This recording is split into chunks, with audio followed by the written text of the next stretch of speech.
16 once again. On a fifth leg. Classic Derek Coulson. Him being a winner here. Yeah, and since then, management deal, darts manufacturer deal announced today. But that's the real deal On a fifth leg. from Thomas Banks. Now the handbrake is definitely off. Double top. Acceleration. Just like that. Well, it was an important extra 40 points. He got him down to the checkout, and the way he's been going in the match, he might well take it out. He can do a double 18. He's already had a 151. He adds a 156. 56. Done it once today. And there is nothing sweeter than a repeater for Paul Hogan.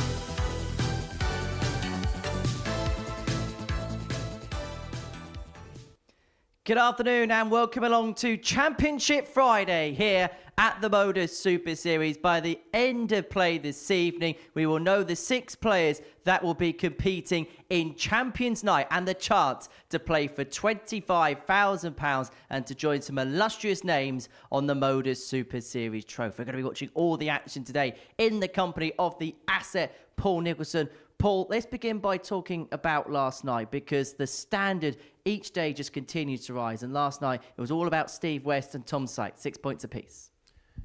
I think we can sit here sometimes and sometimes get carried away with statements that are said in sport all the time. The standard is getting better all the time. We hear it a lot in different sports and in this one. But the numbers back up the fact that as the week goes on, people are raising their levels. Steve West looked comfortable last night, winning 3 out of 4. Did everybody play their best darts against him? Not necessarily, but he's done half the job. As far as Tom Sykes is concerned, though, he sent a message to everybody saying, yes, Connor Scott has been the player of the week, but look at the level I can attain as well. That 113 average was astounding. Has Tom Sykes been brewing to that moment all week? Yeah, I think he probably has. I think sometimes he admitted to us last night that he needs just that little bit of extra motivation. He's a great worker. He's got an incredible ethic. But sometimes if you just allow him to get a little bit peeved, he can find that extra 1 or 2%. And he did in that match. And the fact that he wasn't even pleased with the average when he found out it was the second best in Champions Week, I think even us are a little bit afraid of what could possibly be next. Well, that's Group B. That's the second part of Championship Friday, and that is live tonight from 10 p.m. on the Super Series YouTube channel. But part 1 of Championship Friday comes in Group C, where we have co-leaders overnight, Derek Coulson and Jimmy Van Schie, both with 8 points to their name going into today's action. Let's begin by talking about Derek, the winner of Week 12, and he has taken the momentum from that weekly win into yesterday and into today. I think the only negative from yesterday is that he lost his 11-match winning streak. But the fact that he has carried on from Week 12 into Group C in this Champions Week just goes to show where his game is at. He's in a very good place. He is in a very good spot in the table as well, because they're two very different things.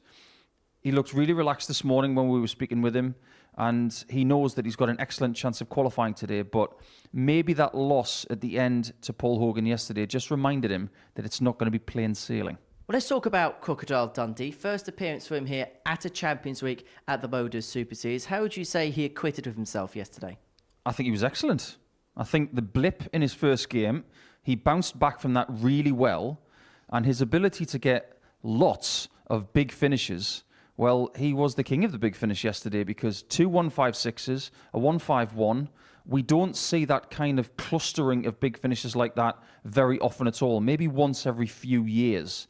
Bob Anderson did it very famously back in the 80s at the World Masters, and he did 5 in a match. Mm-hmm. That basically never happens, apart from those 1 or 2 times in a generation. But Paul was really pleased with the way he played yesterday. He sat in this chair, spoke with us and said that he did a lot of things right. If he does a lot of those things right again today and adds a little bit more into the mix, he could even nick the second spot or even win the group. Well, let's have a look at the table going into the final day of Group C here at Champions Week. Paul Hogan on 6 points. Coulson leads the way on 8, but joined on that figure by Jimmy Van Schie. And I just want to get your overall thoughts and assessment of his week so far. Group A didn't quite go to plan, but At no point over the last 5 days has he allowed his head to drop. I don't think his head has dropped at any point he's been here. He's just a learning machine. He walks through this place with positivity, and if something negative happens, he just breathes it in and gets rid of it. And he's in a very strong position, but he, just like Coulson, knows that the job is only half done. 5 games today, and a lot of different things can happen, and he will understand the threat of the people that are just behind him. Well, let's have a look at the odds, see what the bookies think about today's action in Group C. And it's actually Jimmy Van Schie that goes off the favourite to win the group. Is that a fair assessment in your opinion? I'm quite surprised by that. I'm not going to lie. Derek was the player of the day yesterday, winning his first 4 matches. I think Jimmy's was just a little bit more up and down, even though they walked away with the same points total. So I think what they're doing is they're going with the person who's won 2 weekly titles and has got the previous experience of a Champions Week under the belt, even though it was only 8 games for Jimmy. So maybe that's one of the things that swayed them to make him the favourite to win the group. In terms of Jim Long and Neil Duff, they're just a little bit further back. What have they got to do today to get themselves in the mix? It's easy for me to say it, but those guys, if they were sitting here, they would say, right now, I'm going to have to win all my matches. Forget about trying to get to 12 points. Forget about trying to get to 14. It's just a case of win each match. It will feel like tournament knockout play. And these guys have been talking about this aspect when it comes to Friday. They will feel if they lose a match that they're not going to qualify. You mentioned that there is a possibility that people could qualify in 10 points. Not sure about that anymore, but 12, question mark, 14 should be good enough. It's just a question of whether someone can win 5 out of 5. Just finally, Thomas Banks, we're actually going to hear from him in just a second. How would you assess his week? Not quite gone to plan, but in terms of moving forward, how does he take the learnings and the lessons of this week to move himself forward, to progress his career? I think there's a responsibility with Thomas, first and foremost, to go out there and just play darts. I think he's ahead of schedule. Secondly, the people who he associates with, who we know who they are, they're definitely doing the right things to make sure he's learning at the right rate. And also the people that spend every single day with him. Sit him down, make him understand that he's 17 years of age. He doesn't have to necessarily do what other people have done here before at that same age. He has acquitted himself incredibly well this week. And I think he's the danger man today because he's off the leash. He can go out there and cause trouble for a lot of people. And I wouldn't be surprised if he wins 4 out of 5. Hey, come the end of the day, we'll know the 6 players that are playing for this. Looking forward to it. Can't wait to start getting excited for Saturday. Right, let's get it on. The race for that trophy is very much on, and we kickstart the race with Jim Long up against Thomas Banks. It kickstarts the afternoon session. This week hasn't quite gone to plan for Thomas, but what an emergency he's had over the last 12 months or so. He appeared at the UK Open last year, played Going Price on the main stage at Minehead, won his first Modus Super Series week, of course, earlier on in Series A. Everything has been a bonus for the Bulldog, and earlier on this week, we had to sit down and catch up with him to talk about his career so far. Are you okay to clap, please, mate? Hi, I'm Thomas Banks. I'm 17 years old from Hertfordshire. What is your proudest achievement in darts? Probably winning the Modus Super Series. What has playing in and winning the Modus Super Series done for you? It's helped my confidence grow a lot, and I feel a bit more at ease playing all the bigger players now. What motivates you? My granddad. So he used to play football for Crystal Palace, and he used to own a pub. That's the reason why I'm into darts, because of him basically.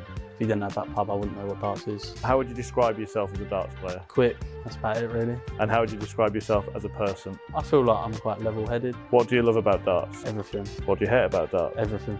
And what would it mean to you to win the Modus Super Series Champions Week? It'll mean the world. Obviously seeing Luke do it before, it's just opened doors for all the youth players, and I think it's a good thing for what he's done. But I'm here to win and I want to win. So. Would it change your life? Yeah, 100%. I think it would change my life, and I just still been a regular person I am, but title of winning is what keeps me going.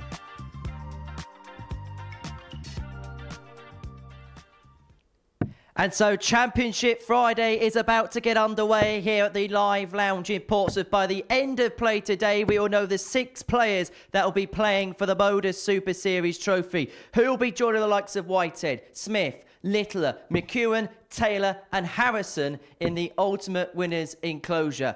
Jim Long, well, he's going to need a big day. Both players are going to need a big day if they're going to progress their way through to the big night in Portsmouth. Well, we've got plenty of drama for you over the next 12 hours. And every single dart is going to be described in the commentary box by Scott Mitchell. And first of all, a very good afternoon to Paul Nicholson. Thanks, Henry. Really looking forward to this today. And what's not to enjoy? Because Connor Scott at home, just up the A3 motorway, will be watching to see who his competitors will be come Champions Night, which is, let's have a look at our watches, about 30 hours away. Good afternoon, Scott. It's just going to be a really good day, isn't it? Yeah, nicely done there, mate, with the hours. I was just about to take my shoes and socks off to be able to count that. But no, absolutely. It's intriguing day. I put on my social media that we will find the 5 that go with Connor come Saturday evening. And I think there's going to be a few trials and tribulations along the way. I really do. I think there's going to be a little bit of anxiety here for 1 or 2.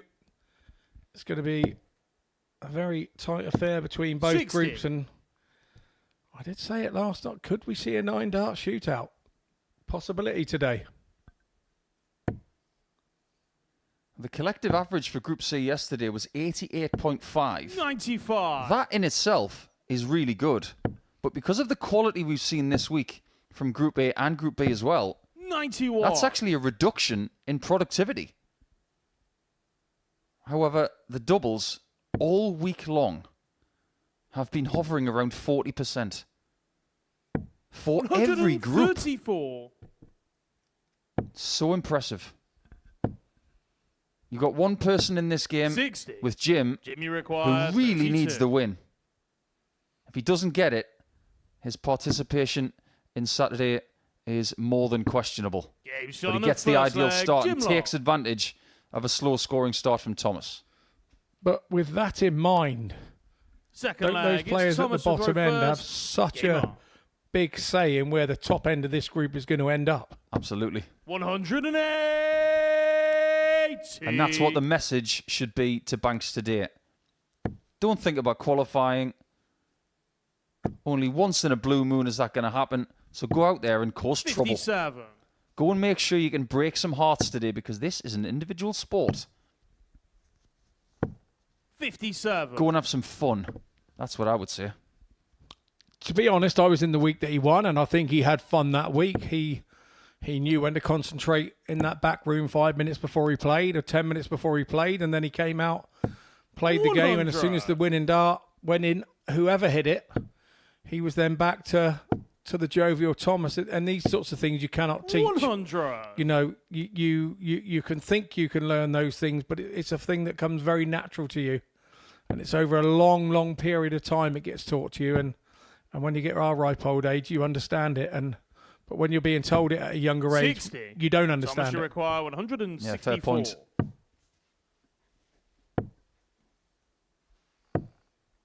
94. That'll do. Jim, way back on this one. He's got 2 issues in the table as he starts in 4th position. He hasn't got as many points as the top 3. Thomas And his leg difference 70. is a little bit adrift. He doesn't just need points. He needs wins by distances. 50. Jim, you require 144. Jim did not have a ton plus finish yesterday. He's going to have to wait for another opportunity for one. 44. But Thomas, speaking you of require opportunities, 20. Thomas on 10s. It's been reliable. Game shot on his But this second time, leg. it's the Thomas tertiary back. double that comes up trumps. Not walking around Third that leg, stage it's Jim to the early on reverse. Friday with an Game air on. of pressure, which is a good sign for that young man there. I wonder what Jim's feeling, though. 100. Yesterday was a bit up and down, wasn't it? Started the day with a 4-0 victory against Neil Duff, and at that point he's thinking, well, that's good. 60. And then things started to go awry. However, he did finish with a 4-2 victory against Thomas. And if he didn't get that, 100. I don't think he qualifies. No, definitely it was curtains, wasn't it? We stated that yesterday. It was a must-win game for him 57. yesterday, and then he's kind of done half the job. But the advantage he has today he has the darts in this match. So he really will wanting to be taking this 4-3 as a 58. minimum requirement. I just want to get your personal input in what Jim Long does 92. with his equipment. Where do you stand on having 2 coloured flights and 1 odd one? You know me, Nico. I've never changed. I remember I changed a couple of times. I used a black flight once, and I think 55. you were commentating, and it felt very uncomfortable. So I went back to my pink stuff, and during that commentary, you said, "I've never seen him use black flights before." Blah blah blah. 56. So it didn't work for me, and I tried to change to an England flight when on my first England game, and Scott Waits came to me and said, "What are you doing? You've never done that before. Don't start changing things now. You've just reached the pinnacle of the team game." So on both occasions, it failed for me. I'm not sure that I can do 60. the 2 and 1 like this, but maybe it's something he uses as a sequence. Maybe we should keep an eye on it, and maybe it's part of his mind games to the game. 81. And one Jimmy of these require statements 128. of the last couple of years has been something called "you do you."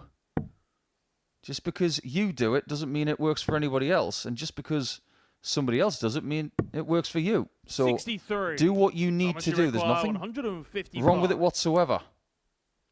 Oh, he was going for the 155.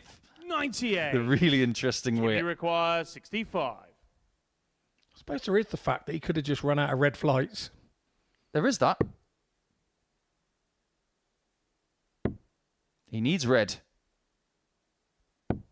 45. and he doesn't get it. Thomas, you So require Banks is in here for a 57. break of throw to put everything in doubt for the Canadian. No score. Unfortunately, Jimmy missing requires tops 20. low and missing tens like that is something that happened early in his week and his qualifying campaign as well. But he is coming back. 16. Thomas, Should have you been for require 3 dots at double. 57. He'll have to accept 2. 47. A Jimmy little tight one requires missing 4. these. What week were we in? Week 7. He wasn't missing these against me. Game shot Jim on doesn't third miss that leg. one. Jim Long. He has dodged a bullet there. Overall standard for Jim yesterday, Fourth leg. 89.11. It's Thomas to throw first. 3 Game on. maximums, which was tied for the least by any player. That was alongside 40. Thomas.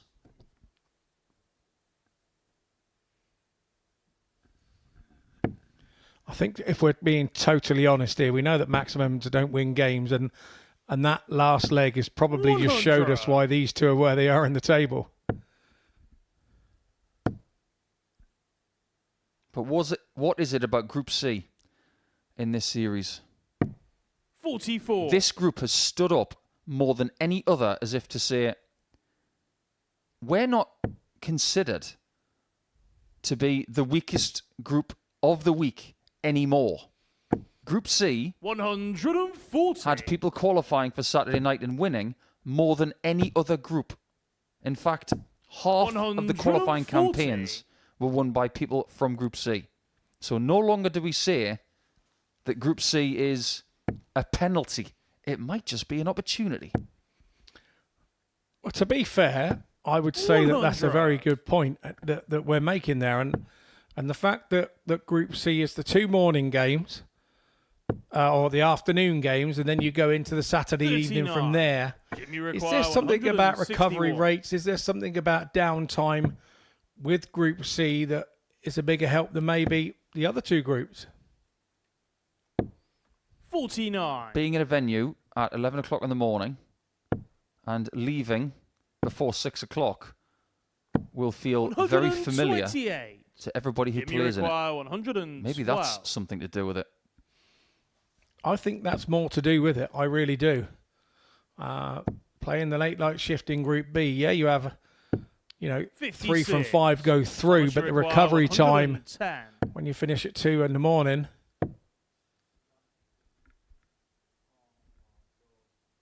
I don't blame him for feeling that way. 106. He's left himself on double 2, but he Jimmy was chasing the required treble 56. 10 there instead of the single.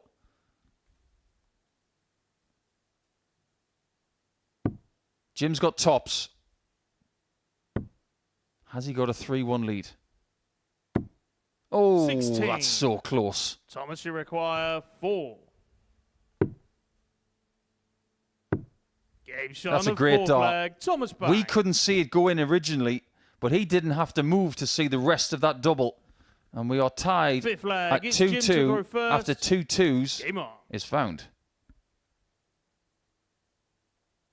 Jim's come all the way from Ontario, Canada, to play this week for a couple of days to get to Saturday night. 100. I'm sure when he woke up this morning, he said to himself, I didn't come all this way just to play for 2 days.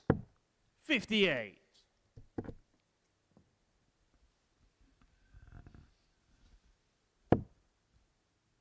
You've got 2 demeanours up there in this first game as well. One, 140. Gentleman Jim playing darts like he's having a stroll with the dog on a Friday afternoon. And then Thomas, who's playing wham, bam, thank you, ma'am darts. 108. Doing things like that. And when he's displeased, he is not hiding it.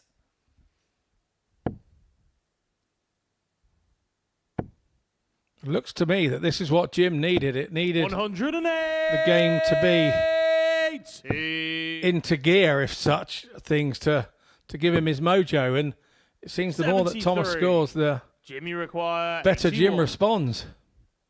It's almost the reverse Sly Stallone. It's don't push me, but he's actually saying push me. 41. That's fine. Tops after 12. 145. Interesting. Jimmy require 40. Tops it is then for the lead.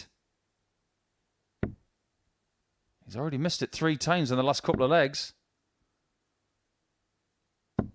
Game shot on the 5th Such flag. a strange game this can be.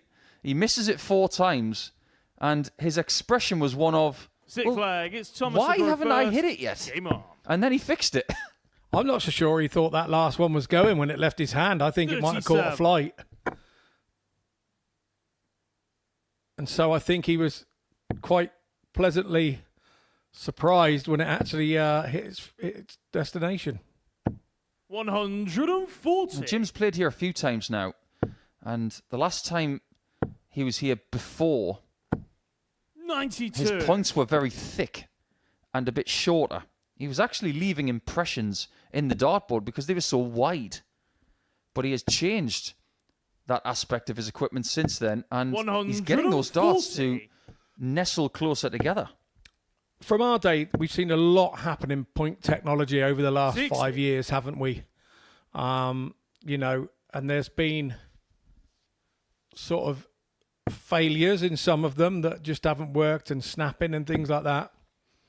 So maybe Jim has 45. sort of like made, you know, he's taken a thinner point and he can have it a bit longer because it still balances the dart the same, and it's the same weight as saying 58. maybe a fatter, shorter point. There are all sorts of reasons why we do these things, but sometimes the reasons are only apparent to ourselves. 136. What is apparent is that Jim Long is going to get match darts, and there's nothing Thomas can do about it. And that may just be a parting shot. So for Jim to get to 6 points in the table and to eradicate his negative leg difference, that was exactly what he needed to do. So 6 points and all square. He's not quite in the top 3 yet, but he is knocking on the door. And by the end of the day, he wants to be in the top 2. And that was the ideal start. Banks, however, loses his 6th consecutive game in Group C. And when we come back, it's going to be the first game of the day for Paul Hogan and the table topper, Derek Coulson.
Welcome back to the Modus Super Series, where before the break, Jim Long began his long task to get himself back in contention with a 4-2 win against Thomas Banks, effectively ending his chances of making it through to Champions Night. Game 2 of our session sees Paul Hogan in action. He picked up 6 points from day one. He was the ton-plus machine in Group C yesterday, and he takes on the winning machine, Derek Coulson, who won 4 from 5. But his 11-game winning streak was ended by Hogan in this fixture yesterday. The first big battle on Championship Friday is going to be described by Scott Mitchell and Paul Nicholson.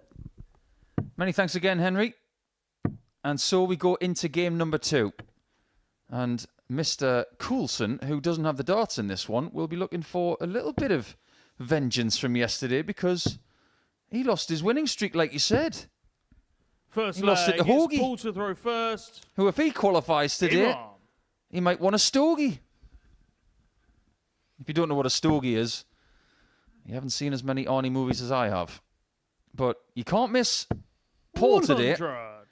You could probably say that dart shirt from the International Space Station. That is very bright, isn't it? Yeah, absolutely. He's a 108.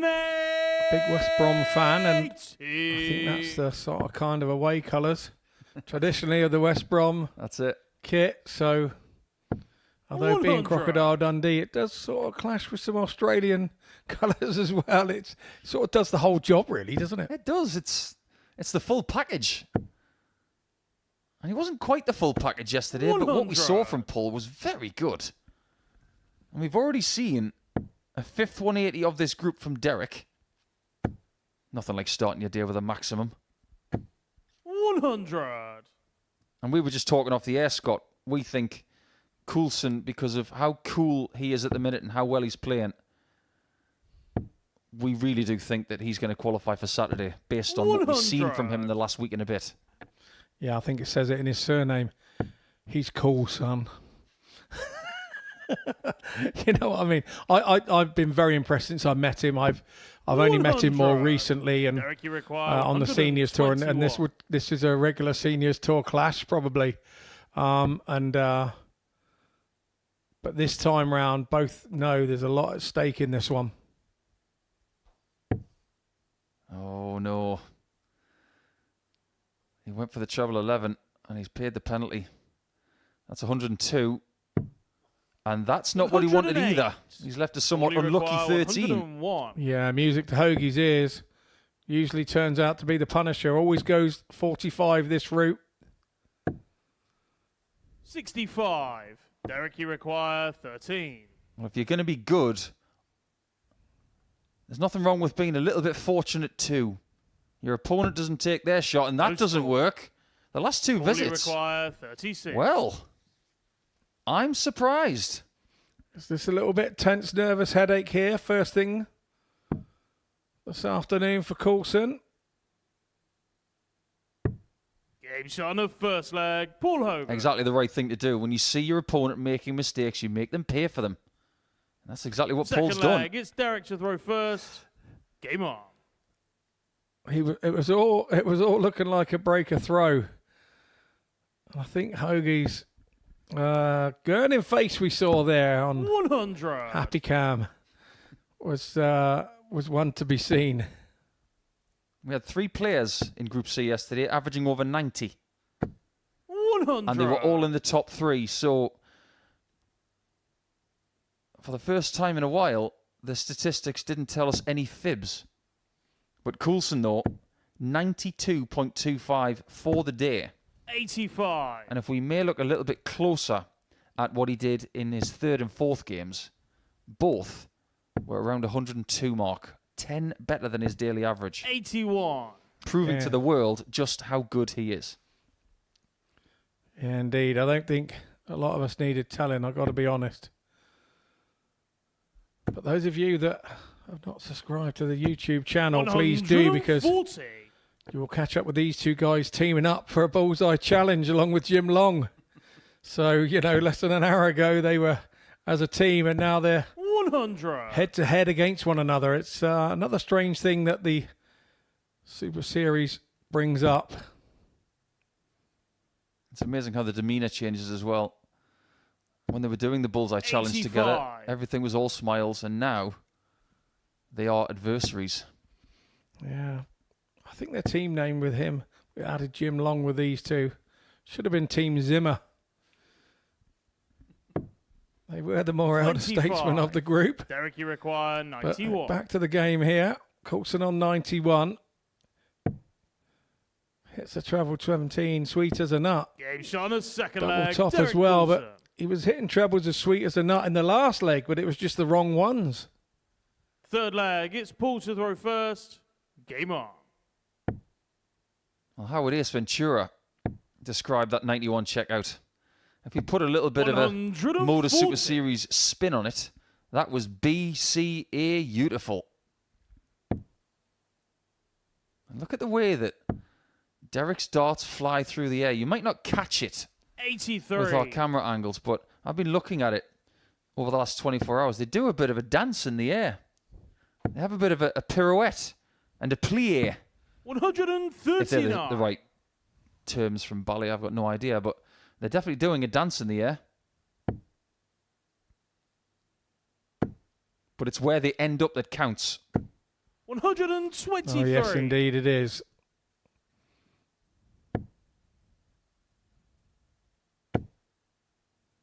Today is all about opportunity. 140. Because I guarantee you, of the 12 players, 11 players, I'm getting carried away here.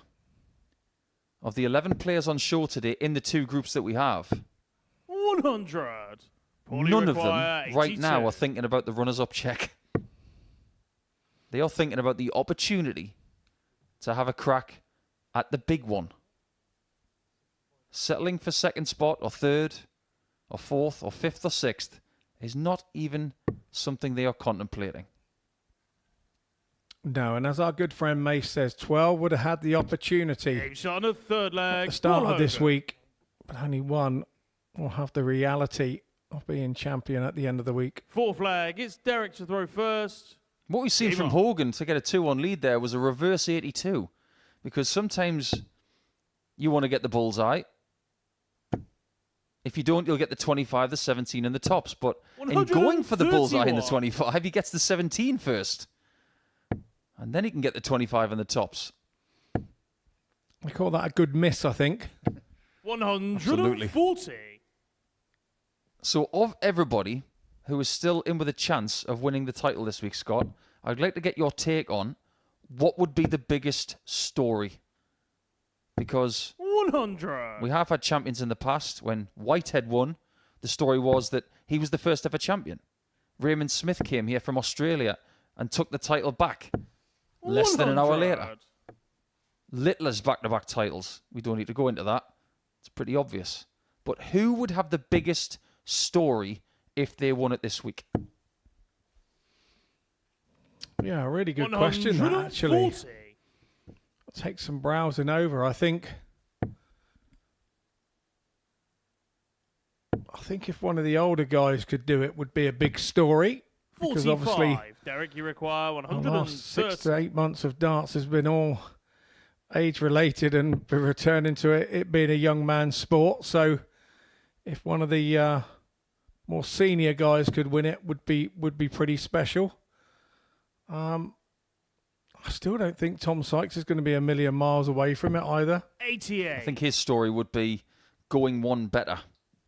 Getting to the final of Series 6 and then 2 series later winning the thing.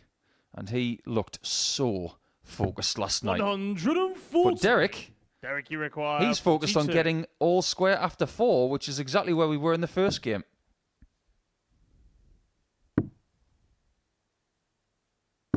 Game shot on the fourth He couldn't leg. really Derek miss, and he Coulson. didn't. That is a world-class 15 darter, just to deflect the attacking Fifth Crocodile leg, Dundee. it's Paul to throw first. Game on. What I do know is when you win any large event title, there's always 100. somewhere along the way that you do something very special to convince yourself that it's your time and your destiny is to win that. 60. Sometimes that can come late in the game in the final. Sometimes it can come halfway through a semi-final. It can even come in the first game of the Saturday evening. 125. Somebody is going to have to find something special that then convince themselves that, hang on a minute, this is my time. Because the game is kind of one inside, well, between the ears, isn't it, really, at times? 100. I think sometimes it's subjective as to what that moment can be, because we can assume or possibly guess 60. through moments and statistics as to what that moment could be. But the player might think completely differently. Yeah, I mean, my only relation to winning something big is at 2015, and I remember putting my bag in the car on the Friday night before I set to Lakeside, and the wife asking me, how do you fancy your chances this year? And I said, if I don't win it this year, I'll never win it. And that's a subconscious thing. You know that you're playing well. You know that 81. you're doing it, but at the same time, you know there's a possibility that even when you're right on your pomp, somebody could do something special and knock you off it for one or two legs. And that's all it needs, particularly at the end of a game. There's no time to recover. 100. Paulie require 135. This game is starting to follow a pattern. He doesn't need 60 in bull.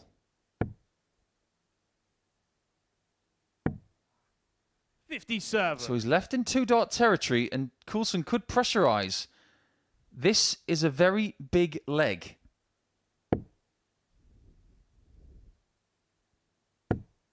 There are going to be lots of big legs today. 66. But as people jostle Paulie for requires position, 78. shots like this can make a very big difference. That's the second time he's missed the 18 now.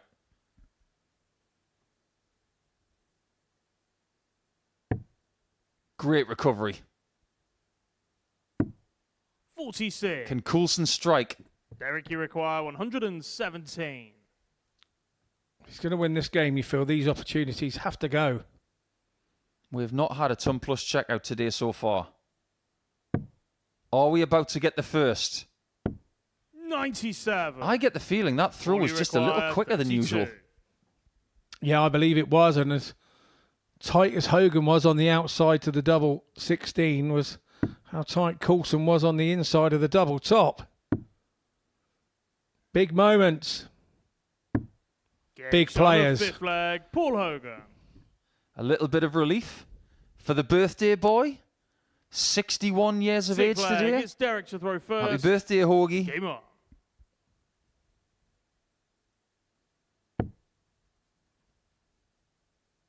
Yeah, one of two darting Hogans, in fact. A lot of people forget about Sean Hogan.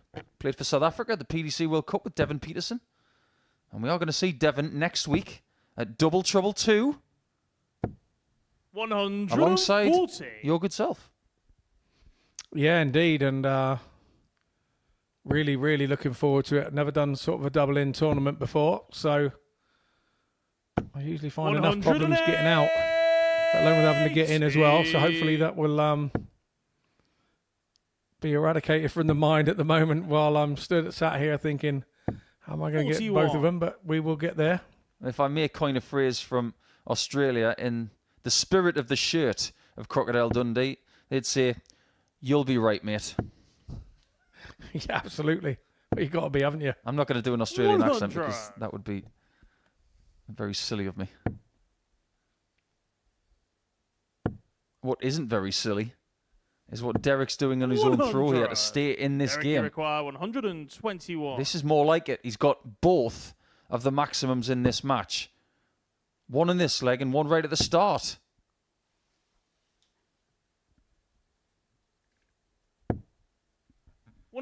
Just when he needs it, he finds a bit of quality.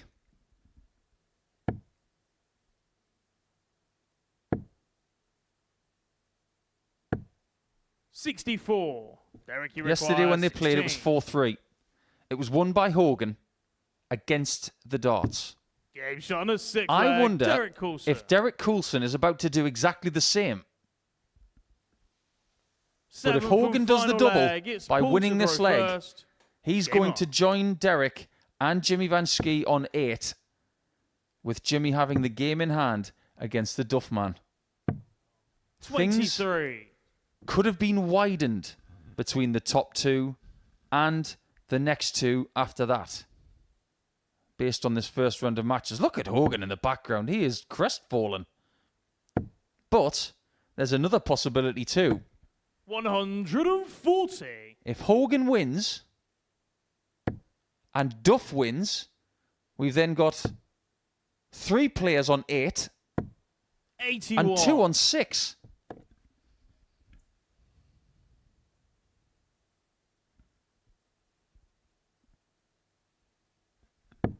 Honestly, you couldn't write this stuff. Hoagie here, to be fair, hasn't done himself any favours with this start. 85. The 23 start was then absolutely whacked with a 140 from Coulson, and now that means that Hoagie's chasing this leg. He knows that. He knows that, and maybe that's the freedom he needed to be doing what he's doing now. He never goes away, and nobody wants to lose on their birthday. 96. It's very easy for us to say that we can feel the tension, but based on the expressions of the players, we can see it. And nobody does want to lose on their birthday. 59. But one of the reasons why you might is because you didn't do things right from 262. Even if he'd got the treble 19, he was going to leave 165. And then Coulson would have 6 darts from 180. Yeah, we talk about bogey numbers being between 160 and 170, but they're bogey numbers that are above 200 that you really don't want to be sat on before you start. One thing the Dutch are fantastic 100. at working out, Derek, you and require is inbred in them 120. very young age, at a very young age. Essentially, these guys are level because 1 treble, 1 single, and 1 double for either player will win this match. 100. Derek's chance Fully require 103. is gone for now. But can Hogan strike and take 2 invaluable points? He knows exactly how big this is. What double does he want to leave? He's been indecisive about this whole visit, but it's about this one. 71. Oh, ay, ay, ay, ay, ay. Derek, And you was he require thinking 20. about trying to lead double 18 there instead? Was he caught in 2 minds? He wasn't far from winning the match. He was caught in 2 minds before the first start. He was looking at 19s before the 20s. It's all down to Coulson now. He does it. He takes shot. it. And the He's match, not sure. Derek But I can Coulson. tell you, Derek, that is in there. You have beat the birthday boy, Paul Hogan, 4-3. Hoagie so tight to holding his own throw there on that double 16. Couldn't have got any closer, but it's all about your winner here, Derek Coulson, and what that does for him.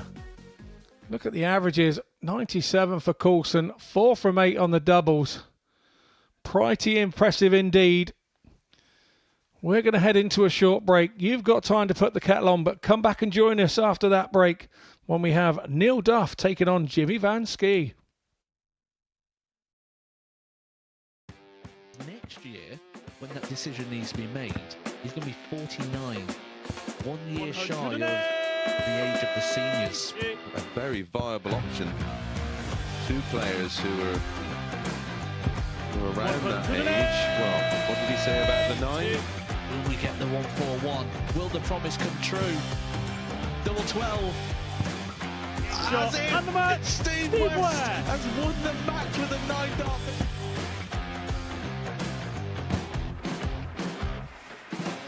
Harrison has kicked off the last leg in 180. perfect style.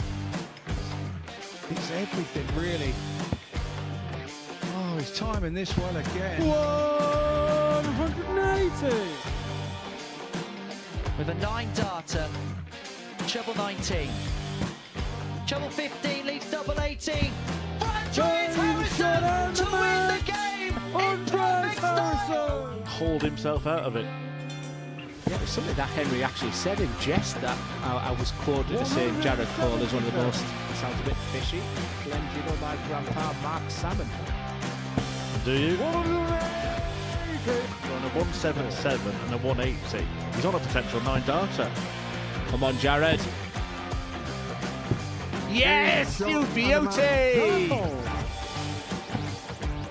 nice and high, and Cox has now got the game back into his 100 own destination, and wow, the momentum is with him. Here we go. 108. I wouldn't have said it. 41.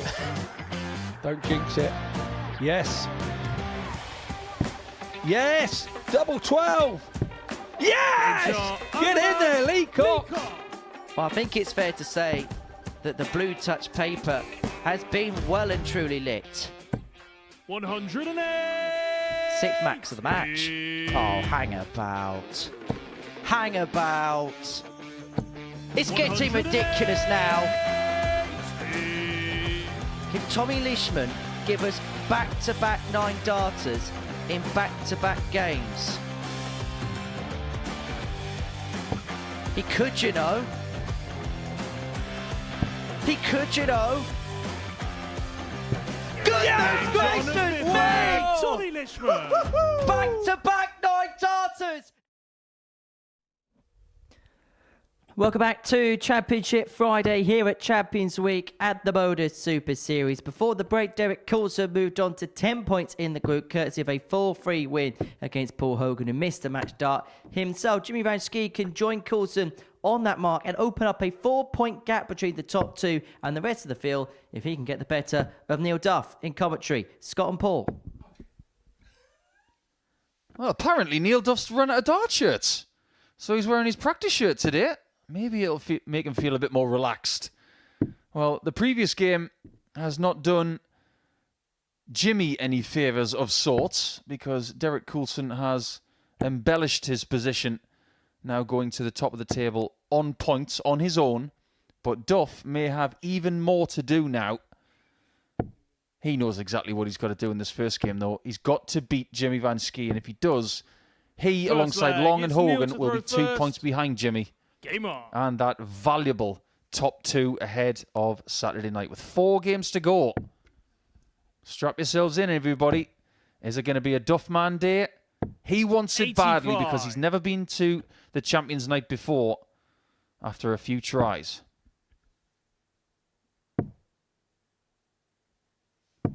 $96. And the first thing after the dart shirt debate is that Neil is using the black and gold darts today and not the black and red ones. He has been going in between 2 different sets this week.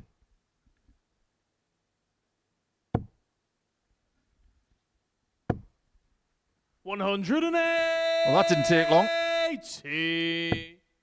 This is a very, very big day for Jimmy Van Schie. Second Champions 55. Week. First time he was here in Group B. In a previous series, he did not qualify, and he missed out by 1 solitary win. 100.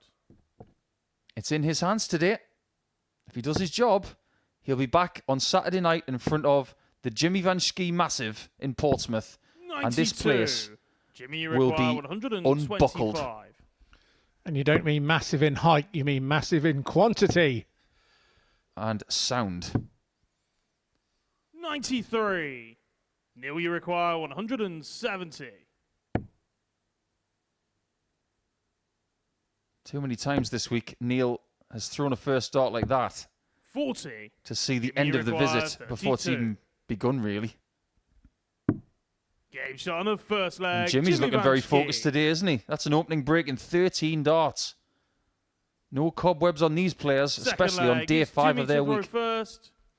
Game on. I think we can see what Jimmy's idea today is. It's to gap that top 2, isn't it? To gap himself from 3 for a position down and try and get himself in a position where it's all in his hands 140. in the last couple of games of the group.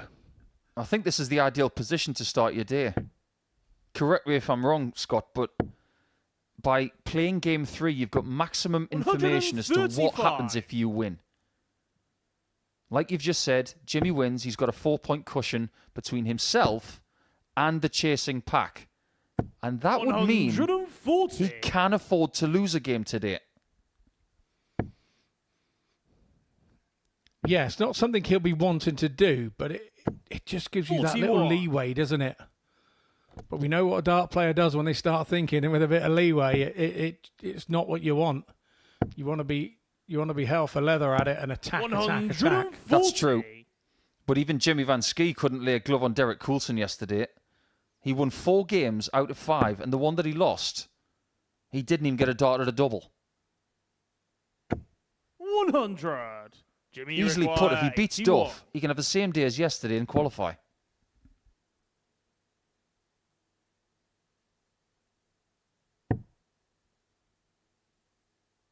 That is fabulous. Second leg, Jimmy Van Schie. Whatever he had for breakfast, I want some. Because we have seen very good levels from Jimmy this week. Maybe a little bit of a new level when he played Neil Duff yesterday. 104.05. This is a lot better than that. I don't like to talk about breakfast habits, but I don't have Jimmy Van Schie being a big breakfast eater. 45. Looking at his build and looking at my build, you can tell I'm a mega breakfast type guy. 140. I don't have the exact measurement of how tall Jimmy is, but he's definitely closer to 7 feet tall than 6 feet. We actually had a really interesting social media engagement with him this morning, didn't we? And you brought it to my attention, Scott. Do you want to let our audience know about it? What about the doorways here not being Jimmy Van Schie proof? That was our media team that put that on social media, and Jimmy walking up to the door, and you can't actually see anything other than his shoulders and a bit of neck because his head is so far above the doorway. 168. That's sensational from Duff. If he's going to get through this challenge today, he's going to have to grind all the way to the end. Neil, you require 16. And he's going to finish his campaign first. He's got the congested plan today. Plays first in game 3, plays last in game 13. It's all in the middle. 4th leg, it's Jimmy to throw first. Game on. Jimmy's got a slightly longer day. He'll finish in game 14 against Hogan. 180. It's just a ridiculous standard. Everything sort of Duff thinks he's back in the game. Jimmy does something like that, which is very, very special indeed. Now, Jimmy's rhythm today is just a little quicker, but it's all very measured. Nothing looks too quick. Neil's been thrown the same way all week long. It's one of the best parts of his game. That's why he's a world champion. His rhythm is impeccable. 57. But his accuracy has got to be just a little bit better today. 86.28 his average yesterday, and in Champions Week, unfortunately, that's not enough. 83. Especially when the top 3 are over the 90 mark. His doubles at times this week, he's been off the charts. For instance, on Wednesday, he was 67% for the day. 53.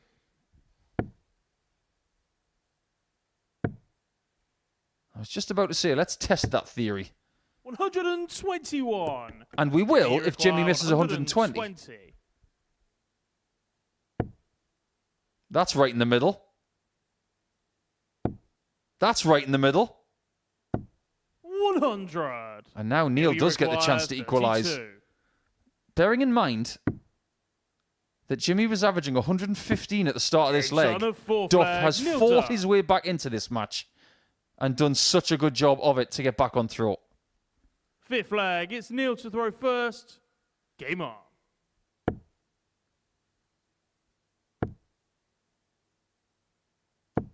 $60. We're seeing what Duff has in his armoury, aren't we? This is what he does as a player. When he won that WDF World title, he did it the whole week. Every time somebody flashed something up against him, he was going, oh, hang on a minute. That's the way you want to go, is it? Well, I'm going to come 85. with you. And then you're going to have to hold on to it. And he was quite happy to say about it that week as well. He was very confident in his own ability.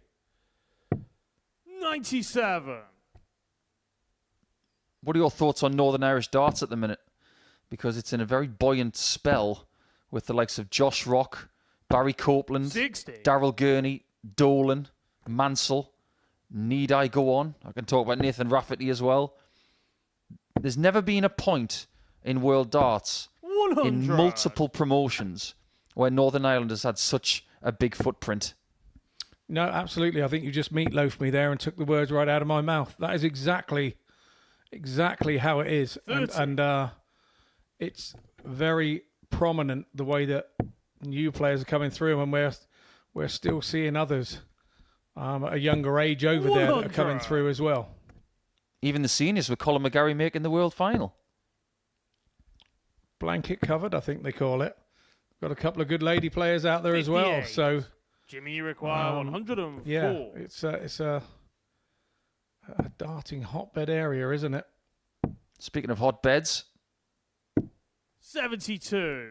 that's where you can afford to miss. You don't want to, but because he's missed left there by some distance, I get the feeling that what he didn't want to do was split that double 16. 100. He'd rather have the Jimmy, you 3 darts at require it, and it was a 32. speculative effort from the left-hand side. Yeah, great spot, Yeah, Nico. shot on It a fifth exactly leg, was. Jimmy Van Schie. And also, because he's been around such a long time from a youth player as well, I've known him since he was 6'5". flag. It's Jimmy to throw And first. when he was in the youth, and I think that he's one of those that is learning with the experience. He didn't want to go into the 7 or anything silly by going for the 81. big shot and taking out while his opponent on 208. So yeah, I think he was pretty clever there to do it the way he did it. 81. He's the only person I know in darts who telephones the hotel to say, what's the measurement of the bed in the room from corner to corner? And apparently he stays in a local hotel in Portsmouth when he comes here 59. because the beds are big enough for him. If he qualifies this afternoon, he'll rest easy tonight 100. ahead of a brilliant Saturday. But he has not flinched once today in this first match of his campaign. 44. But he has flinched there. Look at that little arrow next to his name. That signifies that he's got the darts in this leg. And if he doesn't win, he is susceptible to losing in round 1. 95.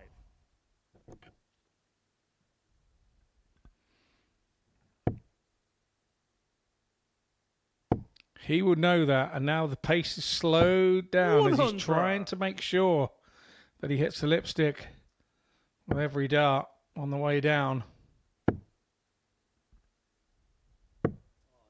82. Oh, he didn't jag a 15 either. With the last dart, he was trying to bring it down to 120.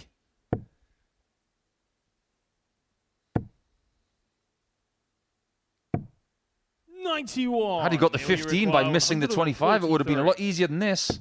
But the shot's on. How good is this? 111. Jimmy, Now you there's a require risk that that could be the last shot that 126. Duff has in the match. He knows how good Jimmy can be. This is their 5th meeting of the week. He's praying to get another shot, is the Duff man. Does he get one? He might not. How good was that?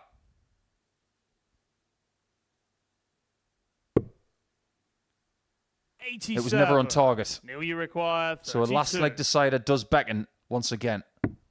Game shot on a 6th leg. Neil Duff. He will not stop fighting. After what's been a brilliant from Champions final League so leg, far, we it's go Neil into to throw Friday first. afternoon, game 3. Game on. And this is arguably the biggest leg of Neil's week. 60. Jimmy was stood behind him there like a naughty schoolboy, hands behind his back, looking at the floor. And now look at this. 140. Knows he has to throw with freedom in this leg to give himself a chance. He'll be just wanting a chance at one dart at anything, will Jimmy Van 28. Schie. And he will back himself, I'm sure. He will now. It's gone wrong for Duff. And it's going right for Jimmy. 100. And as a player now, when you're stood behind and it's going through your head, you've done all the hard work to break the throw, to level it up. And you have to then start convincing yourself, not now, Neil will be saying, not now. And what a massive return that is. That is a World Championship winning caliber 180. Because as soon as Jimmy Van Schie goes 2-6-1 after 6, he's thinking, I've got you now. But he hasn't. Not yet. But when you stand there and have that happen and the guy hits a 28 and then hits a 180, as your opponent, you're just thinking, well, that's just a 2 tons. You try and make it into something else for yourself. And I love that part of the game of the different situations makes you think differently in your head as opponent. That's what it makes the game so magic. The swings in this leg have been many. Van Schie led 105. that 180 from Jimmy Duff. require 144. It may prove to be the biggest shot of his week. However, it all depends on whether Jimmy gives him a shot at tops. And if Jimmy walks away with a defeat here, he will wonder how. He was averaging 115 after 2 legs. 40. And Duff has pegged it back. And won it. And the match, Neil Duff. What a wonderful game of darts that was. And Duff somehow wins with an average inferior by 7 points. Taking full advantage of having the throw and rescuing it back with one of the best 180s we've seen this week in leg 7. And 67% on his doubles in that match. His doubles have saved him, but his approach play gave him the chance. Things are getting very interesting now. Do not go anywhere, as round 2 will begin in Group C in Champions Week next.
Welcome back to the Modus Super Series, where before the break, Neil Duff got the better of Jimmy Van Schie in a last leg decider. So it means, as far as the table's concerned, Derek Coulson, when he has a bit of a gap at the top of the table, 6 points separates him from third. Remember, the top 2 make it through to Champions Night tomorrow evening. So Van Schie has put himself back in that mix. Whereas for Coulson, well, he could put himself onto 12 points and put himself a long way away from Jim Long in the table. He can win this next match up. Van Schie's next game is against Thomas Banks, who's yet to win a game so far in this group. So round 2 will kind of know where the picture is as far as qualification is concerned in this Group C on Championship Friday here at Champions Week. And describing this one, it's Scott and Paul. The plot thickens like my Sunday custard. So bring it on, guys. We said yesterday they looked like twins because they had red and black on together. Well, somebody got the memo today because it looks like Jim is in his away kit and Derek Coulson, who was at the top of the table, is in his home kit, and he's not home and hosed yet. He's still got a lot of work to do. It's Derek to throw 4 first. rounds to go. Game on. But this game is more important for Jim Long than it is for Derek Coulson. Coulson has that little bit of wiggle room that Jim doesn't. And yet again, for the second game today, he started with a maximum. Signal of intent from the off.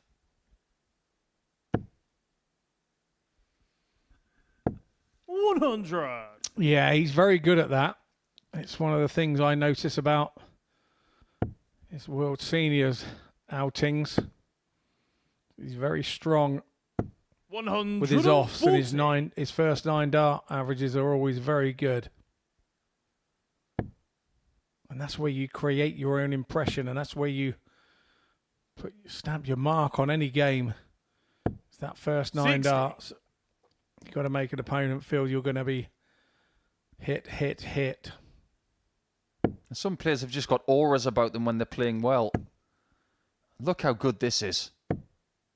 135. This is a statement from Derek at the start, as if to say, if you want to break me, Jim, you're going to need something between 9 and 12 darts. 180. Derek, you require 46. I can't do a Canadian accent, but I think that's a sign of him saying, I'm Game shot coming on with you, first buddy. leg, Derek Coulson. If I start doing Canadian, it sounds like Welsh or something, and then, offend somebody. So. Second leg, it's Jim to throw first. I've already tried it Game once, and a couple of people said that I should never do it again. So I will heed that warning. However, Jim has got one of 100. those voices that can carry very far, and honestly, he should have had a career in voicing audiobooks. It's the kind of voice that you want to listen to 60. when a story's being told. And not everybody's got that quality, but Jim has. It really is, actually. It's quite a voice that, when you think that Russ Bray has sort of 100. a voiceover agent, hasn't he? He's got a voiceover agent for finding voiceovers for himself. And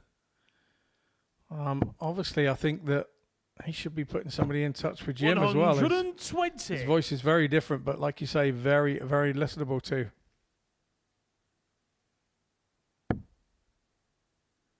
Well, there's an idea for Jim for his next career, if he decides not to be a travelling dart player anymore.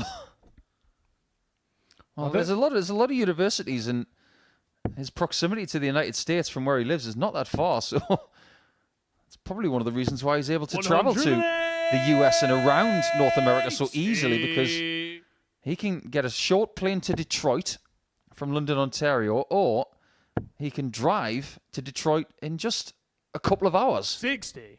Derek, you require 141. I don't think he'd be wanting to give up travelling just yet. I think he's only just started, Nico. So having a chat with him at the seniors. Sat with him and his lovely lady, and Jimmy we were having a long old chat. 141. He said the opportunity has come up to travel, and with the darts, and now he's going to take it. 60. Derek, you require 32. Coulson is not playing well. Game shot on his second He's playing leg, Derek off the Coulson. scale. Just when you think we've found his A-grade Third level, leg, it's Derek to he throw ups it a little first. bit. However, Game on. we'll just press pause on that for a second because we have just come out of a game where Jimmy Van Schie was averaging 115 after 2 legs, and he lost. 60. Getting 2-0 up is just half the job. The rest of it could be very cloudy.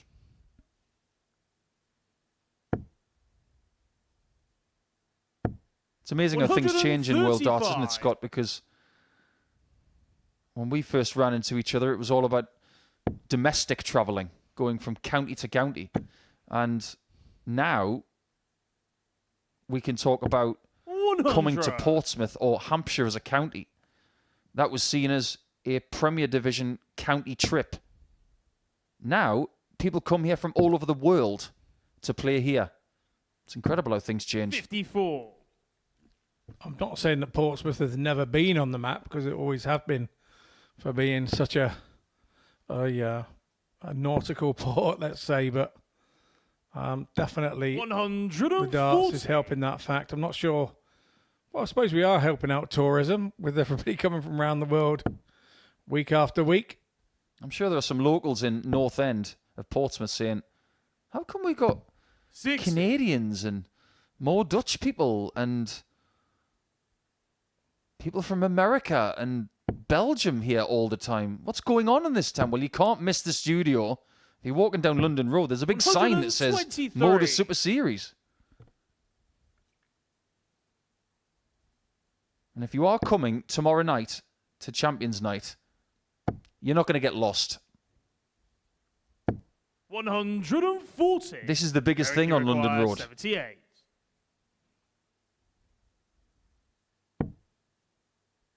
He has not missed a double yet.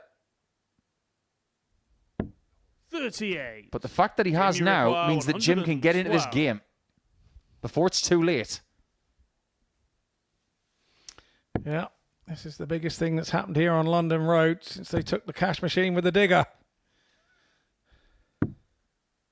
94. Somebody Derek, cashed you the require wrong note there. 40. And Coulson may be stretching his lead.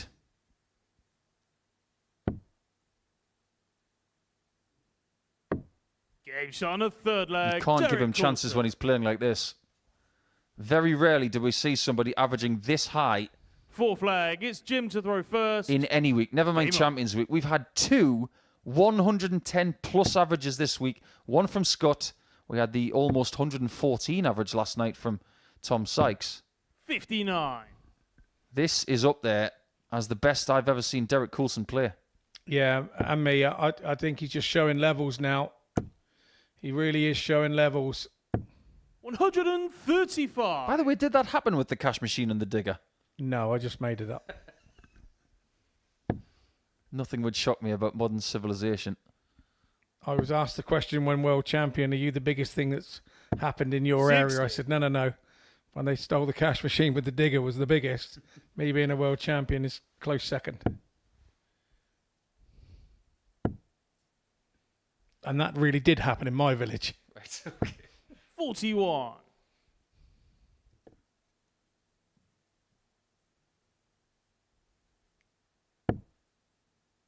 Just how much of this game can Jim take away? 140. It's just such a difficult thing to do when your opponent is having their best game of the week and you have to win 4 straight legs against them to get 2 valuable points. And if you do not do that, 140. you are going to be 6 points behind the person at the top. And the only comforting thing is that you still only have a 2-point cushion between second position 100. and yourself. It can be bridged. However, 4 players have a game in hand on long after this. He's running out of time. And in the situation, Jim's thinking, I don't want to go down to 0 here. He's thinking legs difference. And 170. even if he can't win the You game, if he can require grab a leg or 142. 2 legs, but Coulson is making sure that, yeah, he'll give you chances. There are going to be chances like 1-4-2. Oh, hello, double 11. 120. Derek, you He's only require had 2 15. darts at a double in the match. Coulson yesterday beat Long 4-3 with an average of 102. Game shot. He's just beaten him Derek 4-0 Coulson. with an average of 109. What is it about Jim Long that makes Derek Coulson play the best darts he can play? He's just gone up a level and he's telling everybody that maybe this could be my Champions Week. Look at these. Sensational numbers, and the fact that he missed 2 darts at a double and hit the bullseye instead of the 25 in the last leg, that could have been a little bit better. But what's better than having a 4-point cushion at the top of the table? Nothing much at the minute. Take it, Derek, and run. We are going to take that, but we're going to walk back with Game 5 coming up between Banks and Van Schie. Welcome to the party in Portsmouth here at the Modus Live Lounge. They've both got the talent where they can just reel off leg after leg and dish out a heavy defeat. And what a way to start the day. We're up and running here on Champions Week with a maximum. But what a way to finish. A 12-dart leg. Beautiful check out there from Cam Crabtree. Only needs the one. Game shot on the second leg. Darius What were you saying about efficiency? on the third leg. Is that the moment that Reece Robinson comes alive in this crucial clash? Looks like he's going to go for it. And it is right next to his favourite double top. And he gets the job done at the earliest possibility. That is Cam Crabtree through. Case not so. Harrison gets the all-important win. Game shot on the second leg. Darius Labanowski. Game shot. Well, Smith is it Darius a 9? A long time. And that clenched fist. Game shot. He gets the job done in the end. He's nodding in total agreement because game shot on the fourth leg. Just Darius like that. Labanowski. only needs the one. There you can see. That she can unlock at any moment, but that is quality from Harrison. This would be a wake-up. Welcome to the party in Pompey. Should be a good marker for him, and is. It was a great guide. On the first leg, Andreas Harrison. It's a breaker throw for Andreas Harrison. On the second leg, Dan Crabtree. Consecutive breaker throw, double 16 is found. And he does lead. It's not an 11, but it's a beautiful 12, treble 17, which he gets. Bullseye for the win. Absolutely incredible by Andreas Harrison. He's Andreas Dirty Harrison!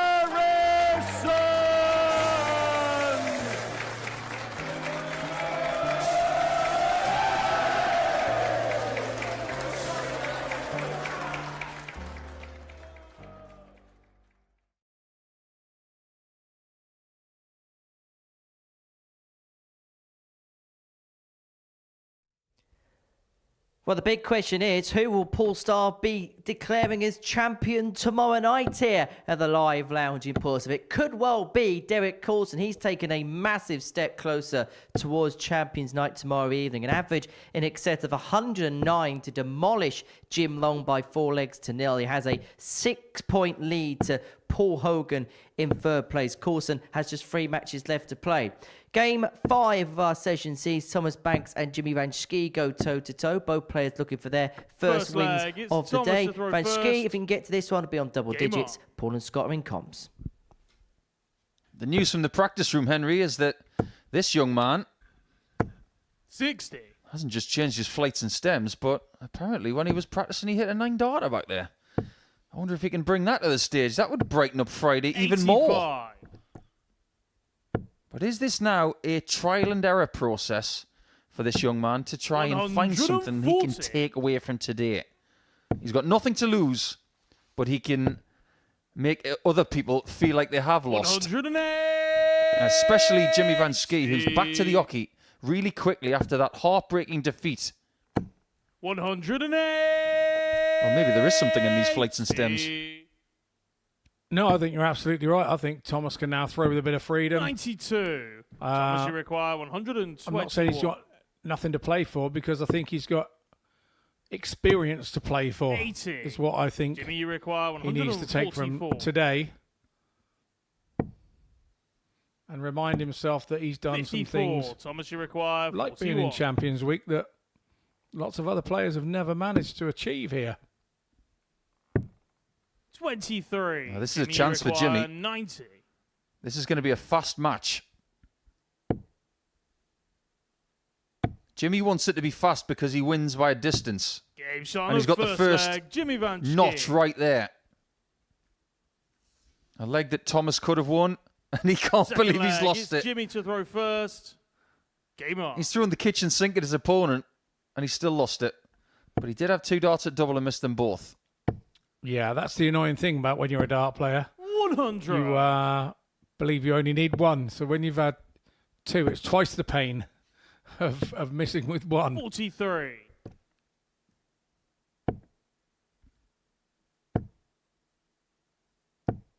$125. Still got that laser-like focus. The man who is confirmed at 6'9". 60. I had that checked during one of the breaks. One of Jimmy's new friends this week 96. got in touch with us and let us know that he is just a little under 6'10". 56. So is that with or without heels? That'll be without. 140. Give that man some platforms, and he will be a 7-foot dart player. Look at this from Jimmy, though. 125. Jimmy 12 darts require thrown, 40. tops. Is the leg his?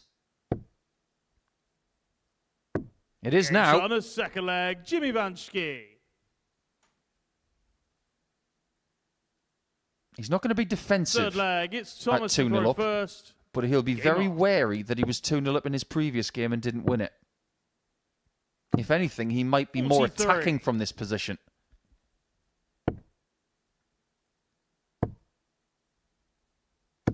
$108. You might scoff at me saying that, but it's not a change in approach being slightly more defensive as a 55. dart player. It's all between the ears. It's how you think about the leg. If you're ahead by 2, 3, 4 legs, 45. sometimes you can switch off and think, I've got most of the job done. But if you remain focused 57. and think to yourself, I want 4-0.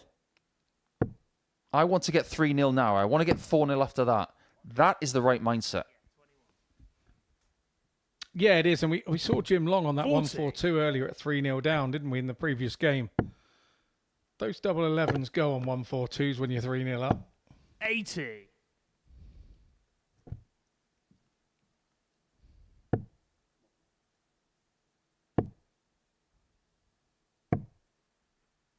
Now that is a good switch. You're not going to get any switching here until dart 3. 137. Jimmy, you require 160. If we see one tactical error in this game, 60. I will wear Thomas, you require a Sunderland football shirt. 129. Because these two guys are right on it when it comes to tactics and numbers. 64. They know Jimmy, you everything. require 100.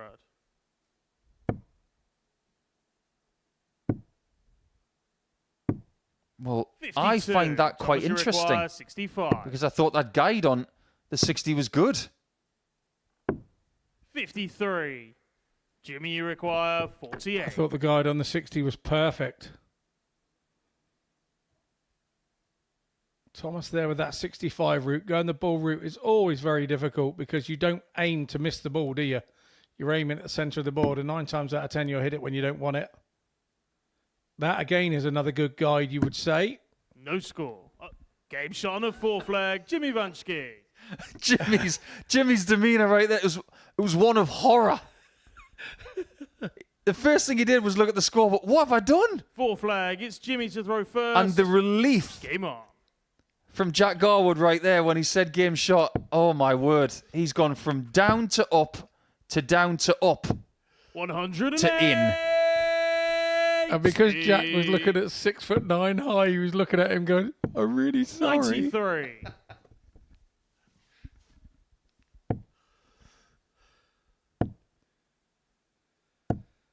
100. Oh, great recovery from Jimmy after that roller coaster of emotions at the end of leg 3. 58. And what a comeback this would be after losing against Duff. What he would create with a win over 85. Banks is a 4-point cushion over the chasing pack before Hogan plays 92. Duff. Jimmy, you require 136. We are guaranteed for someone to make 8 points after that. But what's happening here? Double 8. Game over. Shot. And the match, Jimmy Van Schie. Great performance. And that's going to be the last time those guys play this week, as Thomas Banks has got 3 games left to get some more points in the bag. But Jimmy is very much part of the equation.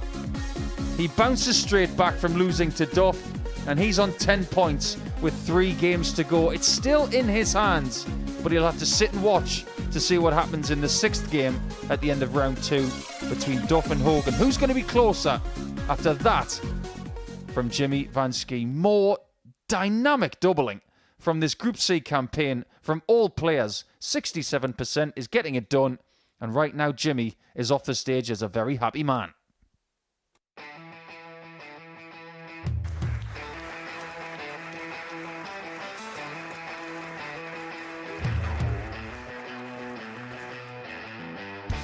Hang on a minute. Wow! Oh my God! Well, that's 100 quid down the drain already. Itching to hit the 180. He's gone for the maximum.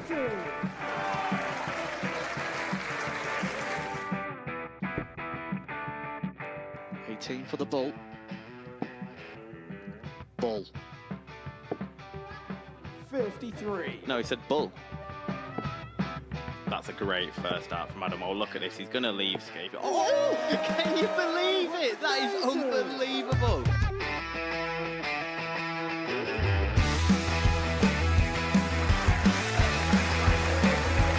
Yeah, match starts to put his team into the final. And through to the final they go. Charlie Murphy has hit the match-winning dart on both occasions. Double 4 for the title. Game should have a match. Please show your appreciation for the winner of the Influencer Pairs event, George Scaife and Adam Lipscomb.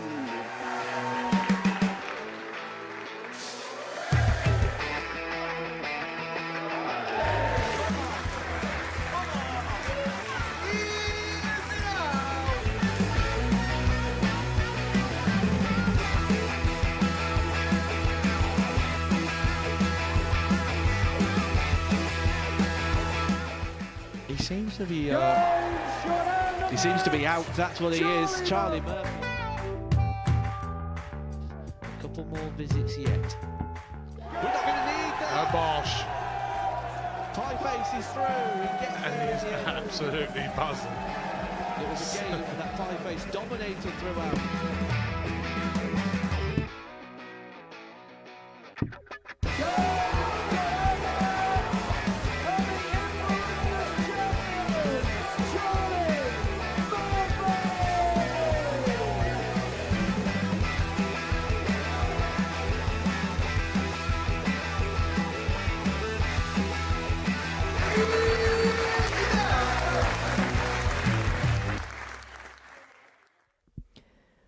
Welcome back to the Modus Super Series. That's the back of the arena, and it's going to be very full tomorrow evening for Champions Night. It is a sellout here at the Live Lounge in Portsmouth tomorrow evening. So if you're planning on coming here and you haven't got a ticket, I wouldn't bother if I were you. However, tickets are available for Series 9 if you head over to www.dartshot.tv. There's also tickets available for next week's Double Trouble, which will feature Neil Duff, but it looks very unlikely that he's going to be here tomorrow evening for Champions Night. If he's going to do so, he's going to have to beat Paul Hogan and probably beat him big. Both these players on 6 points. Van Schie moved on to 10 with a 4-0 win against Thomas Banks before the break. But who's going to win Game 6? Scott and Paul. First leg, it's Paul to throw first.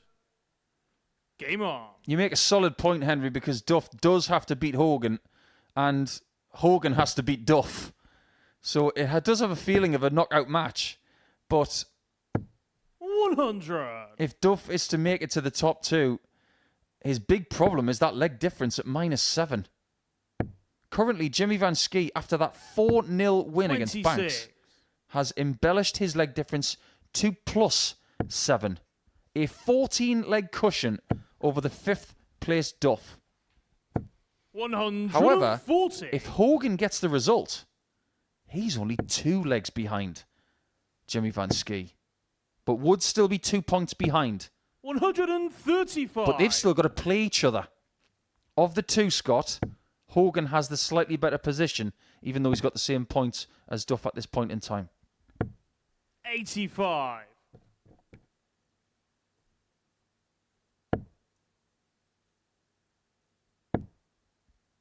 And that position that Duff holds 85. is only because of that heroic 4-3 win against Jimmy. But it's not 4-3s he needs anymore. Yeah, I was just about to say that. It's not...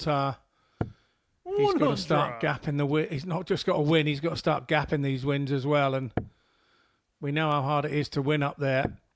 It is a very difficult place to win indeed. And 140. Clientele, All he when you requires add the fact that it's 76. Champions Week as well, it's all winners that have great memories of winning inside this building as well. I think that's 40. why we're Here we seeing the require standards that we are 115. seeing.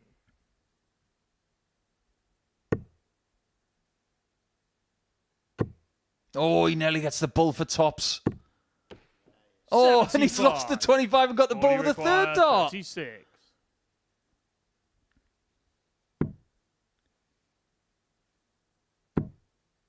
Last dart at double 18. 18. It's not there. Neil, you require Invitation 40. for Duff, man. And we know he doesn't usually turn these down. Game shot of first leg, Neil Duff.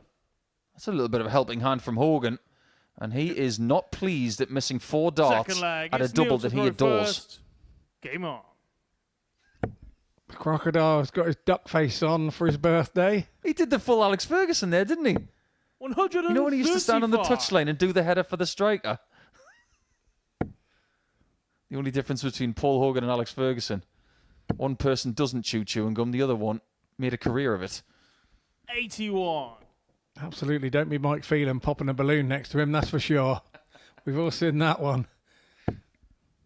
Now, Hoagie would be disappointed there because he was on double 18 and he had 4 darts at it. It's his favourite double. And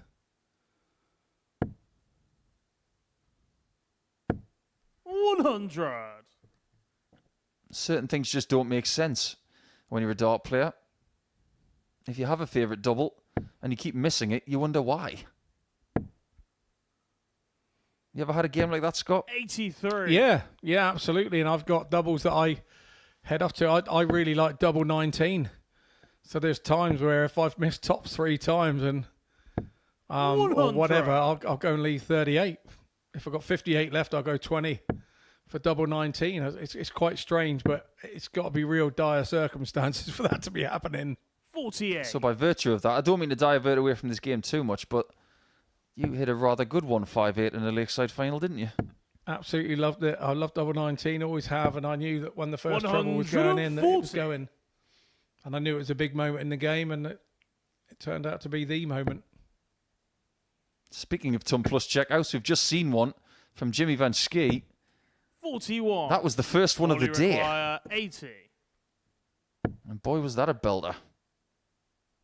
This time it's 2 singles on 20s for tops. Game shot And that of one works second leg, perfectly. Paul Hogan.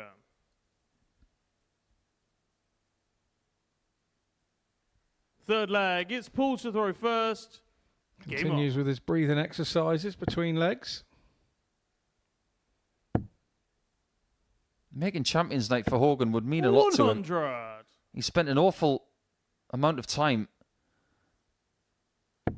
in this county playing darts. Never mind the fact that he's played in every 100. series since we came here. And this is his first time in Champions Week. I was here when he qualified, and 85. He's become a friend. We've been rivals for years, but we've become friends, and he so deserves to be here. 95. He has that legendary status in the game, and he just so deserves to be here. And I know that it meant the world to him that night. He couldn't believe that he'd done it. He couldn't believe that he got here. 140. And I know that I know he probably won't enjoy this week as much as he would like to, but he's still in with a shout here. 82. And you wouldn't bet against him. And you have to say that Duff scoring here today so far, he's been up and down like a fiddler's elbow. We're not seeing the consistency. We saw it in the last game here, 28 and 180 afterwards. And I think that's just showing how he's been in this group. I think the difference of Champions Week and a regulation qualifying week is that sometimes a 90 average just isn't good enough. 100. It was good enough in his first game, but as to whether it is in this game what he's doing, it's questionable. 72. But he is getting chances. Neil, you require 124. Paul Hogan could be 3-0 up. He could be 2-1 down. 56. Paulie I require was going to 4. do a Richie Burnett then and start talking to the speaker. He's having a good old natter to himself there. Game shot on a And third that's leg. the conclusion Paul of it. It's something that he always does and always has done since I've known him. Fourth leg. It's Neil to throw first. Game on. He doesn't natter out loud so that you can hear him generally. 139. Sometimes when you're talking to yourself in a very quiet atmosphere like this, it almost feels like you are talking out loud. And you have to check yourself to make sure that you aren't. 45. Yeah, I mean, the way that the building is, it is so opposite to what we usually play within, and it is so quiet. You can hear a pin drop, and you know you can. 78. You can hear a car out in the road run over a crisp packet, can't you? In here, it's one of those. But it's a great atmosphere to play darts. That's all you ever want. 100.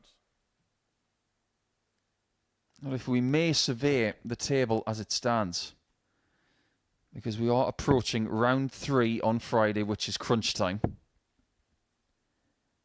If Neil loses this game, he's not mathematically out, but it's feeling like he is. 100. At 6 points with 3 games to go, 2 points on offer for 3 wins. That is a maximum of 12 points he can get in this group. Coulson's already there. 140. One more win for Jimmy. He's there.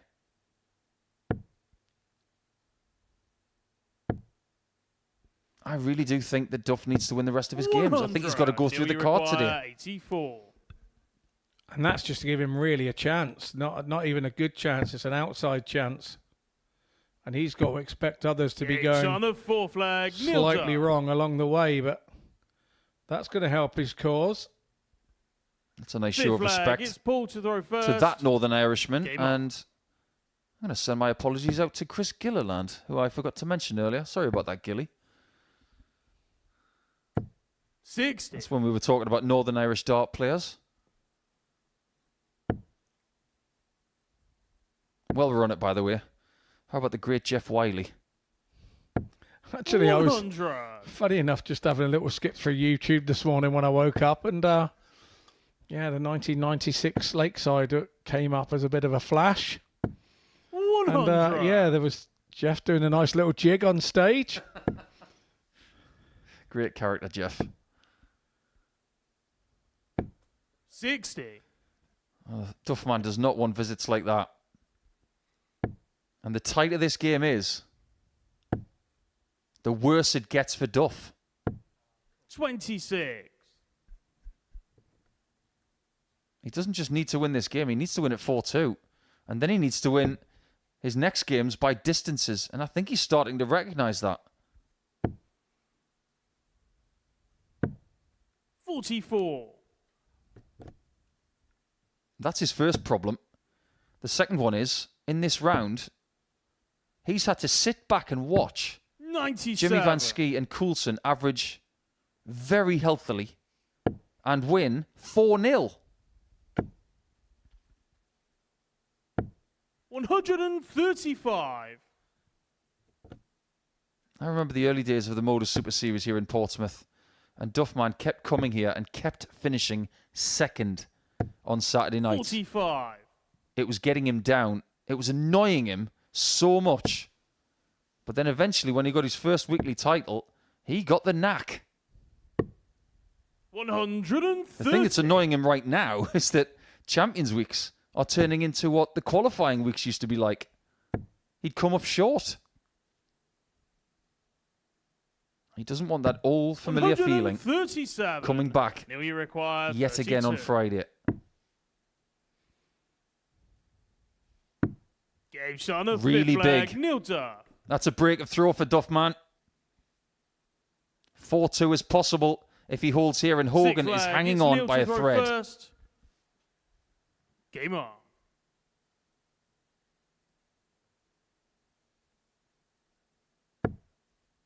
Some dart players are easy to read. Some are very difficult. And I'll tell you who is very difficult to read. The person that Hogan beat in his weekly final. Sebastian Białowski. One of 2 players to have hit a 9-dart leg in Champions Week. 60. The other one being Steve West, who plays tonight and is in a very, very good position. Yeah, Seb got me in the semi-final. 140. Semi-final here. Saturday night. You really can't read anything into what he's doing. 1 minute he's 60. He's going 26, and the next minute it's a couple of 180s back to back, and you're trying to work him out, and it's very difficult. He sits in the back room with his bottle of Polish water and a bar of chocolate, and that's the way he gets through his day.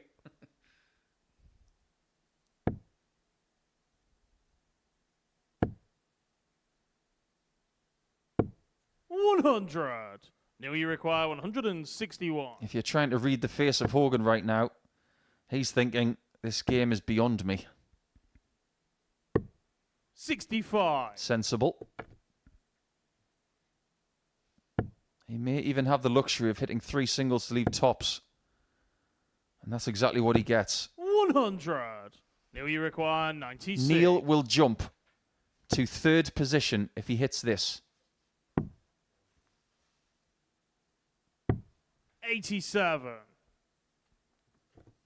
I think there was an argument for maybe splitting 18 there. Because now he comes back for 9, and he's under pressure to hit it. Yeah, he is. Plenty of it. He knows how big this is. Get rid of this game. 5. But he hasn't. Poorly require 41. Hogan should have been disposed of. And double 18 earlier in the game did not cooperate. It doesn't again. 23. And he can't hit double 9 either. Now you require 4. Can he get past that dart? Game shot. It was a nervy one. Neil Duff. But Neil Duff is the man to go to 3rd position. His leg difference is a problem. But his points at the minute, well, it's promising because he's only 2 points behind 2nd placed Jimmy Van Schie, who he's already taken care of today. So at the end of round 2, we do have the same 2 in the top 2 positions, and Duffman is at the head of the chasing pack on 8 points. It's going to be round 3. The crunch time round for moving in this table is next.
Welcome back to the Modus Super Series, where before the break, Neil Duff got the better of Paul Hogan by 4 legs to 2 to keep his chances of qualification through to a first Champions Night alive. This is what we've seen so far on the first part of Championship Friday here at the Live Lounge in Portsmouth. We have seen, well, a bit of everything. Back-to-back wins to Derek Coulson puts him in charge of proceedings. He's on 12 points in the group. Back-to-back wins to Neil Duff has put him in contention. Elsewhere, well, it's been a bit of a mix and match in terms of results. Let's have a look at the table then as we head into the final 3 rounds of play in this Group C. It's Derek Coulson that leads the way, 12 points to his name. Another win should be enough to seal his place through to Champions Night tomorrow. Neil Duff is on 8 points, but that leg difference, a lingering issue. And it is the top 2 that kickstart round 3 here at the Live Lounge in Portsmouth. It's Derek Coulson up against Jimmy Van Schie. Van Schie, who lost out 4-3 to Neil Duff in his opening game of the session and then recovered with a 4-0 win against Banks, whilst Coulson has been perfect thus far. In the commentary box for this top-of-the-table clash is Scott Mitchell and Paul Nicholson. Huge game, not just for Jimmy, not just for Derek, but for everybody trying to chase the top 2 positions. Because there is a result in this game that benefits a lot of people. But if it happens, Derek will be the happiest person in the room. First leg, it's Jimmy to throw first. Game on. Everybody chasing, like Duff, Hogan and Long, they want Derek to win. They want him to sail off into the sunset and join Connor Scott in Saturday and leave Jimmy Van Schie just a little vulnerable. 128. But if that doesn't happen, Scott, and Jimmy does win against Derek, that gap is going to be 4 points to Duff, 6 to Hogan and Long, 100. and they've got a lot to do. Well, they'll be running out of games, is the way that it will work. They'll be running out of games to get back into it, and they'll be looking over their shoulder and 59. ruining a few mistakes and maybe missed chances.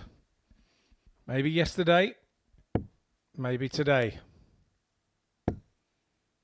This is probably the wrong time to be playing Derek as well, because he's just had his best ever performance here at the Live Lounge in Portsmouth, and his 109.31 average is the joint 6th highest ever 43 Champions Week average, alongside Raymond Smith, the Series 2 champion. Is that an omen, I wonder? Yeah, could very well be, but 140. I think what Derek has to do here is not try to defend his position in the table. I think he's got to try and go for broke if he's going to win 57. this one, and try and pressure Jimmy, because he does not want to be sucked back down into that 2nd, 3rd and 4th fight in the table. And the best way to get himself out of that is to win this match 90 against Coulson and gap those behind him. Jimmy's remaining games after this. He's against the darts against Jim Long in game 10. 174. And he's Derek, got you the darts require against Hogan 111. in game 14. Even after the 174, Coulson still gets a dart at a double and takes it. It's lethal. Derek Coulson. So lethal, in fact, you might as well call him Batman. Second leg, it's Derek to throw first. Why Batman, you say? Game on. Well, Batman was famous from DC Comics. And he's got DC written on the back of his shirt. 100. Another impressive shot from Coulson. It's just making you feel up here in the comms box that he really is at one with his game at this particular moment 60. in time. You don't do those things unless you're really right on your pomp and confidence about where your darts are going from your hand. It's a lovely position to be in 140. mentally. Yeah, when you're in this pomp, as you say, Scott, 140. call me old school, but you don't change a winning formula. You don't change anything you're doing because it's good enough to win at the minute. But that's the confidence in your mind. That's what brings 60. that out. You know, somebody puts you under pressure and he's sat there like that on that 111, and you just say to yourself, no problem. He's put me under pressure, but I'll just pop this out and return the pressure straight back at you. And that's exactly what's happened. He broke with that 111. Treble here, well, even 60. a non-treble visit sees him 134 in front. Well, the last thing Van Schie needs is exactly what happened yesterday. 59. Coulson beat Derek, you require the 6'9" Dutchman 4-0, averaging nearly 102. And remember, at the start of the show, we were looking at the odds 76. to see who could win this group. Van Schie was the favourite. Derek was second favourite. I hasten to say that maybe that is reversed at the minute, based on the form we've seen. 100. Derek, you require 65. Gets the 25. It's double 10 to consolidate. 55. Can Jimmy you hit require back 116. with a very similar checkout to that of Coulson in the previous leg? It would be a mighty ask, but not one that is outside of Jimmy's capabilities here.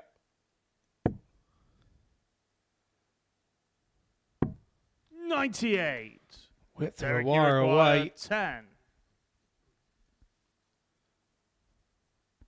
For 6-0 against Jimmy this week. And who thought that could happen? Derek Coulson. Jimmy had his chance. He couldn't take the 116, and Derek punishes. Third leg, it's Jimmy to throw first. Game on. If we may look on the bright side, and it's a very meagre bright side for Jimmy, that's actually the first dart at double he's had against Derek this week on that 116. Oh, Get wow. a dart yesterday at all. That is some stat, that is. And maybe that's why Derek is so confident 100. whilst playing Jimmy.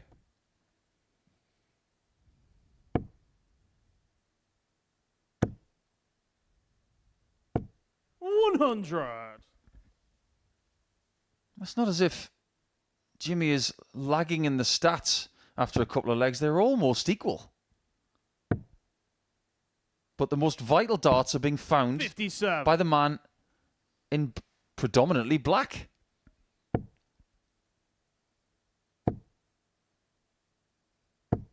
$100.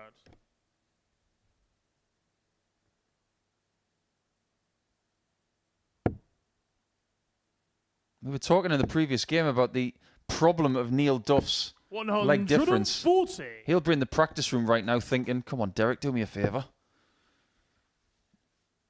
Bagel him again. Bring him down to 58. +3. And then all of a sudden, Jimmy's in striking distance for the chasing pack in that leg difference and in points in particular for Neil 60. Duff, Jimmy, you require who plays 143. against Banks in Game 9.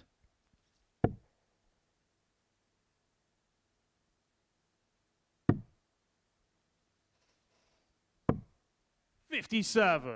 Derek, you require 144. We did see this checkout last night from Tom Sykes. Are we going to see it again? Double 12. Wallop. Game shot on a third leg. That is Derek right in the Coulson. middle. Is there anything Derek can't do against Jimmy Van Schie? He can't lay a Fourth glove on leg, him. It's Derek to throw first. Nah, super on. stuff from Coulson. The man is right on his game. 140. I think the next time, and let's sweep this week aside for a second. If Jimmy Van Schie returns to the Modus Super Series in Series 9, I think the first thing he's going to look at is Derek Coulson involved that 55. week? I'll play in a different week, thanks. He is a serious dart player, 60. who can do multiple things very well. He can average high, he can average lower, and still be menacing, because that's exactly what's happening here. 108. And even with that maximum, Derek is still favoured for the leg. Because he's going to come here with one of his own, that's why. 180. And now he can't do anything but smile. The bright side of this game for Jimmy is that he might only have to put up with Derek on Saturday night instead. Derek, you require 121. This is for yet another demolishing display. 57. Jimmy, you require 129. 60 in bullseye was just to stay in the match. 64. And when you look at Derek, who's 50% 64. on doubles in this match, you expect him to hit this.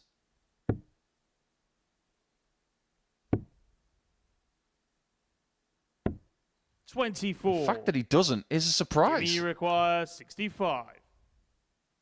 This number has been cropping up quite a lot over the last couple of days.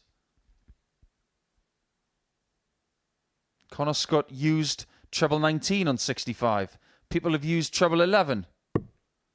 And that's why people look elsewhere. Just making sure that he has got double 6. He's looking for a perpendicular shot. 53. And that might be that Derek, for shots at require double 40. for Jimmy against Derek. Coulson has been superb here. Not his highest average, but just a super solid performance. On the match, In the position, Derek he needed a Coulson. solid performance. It's a 4-0 win for Derek Coulson. He follows up that big average from his previous game against Jim Long. Gives it the come on there. He knows that was the game that probably makes him safe in qualifying for Saturday night on Champions Week. There are the averages. Nothing to split them really, just 0.41. But the interesting stat is the 4 at the top and the 0 on Jimmy Van Schie's side. We're going to now head into a short break. You go and make yourself a cup of coffee and come back with us when we come back with Jim Long against Paul Hogan.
Welcome back to the Modus Super Series, where Derek Coulson has joined Connor Scott in Champions Night tomorrow evening. A 4-0 victory against Jimmy Van Schie has confirmed his place through. 2-ton plus checkouts helping en route to going through. So he's on 14 points plus 18. Neil Duff in third can only get to 14 points and a maximum legs difference of plus 3. If Derek Coulson lost both his matches 4-0, he'd only get to plus 10 in terms of legs difference. So that means in terms of legs difference, Duff can't catch Coulson, and so Derek is into Champions Night tomorrow. Jim Long takes on Paul Hogan. This is the battle of 4th and 5th in the table, and is being watched by Scott Mitchell First and Paul leg, Nicholson. it's Jim to throw first. Game on. So Derek is safe. And Connor's got company in Saturday. And now the man on the block is called Jimmy. And he's going to have to wait for a couple of games to see what his next predicament is.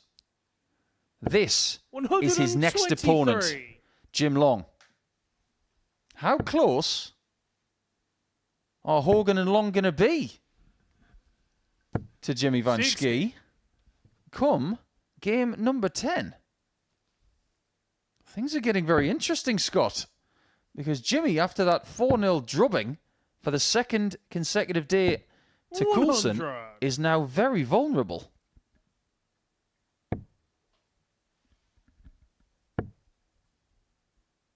And even though Hogan lost his previous match to Duff, he's the person who still has the best leg difference of Duff, Hogan and Long. So he's definitely not out of it yet.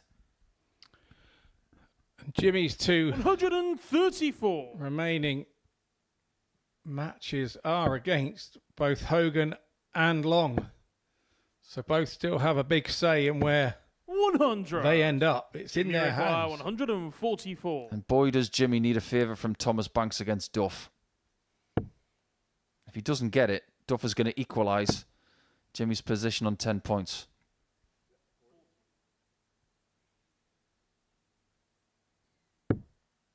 $48.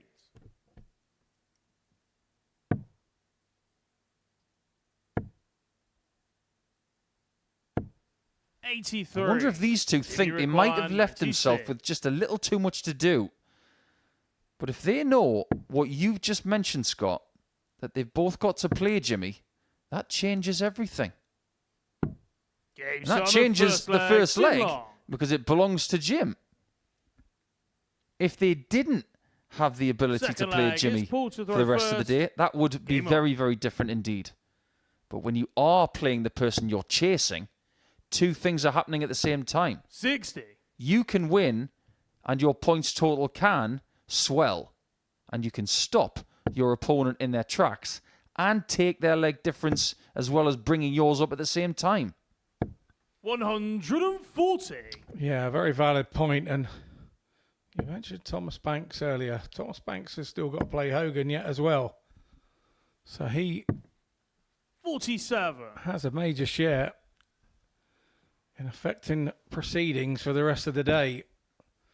Does young Thomas Banks. 140. Two things we know at this stage. Coulson's probably going to win the group. And Thomas Banks is not going to Saturday. 140. So he is effectively the first person eliminated from Champions Week. And they will play each other in game 15. 130. It's going to be a curtain closer in Group C.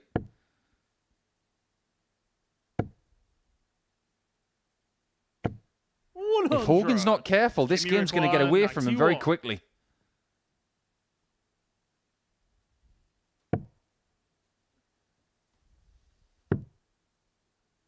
I wonder if Jim Long has got revenge on his mind because he's 2-0 up with a 12-dart leg.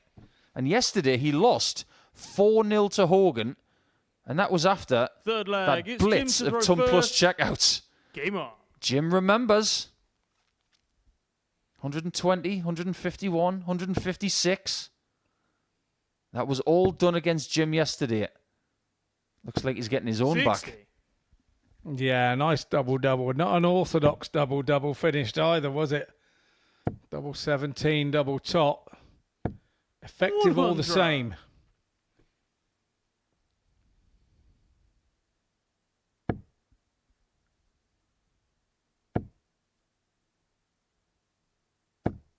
60. The one thing I've got to talk to Jim about is his skincare regimen. If he's over 50, I'd like to know what he uses when he gets out the shower. 60. Not a wrinkle in sight. And I've already checked the back of his head. There's no clothes pegs there just to tighten everything up. He's not Kent Brockman. I was just about to say the same. Has he got a clothes peg just below collar level on the back of his shirt?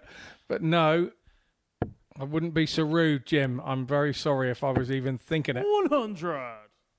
If I look as good as he does when I'm over the age of 50, I'll be very, very pleased.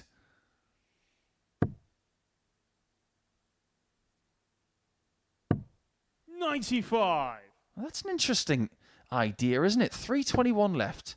You go to 19s. Is he thinking 171 60. leaves 150, and then he can stay on the 19s to leave double 18, so he can concentrate on the lower treble instead of staying up top? That's interesting thought process. 59.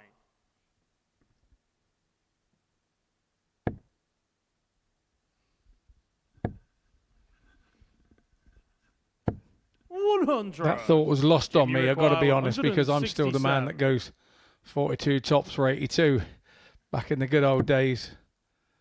But I only do it now if I'm 3-3 or whatever and it's the last leg and they're on a double and I'm on 82. I will always go 47. treble All you 14 require, because obviously the 81. 14 leaves you 18 and a dart of the ball. Never known anybody be able to win a game of darts without getting a dart at a double in the last leg. 56. Jim, you require 120. Better to have a shot at something than a shot at nothing. For 3-0. 80. He doesn't get one All back you require, on Hogan with a 25. 120.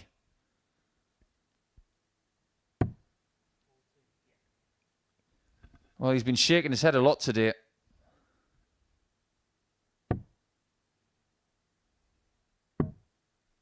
No score. Well, well, well.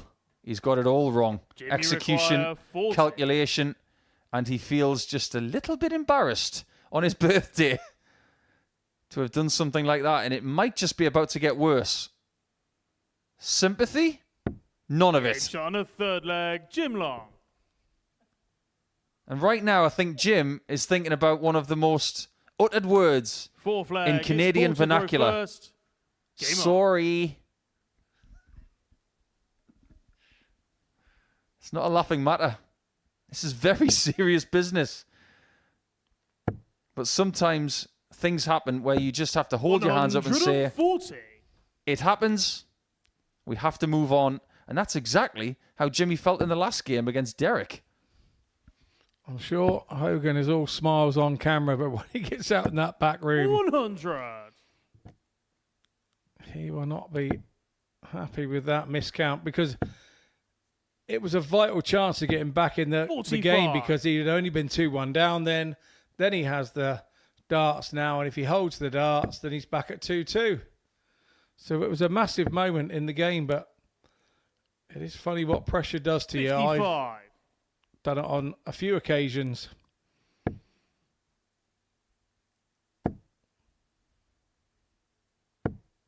$41. Now, Paul's cutting a figure now of someone who feels like he's trying to ski uphill.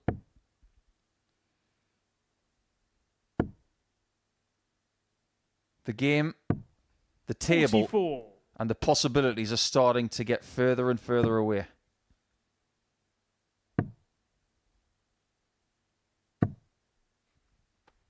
I called round 3 on Friday crunch time. The only thing that's getting crunched is Paul Hogan. 126.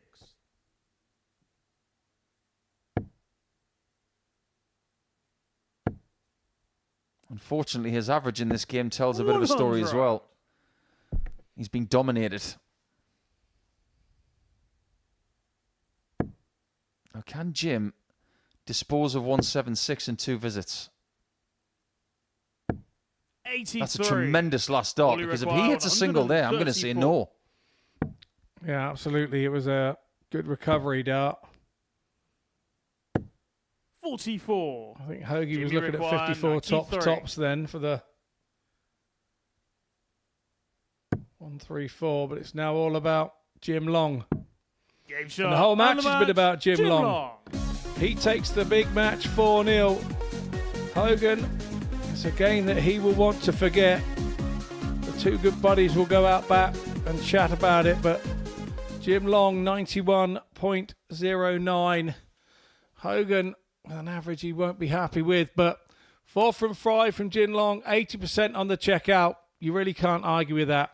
We're going to head off into a short break, and when we return, it will be Neil Duff taking on Thomas Banks.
Welcome back to the Modus Super Series, where before the break, Jim Long got the better of Paul Hogan by 4 legs to 0. As far as this Group C is concerned at Champions League, apart from Thomas Banks, who's out, and Derek Coulson, who's through, everybody else is still in the race. So for Neil Duff, winning this one against Thomas would help bolster his chances ahead of Jimmy Van Schie's clash against Jim in the next match. And Jim Long ran red hot in that 4-0 win against Hogan, so it may not be as academic as one thought it was going to be a few matches ago. In the commentary box for this one, Scott Mitchell and Paul Nicholson.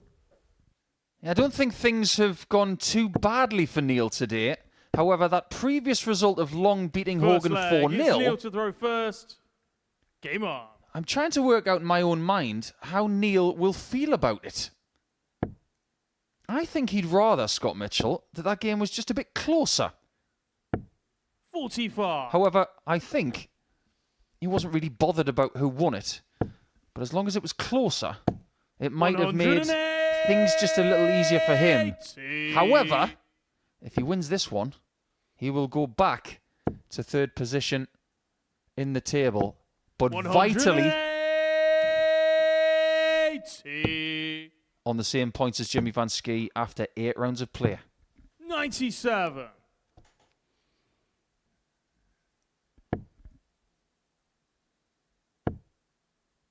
You have to say both have started well here. 97.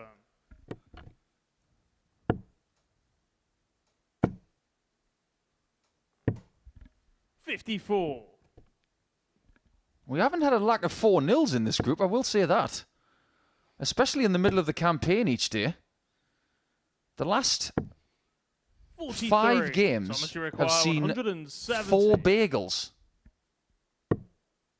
This is like a springtime saunter into the deli district 90. in New York. Neil, you require 136. I can't say I've ever been, so I'll take your word for it. Duff here, 96. battling away, trying to hold throw. You'd think that Thomas Banks would get 1 at double top. Is that a blocker? Has to dance along the hockey. 45. Danced Neil, you across, require too 40. far left. Banks with that, Duff with that 96, pressure in Banks. Can't get any closer than that than in. 20. Thomas, you require 35. What looks like a delicious guide to us, I am sure, was just a little bit obstructed for that double 10. On the first leg, And Thomas takes the lead. Just because he hasn't won a game in this group doesn't mean he won't cause trouble. Game on. And if he causes trouble for Duffman in this one, Jimmy Van Schie's going to be the 83. happiest man in the building. Yeah, it's been Duff out the back room hoping for and praying for a few results to go his way. And now 83. he's got others looking at his result. 100. It's funny we mentioned bagels, actually, because we have had 4-0s in 4 games out of 5 here today. But last night, and I'm not one to make up vernacular in this sport because that's up to other people to do that. But Tom Sykes' performance last night, when he averaged 113.43, that was a performance I like to call an everything bagel. Ton plus average, 180s, 4 out of 4 on the doubles, 60. and a ton plus checkout. Everything had a check mark against it last night. You cannot play much better than that. 98. No, agreed. And it's a nice stat to have in your back pocket as well. Such a thing as 96. Champions Week. And Thomas, you require 80. he will go into this evening feeling confident off the back of that last game as well. Only just. 55. Neil, you require 137. This game could get away from Neil if he's not careful. 59. Thomas, you require 25. Duff won this game yesterday, but only just. 17. He's just been given a lifeline Neil, you here, and require he must take 78. it. How many lives has Neil got left?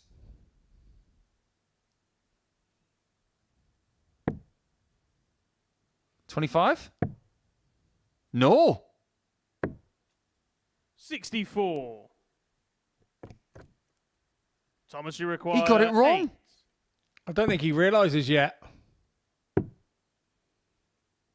I don't think he realises yet. Game shot on the second leg. Thomas Banks.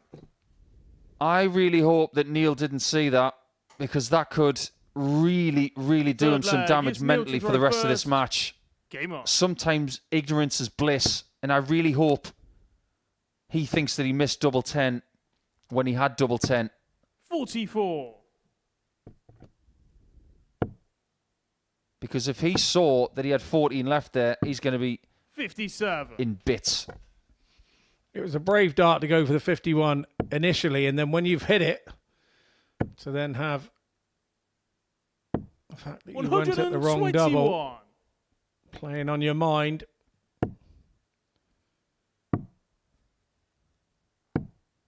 $78. The problem if Duff loses this game, he's still only 2 points behind Jimmy, but that leg difference, it keeps coming up. He's got to do something about it. 120. He can't rely on Jimmy losing 4-0 again.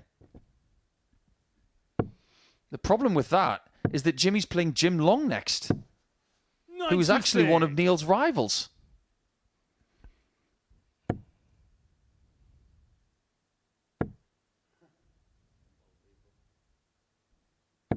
I think the word he uttered there was unbelievable. Is he starting to tire on day 5 of the week? 78. He wouldn't be the first.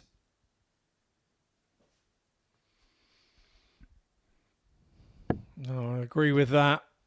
Playing the full week can be 100. energy draining, but one thing is from Group 96. C, you do get a Now you more require regular 90. evening before the Saturday night. He got the double right this time, but he didn't get the 82. execution. Thomas, you require 96. Banks for 3-0. Double 8. Oh, no. Not the first time he's done something like that today. And another lifeline for Duff. Madhouse. No score. Forget the house. Thomas, He's just you mad. require 96. Yeah, you could tell from the shaking of the head between darts there. Another. Game shot on a third And that leg. is Thomas pain compounded from Bulldog Banks, and Duff doesn't even Fourth want to leg, look. It's Thomas to throw first. Game on. Now, what are we seeing from 140. Thomas here, apart from a little bit of freedom? Because ever since he's changed to these stems and flights, he looks like he's found something 41. else. Maybe this experimental process is allowing him to play with that freedom that he's got this afternoon. 57. If Duff loses this leg, his leg difference is going to be -9, which is 12 legs behind Van Schie. 62. That is bordering on catastrophic. Yeah, I'm not sure it's a change of length of 100. stem and flight combination for Banks. I think it's just a new set, maybe. They're nice and new on the back end. They travel through the air a little bit quicker, and I know that sounds really, really daft. There's the element of drag within the throw and how each individual dart player throws a dart. And I have Thomas down as 34. one of those that once that dart's thrown, it stays thrown, doesn't it? He's a rapid thrower, a very, very strong 60. pace into the board and Thomas, you flat require 170. trajectory. And maybe if those flights are a little bit chipped away at the back, it just slows that trajectory of 54. the dart. Oh, this is a game of millimeters and microns. 98. And at the Thomas, minute, you require 116. this is a day of bagels. 56. Neil, you require 100. To save the match. And maybe to save his chances of getting through this group. For some 20. reason, it just didn't Thomas, you seem likely. require 60. Double 10. 40. That was for his first Neil, you win require 80. since Tuesday.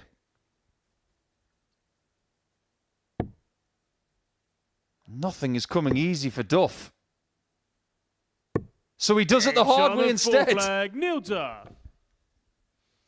When you can't do the simple things in this game of darts, like Fifth two single flag, 20s it's and Neil to throw tops, first.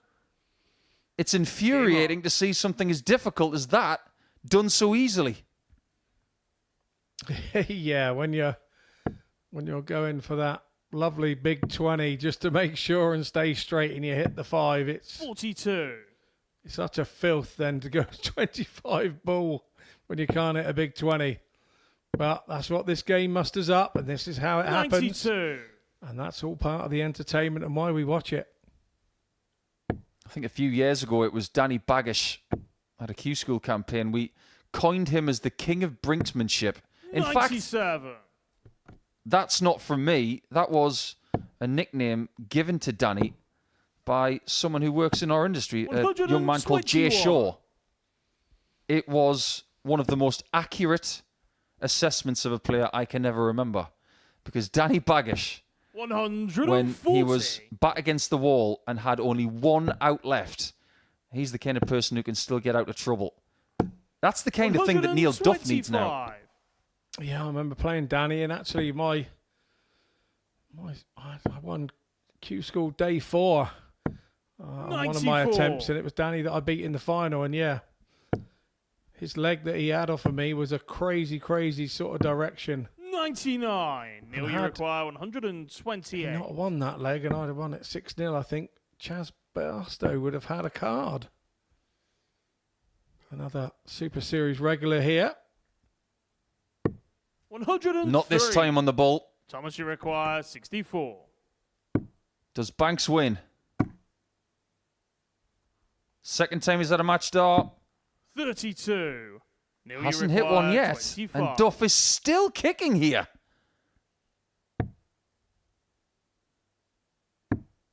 He's still in the game. Flag, Neil Duff. I don't blame you, Thomas, for shaking your head. Flag. It's Thomas I think we're all doing it. Game on. It's not at the standard of play, 85. which admittedly in this game is well below what Champions Week has delivered this week, but you cannot take your eyes off this match for 1 second. 140. This is the kind of game that Duff can win without his best darts. 78. And one of the reasons for that is purely experience. Yeah, I agree. And we're in a situation where Banks is chasing a win and Duff is desperate for a win. 80. It's two worlds colliding, isn't it? 41. For very different reasons. And Duff has got himself back in this from 3-0. You would not now from this position 57. bet against him turning that into 3-3. And Thomas has the darts here, and you'd think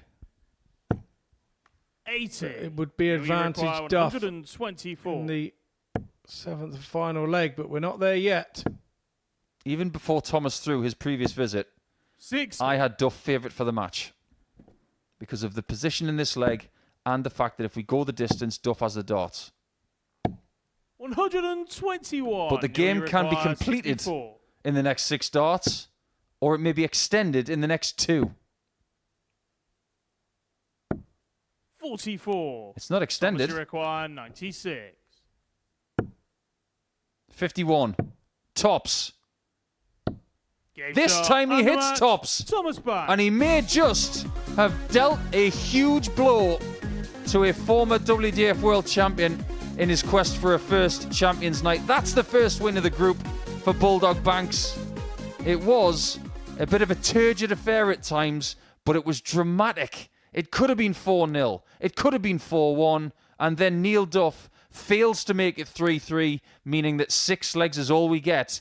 And now Jimmy Van Schie is going to be the happiest man in the building, seeing that Neil Duff has lost that one by 2 legs. We'll take a short break now, but when we come back, it is going to be Jimmy back at the hockey, and now he's got another problem. His name is Jim Long.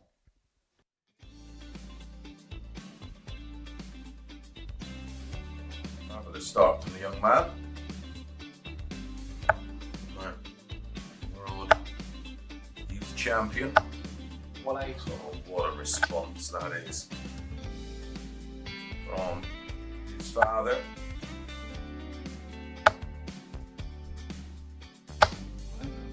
Back-to-back 140s. Siding leg of 7.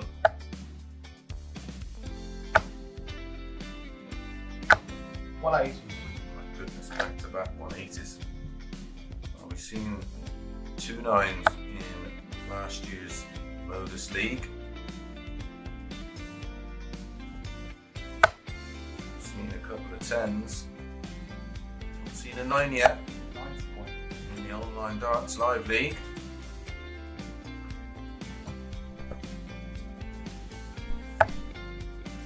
Double 19. Double 12 for the 9. And he gets the 9. What a way to win. B would be a contains the 5 players, and 3 progress to Saturday's final. 60. Of course, that emphasis is on qualifying for Saturday night's final. because the runner-up, and the winner of the third and fourth place playoff will get their crap at Champions League. 180.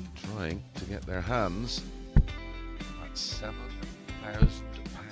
first prize. 45.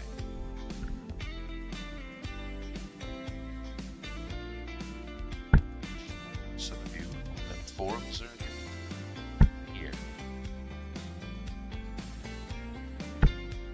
180. Oh, welcome back, Martin. Where have you been? Where did you go? 100. Martin, you require 141.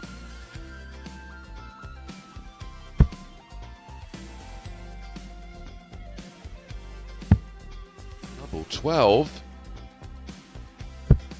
Okay, Absolutely outstanding Martin from Adams. Martin Adams as he hits a 9-darter.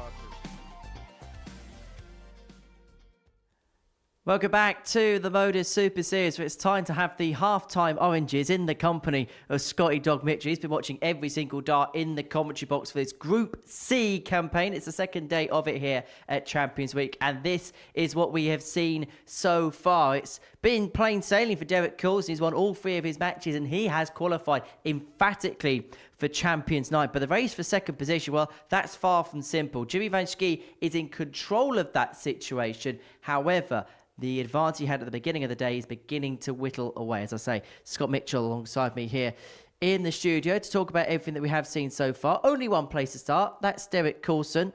Came in overnight with that buff at the top of the table, won all 3 matches, and has played some ridiculously good stuff today.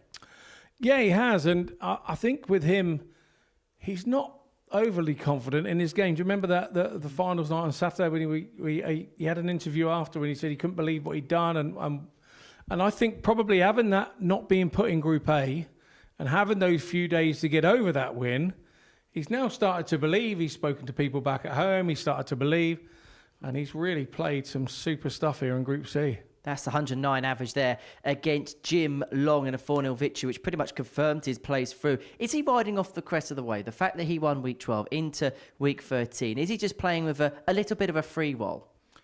If he is, then I kind of totally understand it. I mean, it's lovely when you're in that. We talk about being in the bubble and you have periods in your darting life where you feel that there's anything is achievable. And if he's in one of those, he's timed it right, hasn't he? There's no better time to be in that bubble than here in Champions Week at the Super Series. So Derek Coulson is through to Champions Night tomorrow evening, but we don't quite know the identity of player number 2. It's Jimmy Van Schie who finds himself in control of the situation, but in terms of today's performances, not quite lived up to what we've seen across the other 4 days.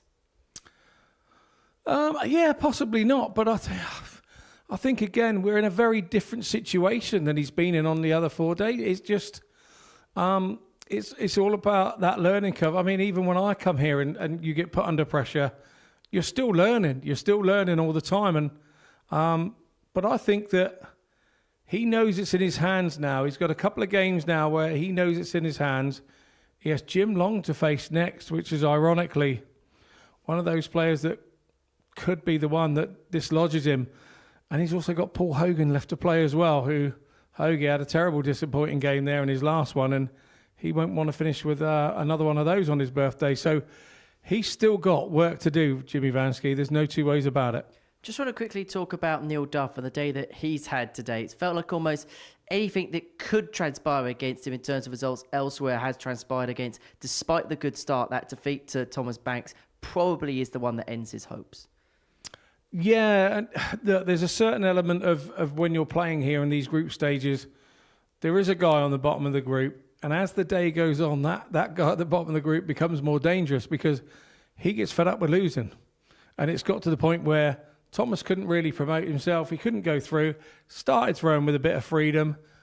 Yeah, Duff let him off the hook a little bit at times, but Thomas took what he needed to do, and he doesn't want to go away with no win today, and he now hasn't. But the effect it's had on Duff means that, makes life very difficult. Well, let's have a look at the table, then going into the final couple of rounds of fixtures for the day. Derek Coulson safely through, 14 points to his name. He joins Connor Scott into Champions Night tomorrow evening. Jimmy Van Schie currently holds pole position for that race. Jim Long finds his way in third, and depending on the result here, Long can leapfrog Jimmy Van Schie in the table. In terms of what Jim's done today, that game against Paul Hogan was a real statement of intent that the Canadian's still very much in business.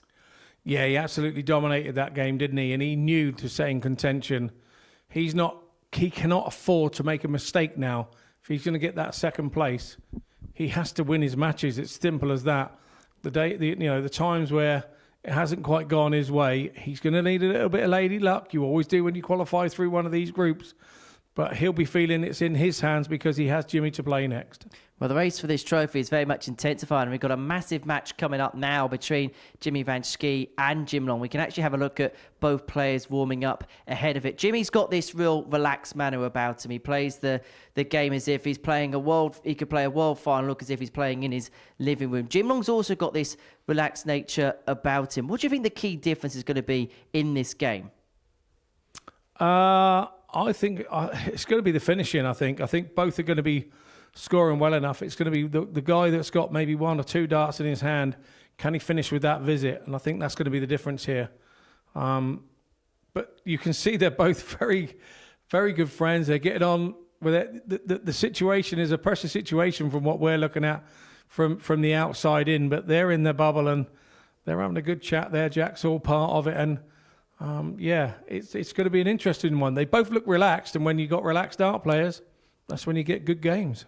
Right, let's get it on. It is Long against Van Schie for the race into Champions Night. Scott Mitchell is going to join Paul Nicholson in the commentary box. Yet another big game in Group C. And this time, Jim Long can affect where he sits in the table at the end of this match. Even when he beat Paul Hogan by 4-0 in Game 8, he knew that he was not going to get into the top 2, but he was going to get close. Now he's got Jimmy as his opponent, and he's got Jimmy throwing against the darts as well. If Jim wins by 4-2 or better, he's going to jump into a qualifying position for now. So anybody who wrote off Jim Long at the start of the day, they may be feeling slightly embarrassed, but don't count out Jimmy. He's had ups and downs in this group, but here is an opportunity. Throw first. Game on. With 2 rounds of play to go, he can eliminate Jim Long.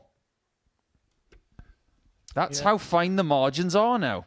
Yeah, they are. And I'm just having a little quick look as I came back in. If we look at the qualifying stats on the averages they did on the week to get here, 135. You would say it's advantage Jimmy Van Schie because he came here with an 88 and Long came here with an 85. But you can throw averages on paper out of the window because it's about situations. And those qualifying averages were a few weeks ago. 41. We know that darts is on the day. Yet another darting statement that should be on a T-shirt. 58. We know it's Derek's day. He definitely deserves a spot in Saturday.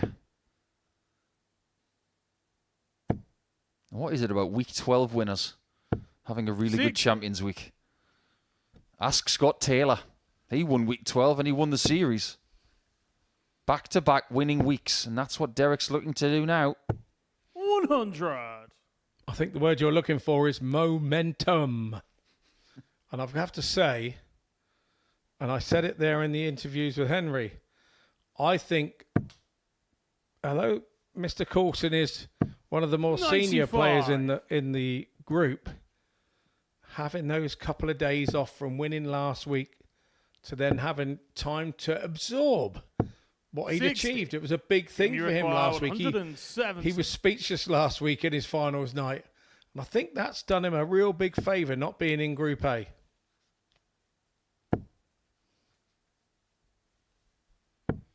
somebody that we know very well has done exactly that.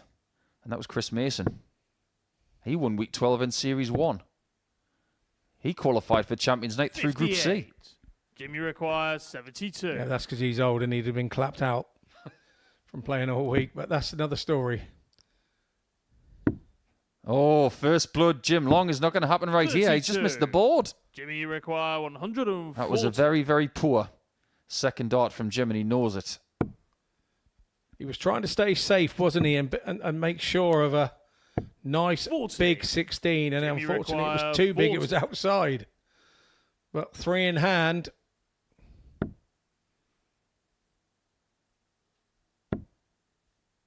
One in the middle. 20. Too much of a collision. Jimmy, you require 100. What looked really comfortable has now become very complicated. That sounds a bit like the table.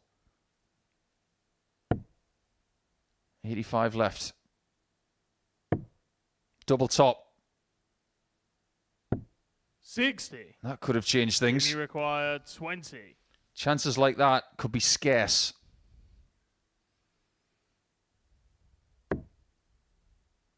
Is that just a little too close? Doesn't matter anymore. Game shot of first That is a leg, world-class Jim double Long. 5 from Jim Long. That is battling demons in your head in this Second leg, situation, it's Jimmy to throw in first. this pressure situation, and everything in your head is telling you that you cannot hit that double 5. 140. It's a strange thing to say, I know, if you're listening, but it's exactly what happens in your head. It tells you can't hit it. That's the first time I've ever heard Scott Mitchell sound like a Cranberries track. 100.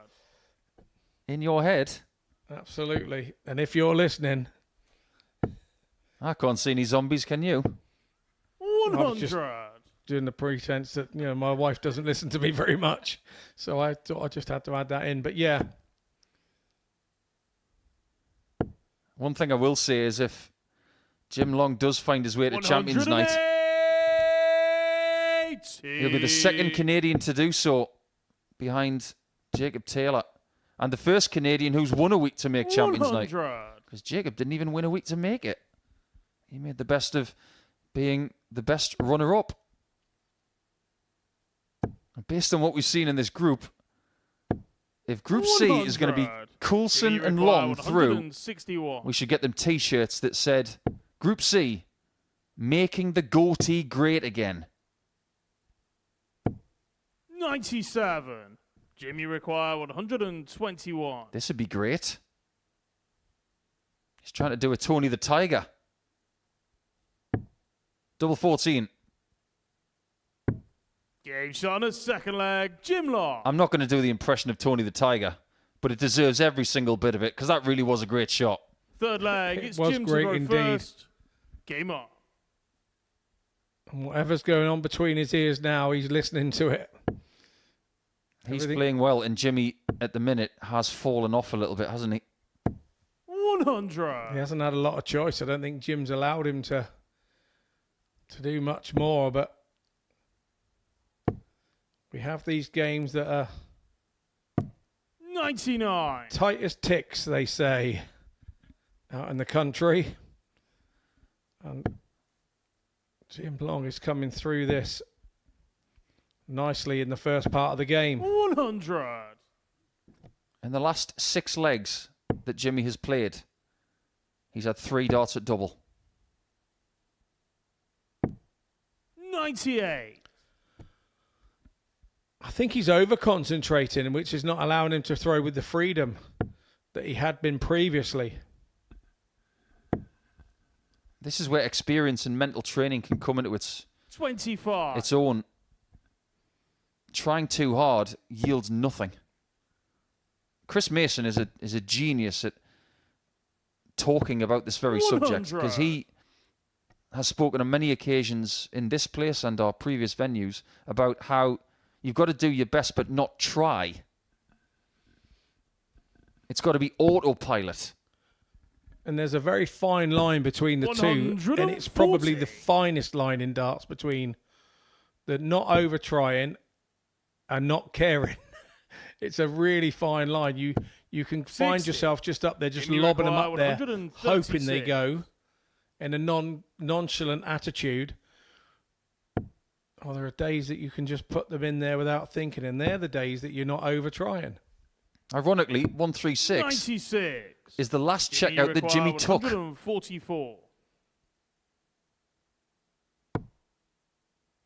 And he might not get a dart double in this leg.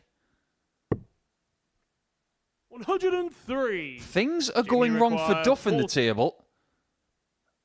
And things are starting to go wrong for Van Schie.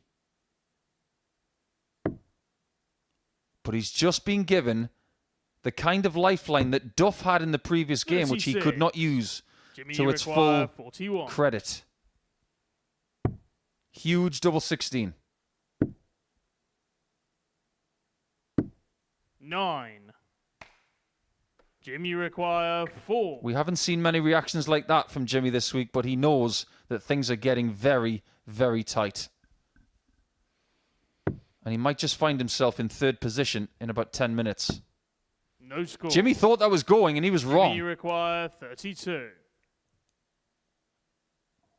Tense moments here then.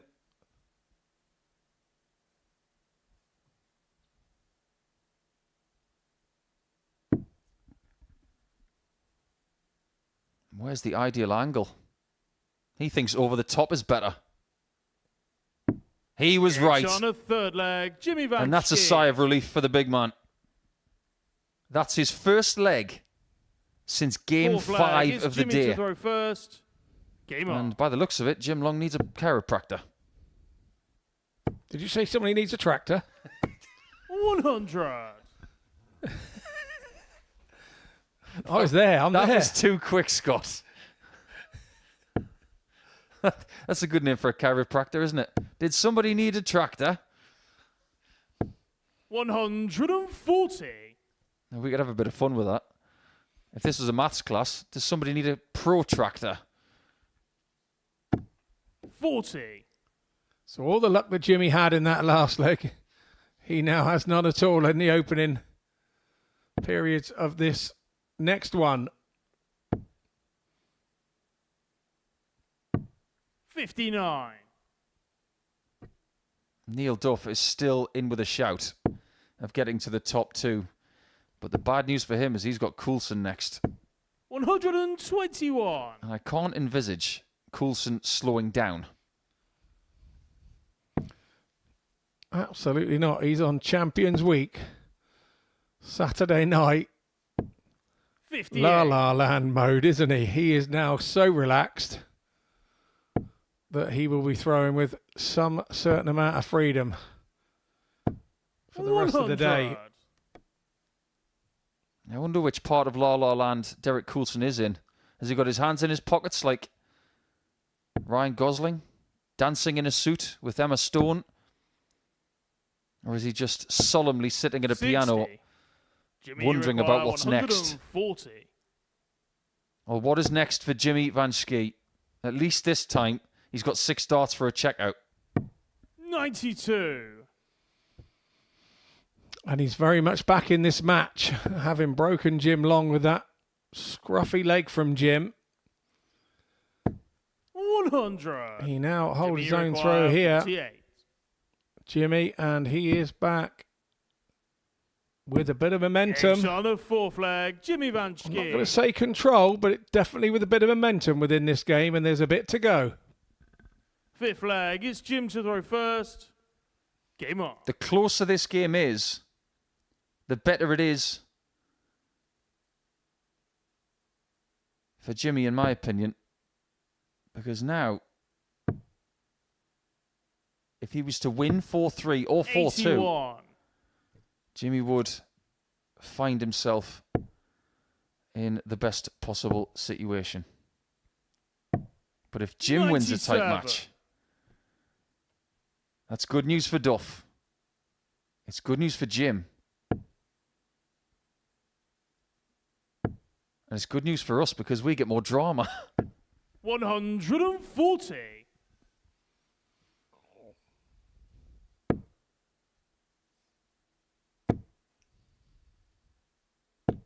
81. It's this portion of a group that you find out where you're at. What kind of dart player am I under pressure? It will feel very familiar to these two. 140. It's nothing about it being Champions Week. It's about Super Series experience. Coming through groups like this is just what you have to do. And they've both done it before. Jimmy require Yeah, these are the days you play for, Nico. There's no two ways about it. To find out about yourself, whether you actually achieve or you don't achieve, it's still nice to find out about yourself 100. and where your game is. And these are the days that you find that.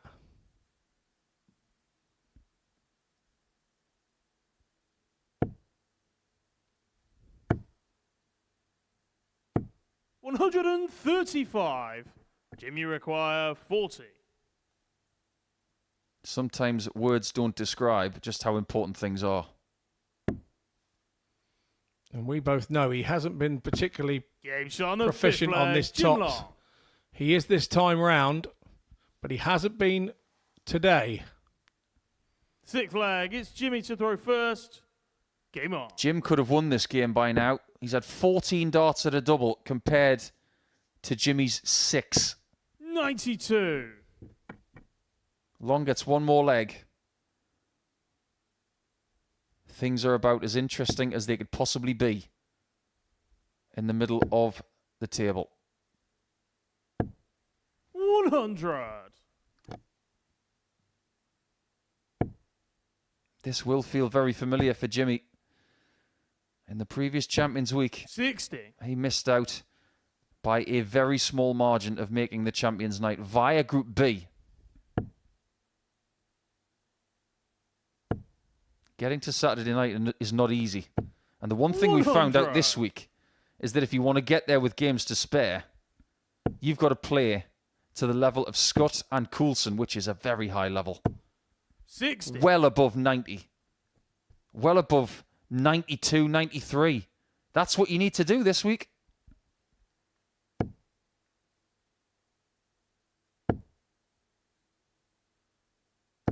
$140. Jimmy did not want to see that. He needs to get himself on a finish now.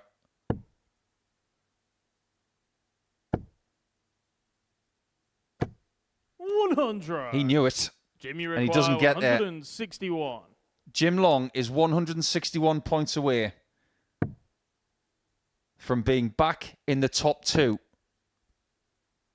All the chatter this morning was Jimmy Van Schie as the favourite, Coulson as the surprising second favourite.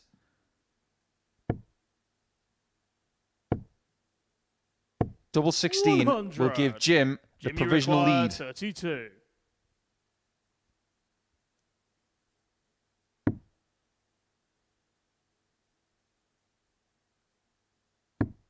Game shot. Jim And the wins match, by 4 Jim legs Long. to 2.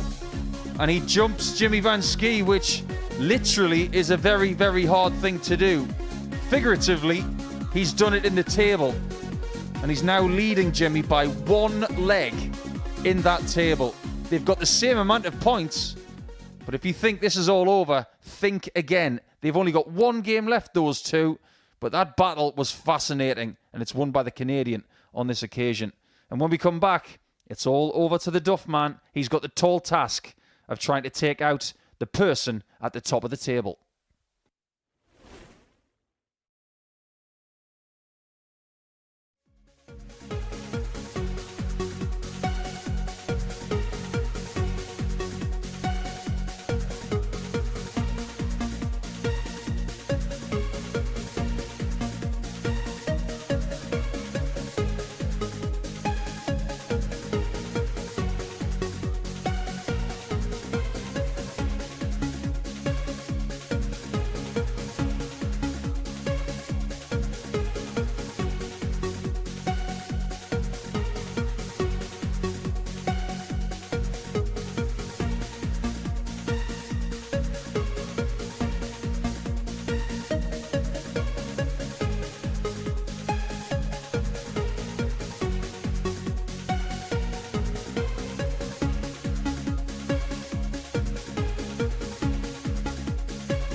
Welcome back to the Modus Super Series, where before the break, Jim Long got the better of Jimmy Van Schie by 4-2, and that puts the Canadian now into second position in the table on legs difference. So Van Schie, who started the day in P2, been there all day up until that point. So Jim Long now has the ascendancy going into the final round of fixtures. Neil Duff can also make it a three-way tie on 10 points. He's in must-win territory here against the group winner Derek Coulson. A defeat here for Duff would mean that it'd be a third Champions Week and a third time that he has failed to make it through to a Champions Night. However, if he can get the better of Derek Coulson, then I mean he'd be on 10 points, and we've got a bit of a battle royale towards the line. Duff would take on Long in the first game of the final round of fixtures, and then Van Schie would take on Hogan in game 14. But that'd be academic if he loses out to Coulson. Here watching this one in the commentary box is Scott Mitchell and Paul Nicholson. Yeah, Duffman's just been given another lifeline, and this time it's by Jim Long, who he's trying to beat in the table. This is a free-for-all, Scott Mitchell. It really is. It's like a Royal Rumble. They're throwing each other over the top rope all the time. Yeah, it's not now any time soon to be leaving all your good darts in the practice room, is it? If they're in there, you've got to bring them to the party. There's no time like the present. And it's what Neil Duff is going to have to do. First leg, it's Derek to throw first. Game on. As if things weren't hard enough. He sits in fourth, does Duffman. He's got to beat Coulson, who's in the form of his life.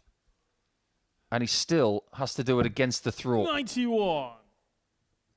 It's maybe a good thing that Duff is in this position now, because he can attack. If he can beat Coulson, ideally, by some distance, he actually does have Jim Long in his last game, so he can stop Long's process. 180. Oh, well, Derek, he didn't start the game with a 180 this time. He just saved it for visit number 2. 85. But the fact remains, if Duff loses this game, he's not going to Saturday, which will not sit well with him.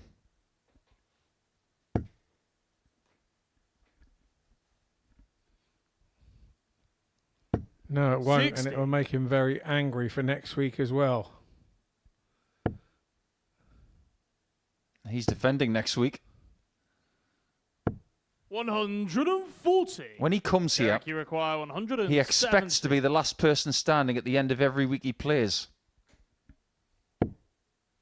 Having said that, all of the people playing here this week like that feeling too, because they felt it. 98.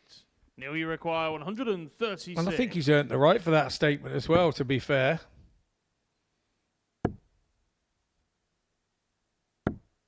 $120. That'll do. Derek, you require 72.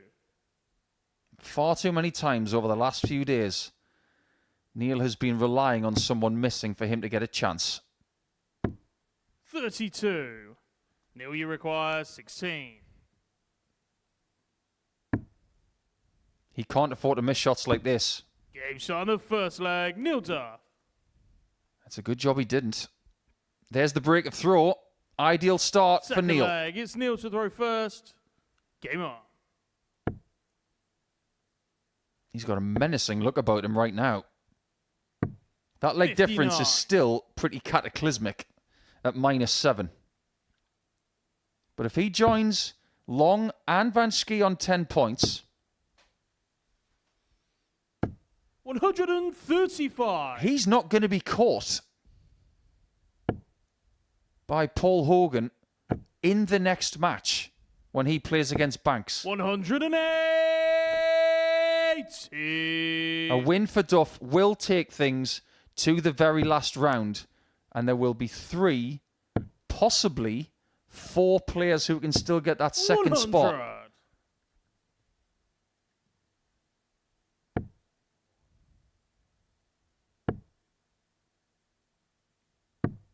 44. I wonder how Derek's feeling about the fact that he has made Champions Night. Coming into this week, all the chatter was about Scott It was about Duff. It was about West. 81. Maybe a few others. But very few people were saying, oh, Derek's going to make Champions Night. Absolutely. Yeah, I mean, if 98. You can understand if he feels like he's on a lap of honour here in this match. You know, you can understand it. It's job done for him. He's done what he probably set out 43. to do at the start You require 100 of the campaign yesterday. He would have just been happy to have made the Saturday night final. It wouldn't have been, I want to be a group winner. I don't want to be a this. I don't want to be that. I just want to make the Saturday night. You require 142. I think we see what Duff felt about that miss of the tops. But Coulson here with 142. It would be a mighty ask at this point in the game. Yeah, you wonder what Neil's thinking right now. And it might be, don't you dare. And Neil, he hasn't hit it. So you're coming back for tops. No, he didn't dare indeed. Neil, you require 40. So Duff back at tops then. Gave Sean a second Goes leg. 2 Neil zip. Duff. But again, nothing to fear here yet for Coulson. Hold a throw Third here. leg, it's Derek to throw first. He then has an Game on. opportunity to put Duff under pressure. But at the moment, you would say it's momentum to the Duff man. 100.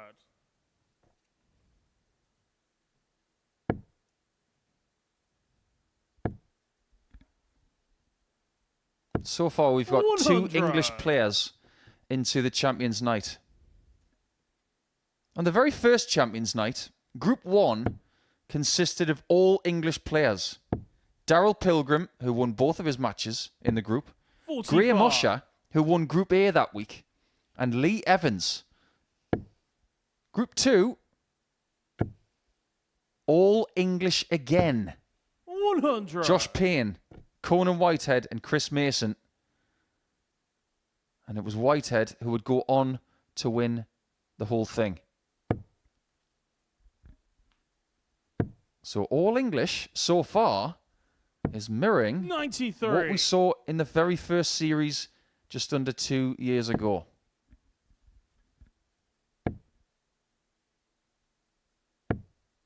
$26.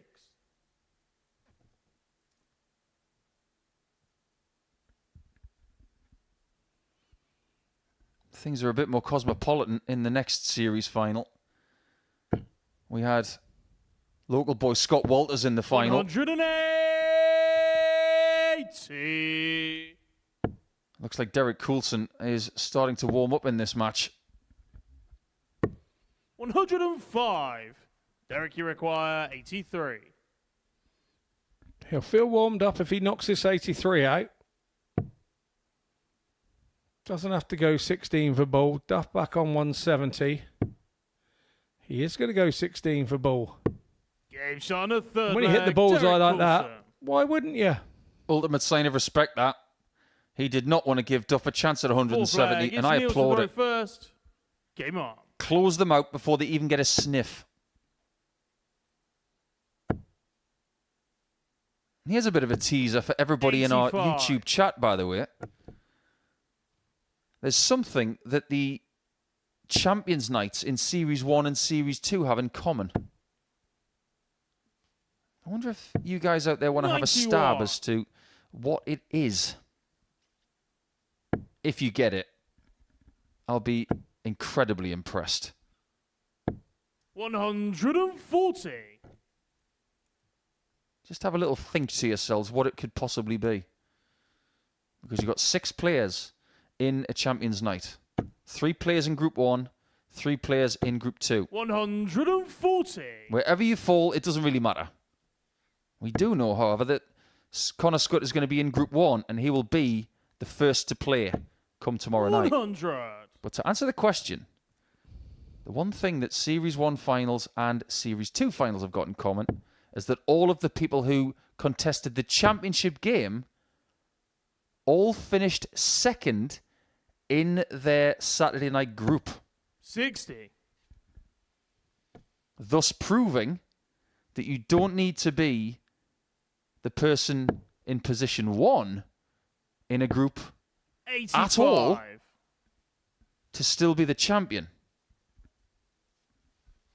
Meaning that by scruffily or somehow getting to position 2 in Group C, there's no reason why Duff can't win this week. 174. No, Here we agreed. require And 91.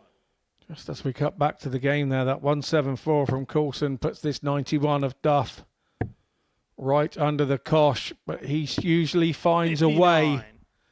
Rushed that one a little bit, I would say.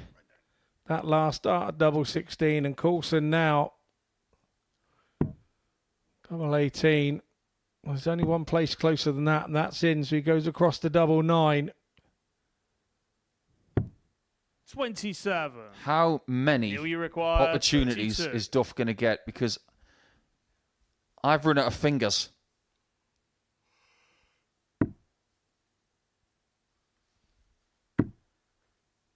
It's a must go. 16. Derek, you In require previous 9. weeks, he's already 3-1 up. And in some other weeks, he's already won this game. Double 3. This whole sequence is showing the pressure of this situation. It's on a full And flag, Derek wow, Coulson. wow, Derek Coulson.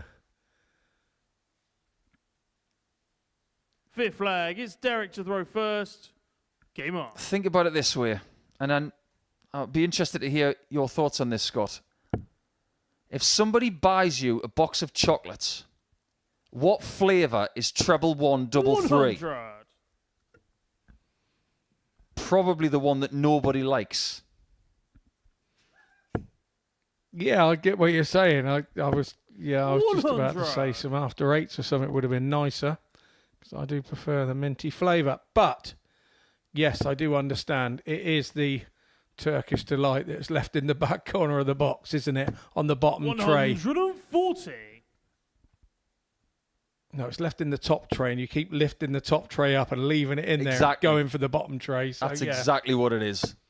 140. And that's how Neil Duff feels. When you've missed multiple chances to get a 3-1 lead, the last thing you want to see is someone scruffily hitting a 9 checkout via treble 1 double 3. It just makes you feel worse. It does, but you then have to go and keep looking at the scoreboard and saying, look, I'm still here. I'm having not the best of times, but I'm still here at 2-2. 91. Derek, That you always require gives me a chance. 161. And that was a big treble visit from him there, Duff, with that last start to lead the 170. Coulson really needs to turn the 100 corner here. 90. And he does so by Here hitting we the bullseye. require So 170.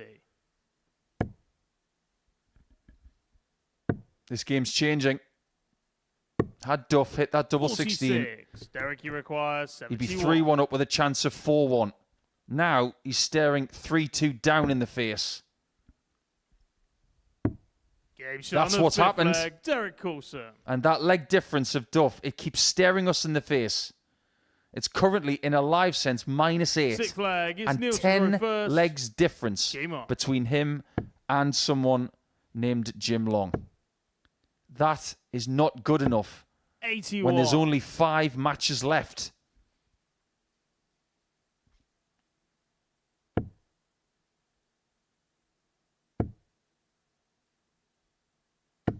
$60. If you'd like an analogy of where Neil Duff stands in this whole tournament this week, he's like Tom Cruise in Mission Impossible 2 100. in the Red Cliffs of Utah, hanging by a cliff on his fingertips.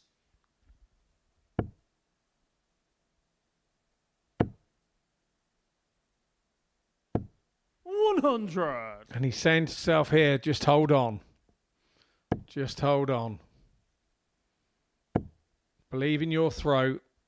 Go 140. one leg at a time. Don't look at the whole match. Just go one leg at a time. Hold your throw. And then try to do something to ask the question of Coulson going down the last. Absolutely. Beat Coulson. 140. Forget about the leg difference for now. It's probably not even in his mind right now. Beat Coulson, get to 10 points. then he can come back, beat Jim Long, 100. and hope that Hogan beats Jimmy Van Schie.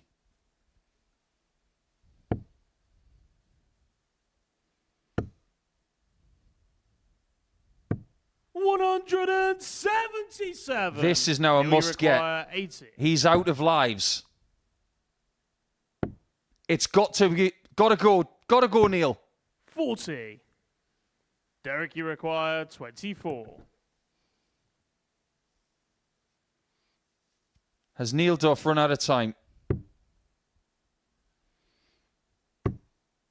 Is Coulson going to confine him to the exit door?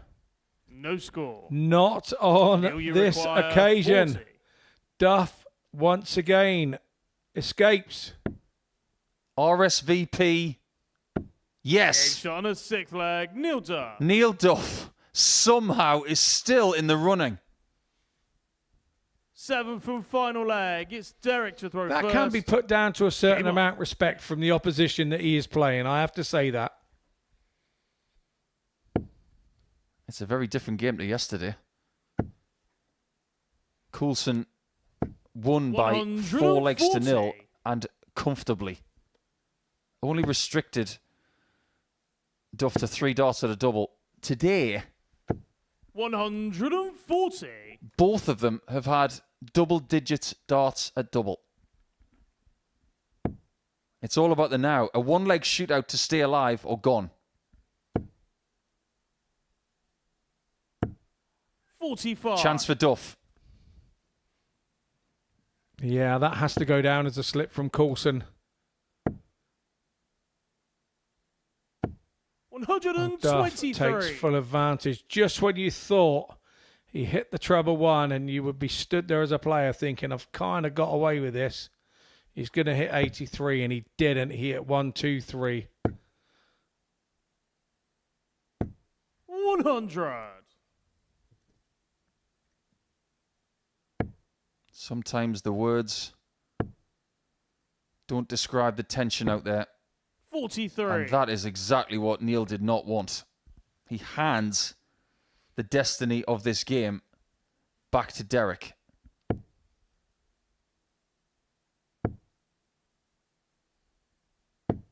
$100. Typically cool. Can he get to a 2-darter? 57. Because he can't. Derek, you require 116. Derek is now a hot favourite to send Neil out. And when you've got the opportunity to get rid of a world champion in Champions Week, you have to take it. 88. And he's now missed Neil, you in require multiple legs 138. at the same height on the board. One from the left, one from the right. Can Duff somehow find a miracle? Double 12. Coolest man in the place. Oh my word! And the match, Neil Duff. World Championship quality needed on a shot like that, and he's still alive. That is the shot of the week. And we've seen some shots in Champions Week, but that takes the cake. Give the cake to Paul Hogan, it's his birthday. But the person who's just hit that 138 is still cooking. And now he stays in 4th position, but he's on 10 points with Jimmy Van Schie and Jim Long. Wow. What more is there to say?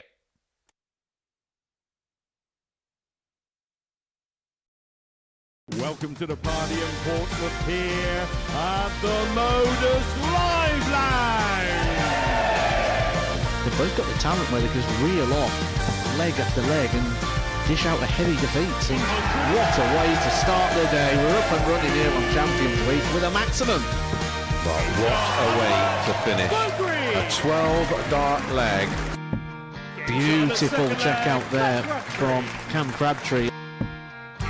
Only needs the one. Game shot on the 2nd leg, Darius What were you saying about efficiency? Shot on the 3rd leg, Reece Is that Robinson. the moment that Reece Robinson comes alive in this crucial clash? Looks like he's going to go for it. And it is right next to his favourite double top. And he gets the job done at the earliest possibility. That is Crabtree through. Case not so. Harrison gets the all-important win. Game shot on the second leg. Darius Labanowski. Game shot. Well, Smith is it Darius a Labanowski. 9? A long time. And that clenched fist. Game shot. He gets the job done in the end. He was nodding in total agreement because Game shot on the fourth leg. Just Darius like that. Labanowski. only needs the one. And there you can see that she can unlock at any moment, but that is quality from Harrison. This would be a wake-up. welcome to the party in Pompey. Should be a good marker for him, and is. It was a great guide. On the first leg, Andreas Harrison. It's a breaker throw for Andreas Harrison. On the second leg, Dan Crabtree. Consecutive breaker throw, double 16 is found. And he does lead. It's not an 11, but it's a beautiful 12, treble 17, which he gets. Bullseye for the win. Absolutely incredible by Andreas Harrison. He's Andreas Dirty Harrison!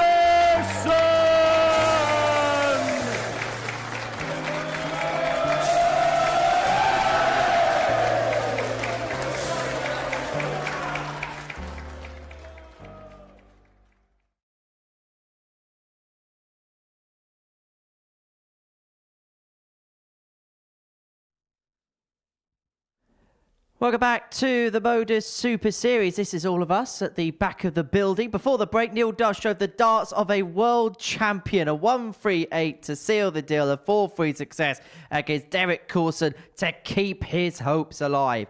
Game 12 of our session sees Paul Hogan up against Thomas Banks. It's the first dead rubber that we've got in this group. Hogan is going to finish 5th. Thomas Banks is going to finish 6th. Depending obviously on how things go. Let's see what happens in this one. It's Paul. It's Scott. It's live. It is live, and Neil Duff is still alive. 60. How? We are still trying to process it. We've seen a 167 this week from Jimmy Van Schie. We've seen multiple 144s. We've seen 2 156s from Hogan.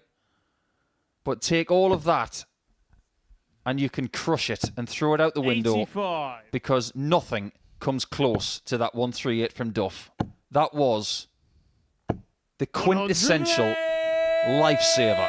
Yeah, I had a former, well, current county manager at Dorset who says sometimes it's better to be lucky than good.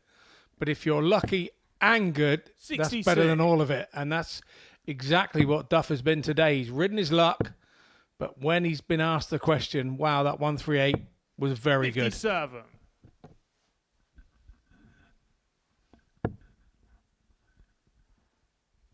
good. Also be a fly on the wall in the practice room when that 138 went in for Jimmy Van Schie and Jim Long. I thought it being Paul Hogan's birthday, I was hoping there was going to be some 54. birthday cake down there, but there wouldn't be any left over now. No, I'm sure a crocodile flavoured cake would have been too much to ask for, but maybe a crocodile themed cake would have been nice. Thomas requires 76.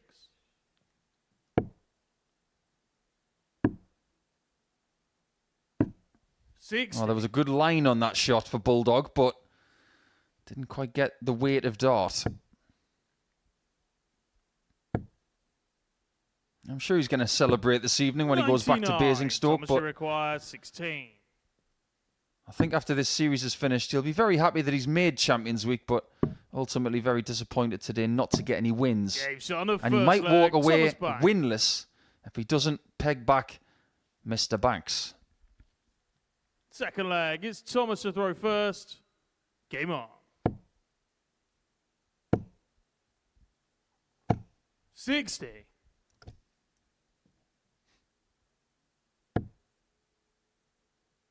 I think if Paul was going to have a catchphrase in his career, it would be 100. That's not a dart. This is a dart. I think if he was really into it, he would have a pair of crocodile sort of boots or something as well, wouldn't you? 140. Crocodile shoes, yes, yeah.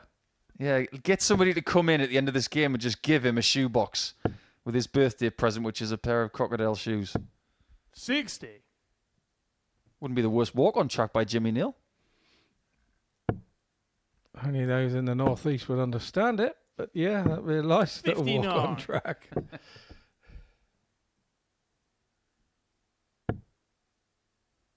I think sometimes when you leave a venue and you are disappointed, because Paul will be disappointed. 41. And Thomas will be too.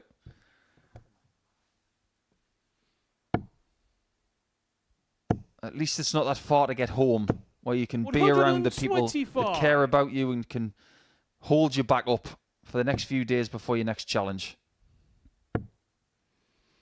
Yeah, he's liked by the people in his Thomas, you require 117. neck of the woods. He's now he plays his county for Berkshire and stuff, and he's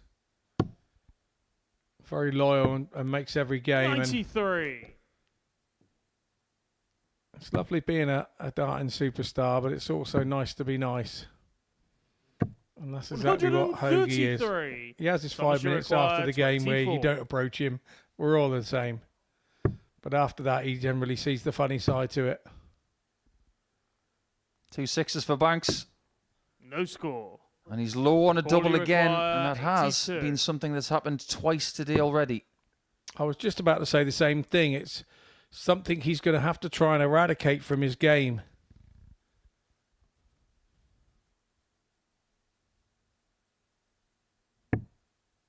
Treble 11. Not the worst play. 40. Just didn't hit it. Thomas, you require 24. Back to 12s. Back to 6s. Down to 3s. Game shot on a second If leg. in doubt, Thomas use the Banks. trap door.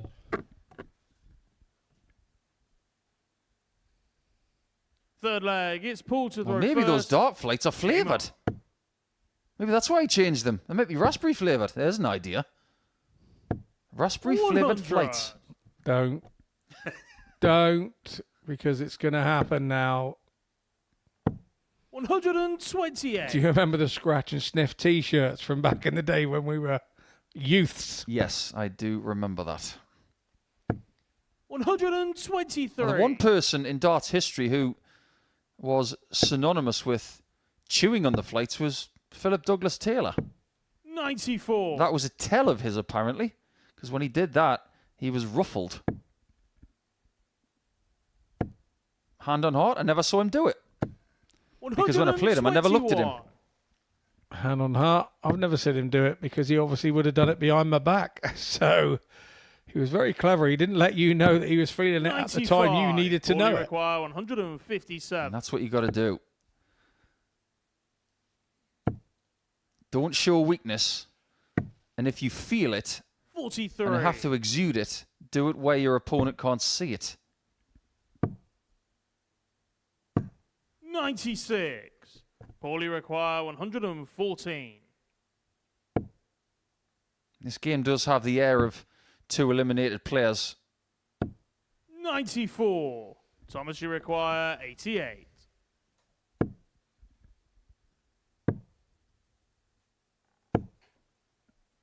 $82. Paulie required 20. Well, Thomas is in trapdoor Takes on territory the once third again, leg, but he Paul doesn't get a look at Hogan. it. The shoulders are down. The chin is down. Fourth leg, The it's facial Thomas to throw expression tells you first. everything you need to Game know. on.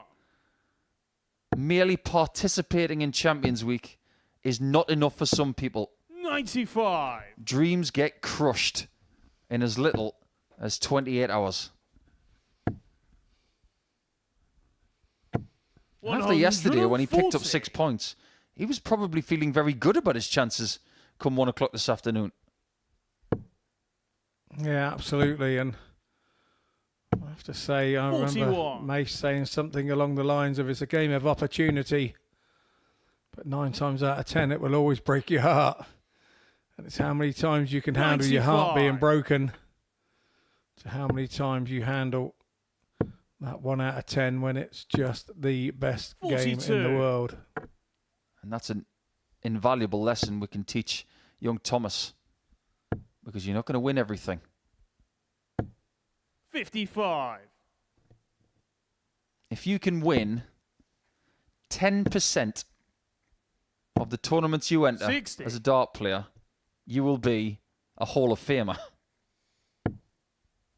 A big Hall of Famer too. 130. Should switch. 100. Thomas. Poorly require. Don't get into 81. those bad habits.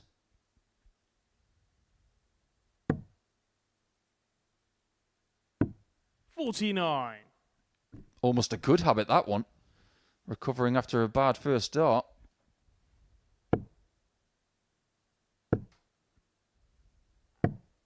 $131. Poorly require 32. So it's 32 apiece. Who's going to take it? Game shot of fourth Hogan flag. is not Paul going to Hogan. let Banks get a poke at it. Fifth flag. It's Paul to throw first. Game on. Just a little diversion away from this game. Just to give some people an indication of the first 100. time Luke Littler won here in Champions Week. He beat Jacob Taylor in the final. He is still the only player 55.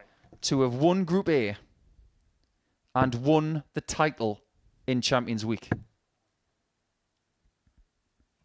But Connor Scott is 81. trying to take that one step further here this week. He could complete the perfect campaign 140. for the entire series. Win Group A, win Group 1, win the qualifying Saturday night. Come back to Champions Week, win Group A, 100. win Group 1, win the title. If he does that, that has never happened before. 139. And we know that he listens to you. Yes. So, not that Connor needs any more motivation, but 100. if he accomplishes Thomas, you that require 167. in the next 30 hours, 139. that may never happen again. Poorly require 120. No, agreed. And Hogan here on the 120. Tops up for him and a 3-2 lead. Game shot of fifth flag. Masterful Paul Hogan. from Hogan. There's only 44 years between Sixth them. flag. It's Thomas to throw first. Welcome to modern day Game on. darts. And I'm sure Thomas Banks is very happy about the fact that he's playing against somebody who looks like he's adorned in Norwich City stuff. 60. Even if he hasn't got the nerve to go and ask him which team it is, Thomas would have, yes, noticed the fact. 60. Yes, it isn't Norwich City, it's West Brom. 96.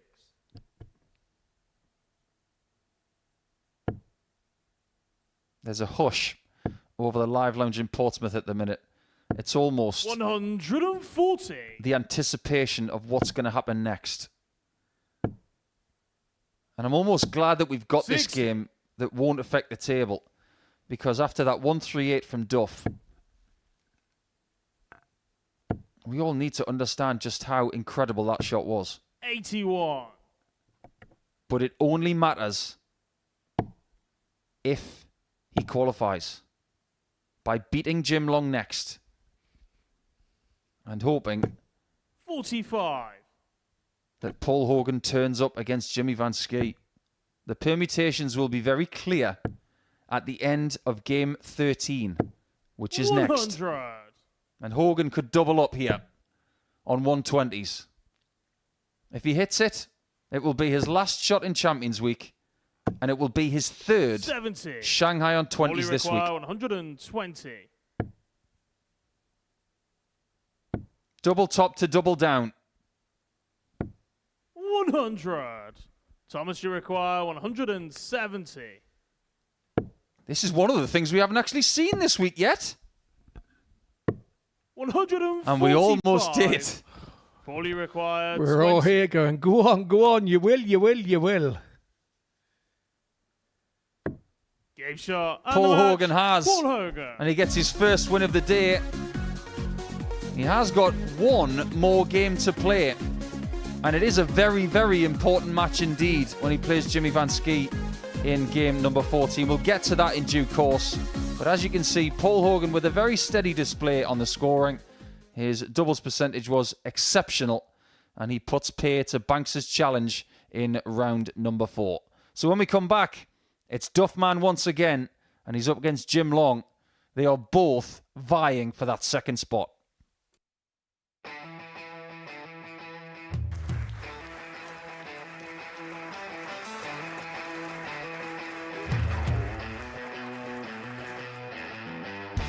Hang on a minute. Wow! Oh my God! Well, that's £100 down the drain already. Itching to hit the 180. He's gone for the maximum.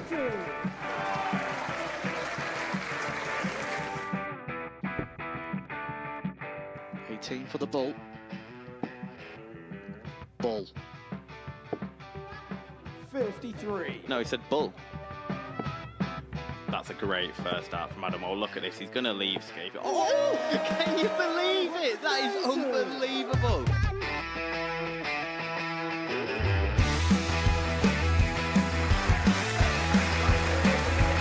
Yeah, match starts to put his team into the final. And through to the final they go. Charlie Murphy has hit the match-winning dart on both occasions. Number 4 for the title.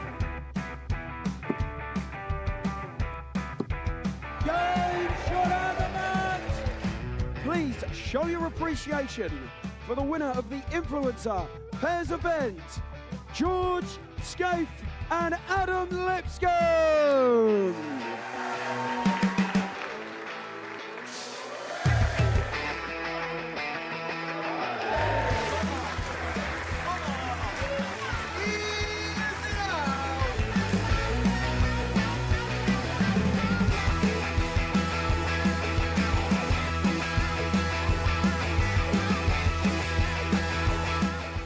He seems to be out. That's what he is. Charlie Murphy. A couple more visits yet. We're not going to need that. Oh, Bosh. Pie Face is through. He gets And he's absolutely buzzing. It was a game that Pie Face dominated throughout.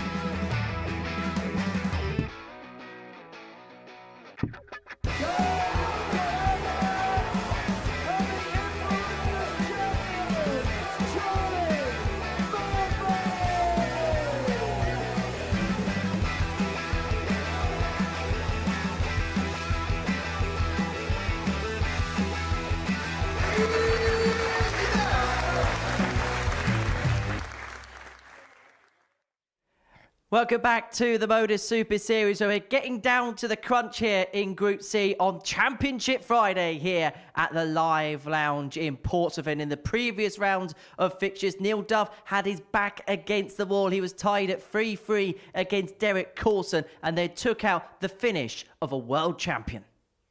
Can Duff somehow find a miracle? Double 12.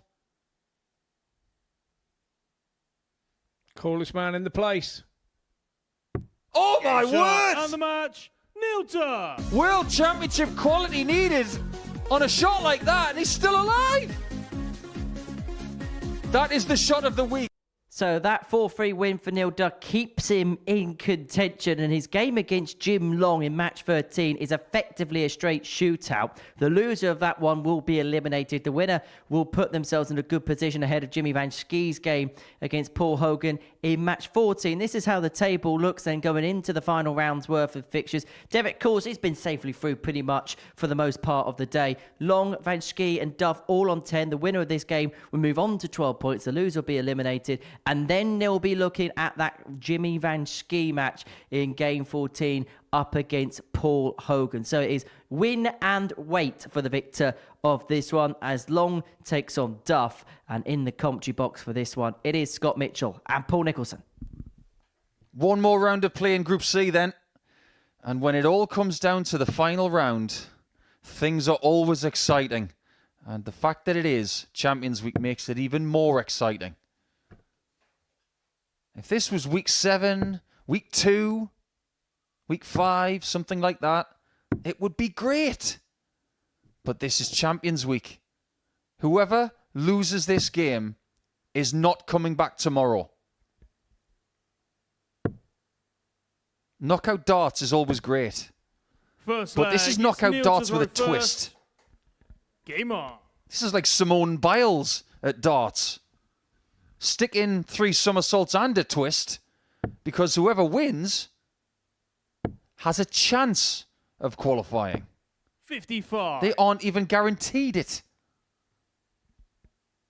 Penny for the thoughts of Jimmy Van Schie in the practice room right now, who has lost his last 2 games. 140. And if you remember, I mentioned before that the rest of the day was in his hands. And it's not quite happened for him, has it? 85.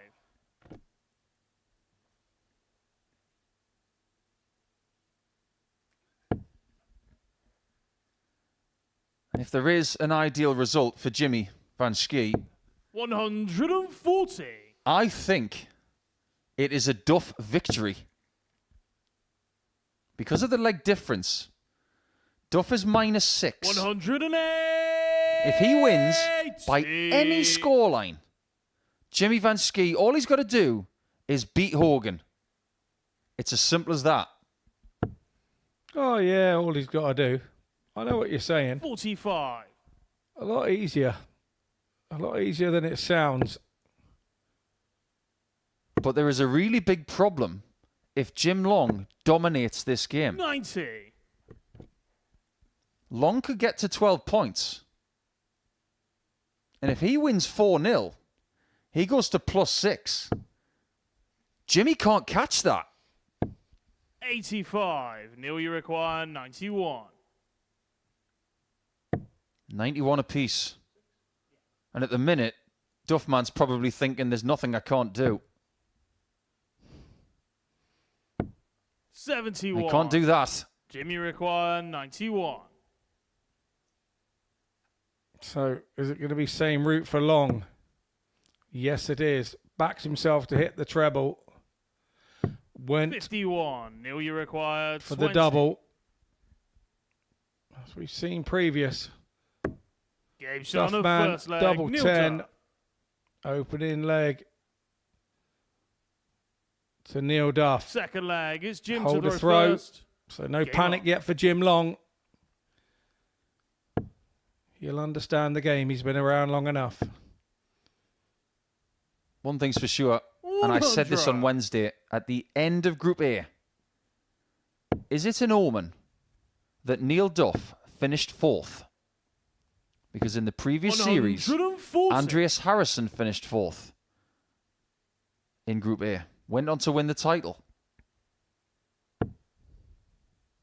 But if Neil does qualify in the next couple of games, I'm going to be wondering how 100. all the way through to 7:30 on Saturday night.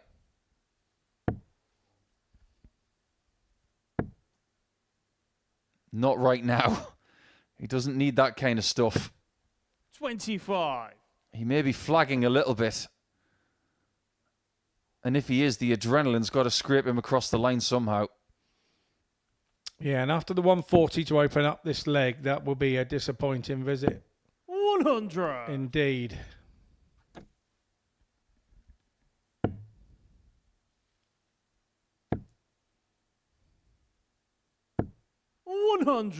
At this early stage, what we can say is that Neil Duff going 1-0 up was glorious news for Jimmy Van Schie, because Long's not going to get that 4-0 victory. 105.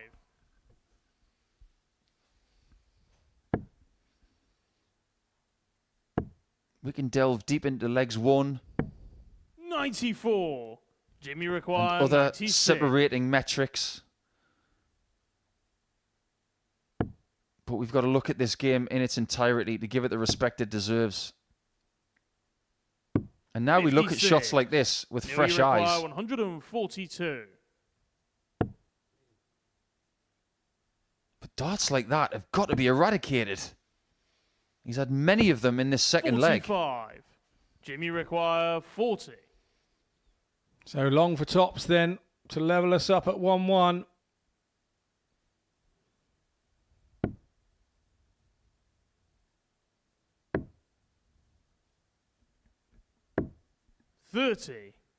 Neil, you require 97. How many times today have we seen people missing doubles like that against Duff? I don't know, but every time he gets an opportunity. 77. I Jimmy think require technically 10. right there he dropped his elbow a little bit under pressure. And that's why the shot went underneath tops. Game shot on the second leg. We're Jim tied. Long. And this is how things are working in this Third leg, table. it's Neil to throw first. It's a great thing to watch when it's live. Because after leg 1, Neil Duff went to second position. After leg 2, he goes back to 81. 4th. But the all-important thing is he can't see that happening. That slide rule going up and down the table. He is just 140. having to concentrate on his own thing. And Jim Long getting a leg now. Feels he's in the match. 140. Dart players, when they're playing, don't like additional information. They don't want averages. They don't want tables. They don't want future fixtures. They want to know the score. They want to know what they've got left. And that's it. 100. So they can switch off and just play the game. So the opposite scenario of that is being playing in the old-fashioned Champions Cup with the Super League and two of your mates having one because 60. all the boards start at the same time. They go, come on, Scotty, we need this one. And it's like, oh, no, I didn't need to know that information. Why did you tell me?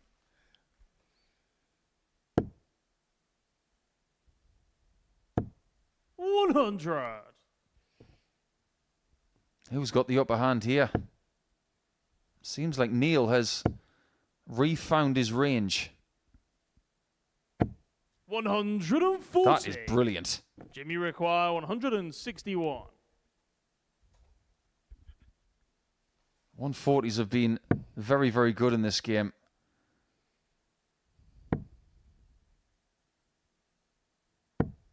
$93. But it's not about 140s in Jimmy leg 3 require anymore. 80. It's about the kill. Is Neil in for the kill? And this for a holder throw. Game shot on the nicely third done leg. again. Neil Duff.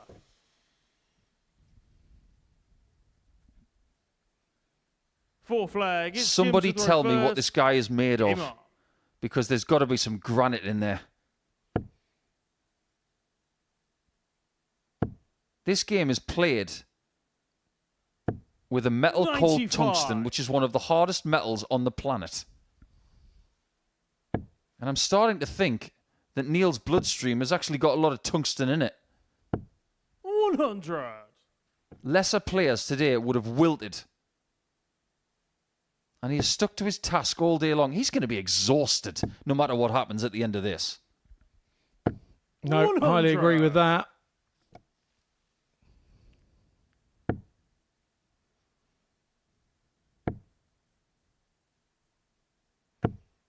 Every 55. time he's offered an opportunity, Neil Duff, he jumps through the opening with both feet and says, here I am again.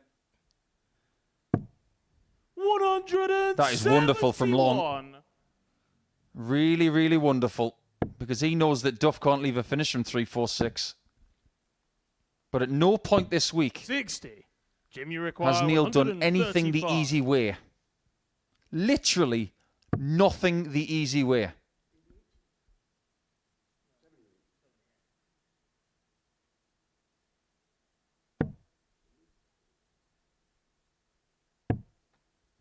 $75. We've talked a lot about the Irishman in this final group game 85. for him. Jimmy requires But what about 60. Jim? To equalise, he needs 60. It's not urgent. But he'd like to get it done. Game shot on the fourth leg. Job Jim done. Long. And now it's best of 3 legs to see who's still here and who isn't. Fifth leg. It's Neil You'd to still throw say first. advantage Duff because Game he has 2 of those 3 legs. He will start should it go all the way. We haven't had a break of throw. 43. And we all know, should Duff hold this, the hardest throw to hold is your last one at 3-2. You're behind in the game and everything in your head is telling you 81. this is going to be tough work.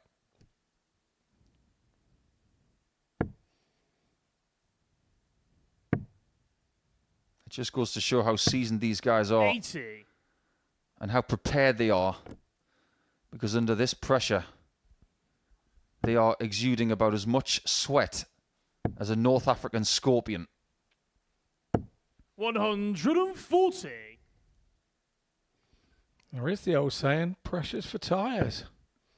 If you could just hold your own and compose yourself, 135. own the pressure, then there is no pressure at all. Pressure is good. It's what you live for. When you dream of playing darts on stage, under the lights, 30. for the money, the titles, it's not supposed to be easy. If it was easy, everybody would do it. Thriving under pressure is one of life's great gifts. 140. And a necessity if you're going to be a top dart player.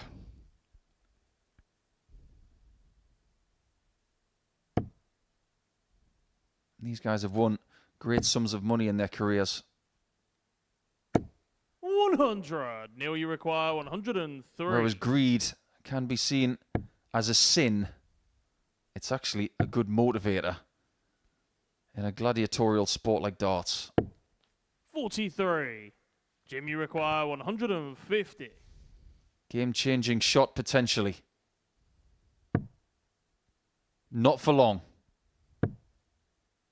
But when Jim misses, Neil 98. must not slip up. Neil, you require 60. We're in that territory right now. 40. Jim, you require 52. It wouldn't be a fatal mistake,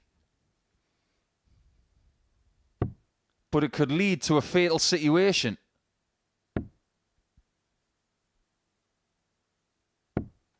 They're both missing. The drama Neil, is you require palpable. 20. Without hesitation, he's back to tens, and he gets rid of it Action on immediately. Fifth leg, Neil Duff. One more leg for Duff. Long knows he had a big, big chance Sixth there leg, of breaking it's Jim the to Duff throw. First. Game on. To come halfway across the planet to play in the Modus Super Series Series 8 Champions Week. He's waited a long time to come back. 100. He is one leg away from leaving.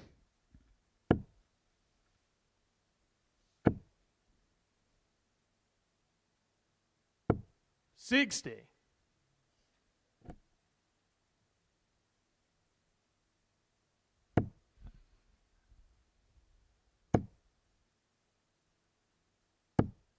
$81. See what he was doing there? He was aiming for the open side of the bed in the treble, but straight into the one. Oh, those mistakes going to turn out to be very costly 140. for Jim Long. Once again, I will reiterate the fact that the 140s in this game have been very good. There have now been 10 of them, 85. equally spread over the two players. Considering the pressure on the game, it's been a very good quality match. 43.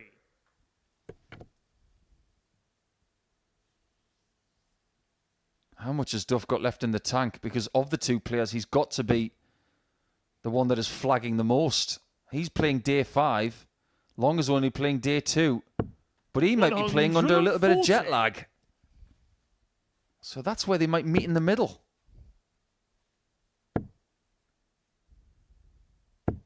100. He's left another Jim, you require 95. checkout with an 8 at the end.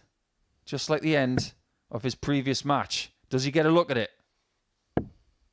He does. 43. At this point, it's easy to say he can't do it again. 158. We know he can do it. But on this occasion, he does not. And this shot of 52... 41. Jim's got history 52. with it in the previous leg.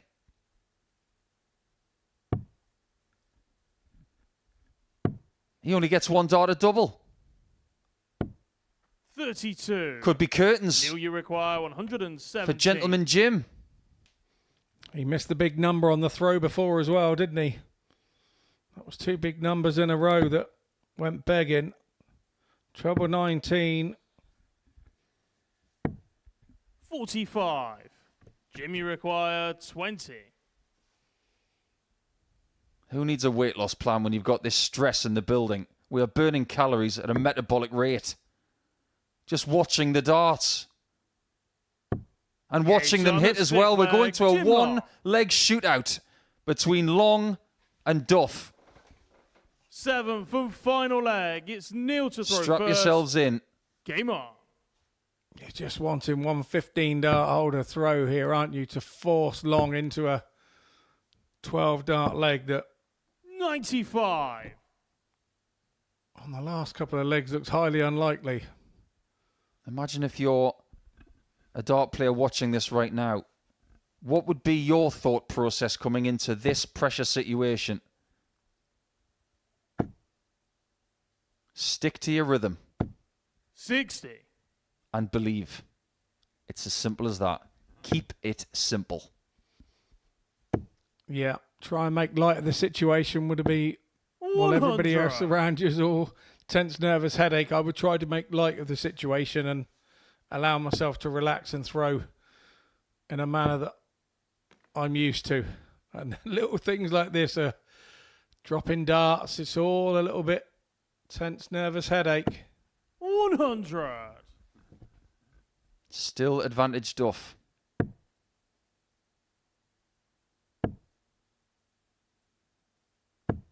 $99. One thing he's done very well in this leg is that he's picked up one big treble every visit.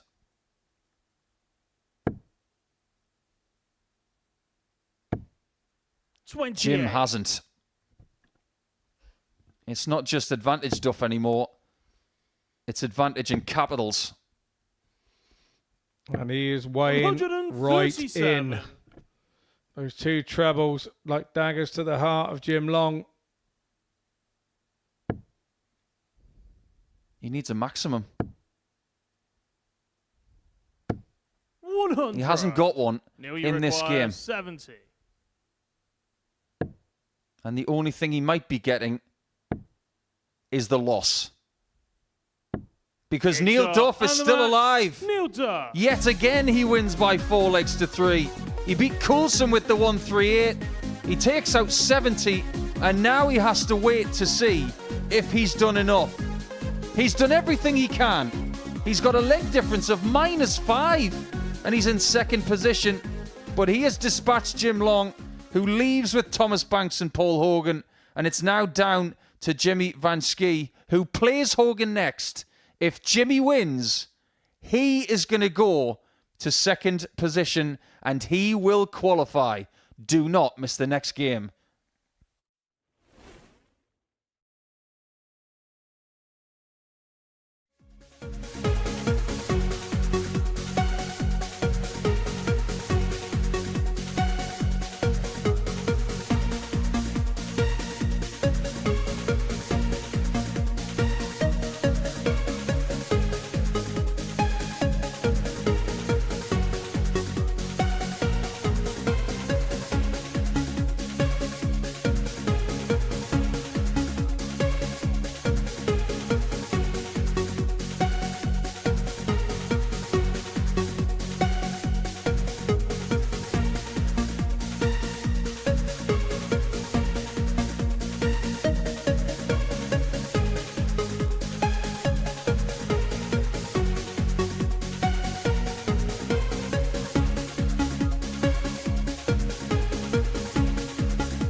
Welcome back to the Modus Super Series, where Championship Friday is heating up and the destiny of Jimmy Van Schie is very much in his own hands. Jim Long was defeated by Neil Duff 4-3 before the break. Duff currently occupies P2. However, if Van Schie can get the better of Paul Hogan here, he will make it through the Dutchman to his first Champions Night. Somebody is going to make their way through to a first Champions Night. Neil Duff's never been there before, and if Paul Hogan does him a favour, he will do so, the Irishman, for the first time. Let's get it on in the company of Paul Nicholson and Scott Mitchell.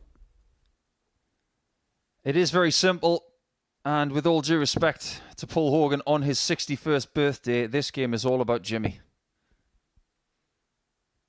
There's some comfort for Neil Duff. He's done everything he can. He can sit back. He will be nervous at watching this because he desperately wants to make Saturday night in this Champions Week 45. For the first time. But there's nothing he can do.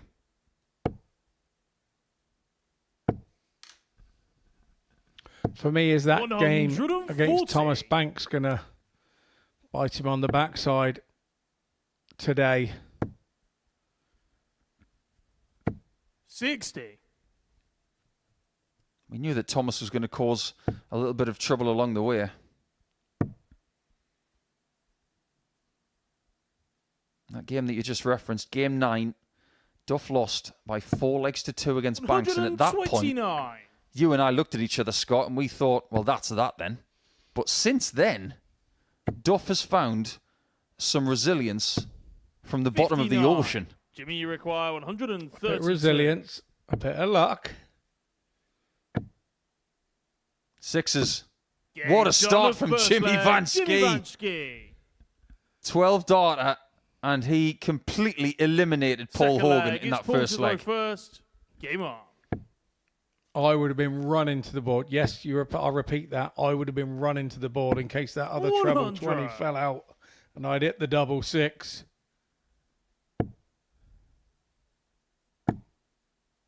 When these guys played in game 2 at around 1:25 yesterday afternoon, Hogan took a 2-0 lead. After that, Jimmy won 4 straight legs and registered his first victory of the group. He's got a laser-like focus right now that is borderline scary. And a bit of momentum off the back of the 1-3-2. Everything between his ears is telling him he's doing everything correctly so far. There are no bumps in the road. He is here, trying to force 43. The issue. Every time we see 138 left for the rest of the week, we're going to be thinking about what Duff did when he hit it against Coulson. 82. Jimmy, you require 138. Is it one of those touche moments?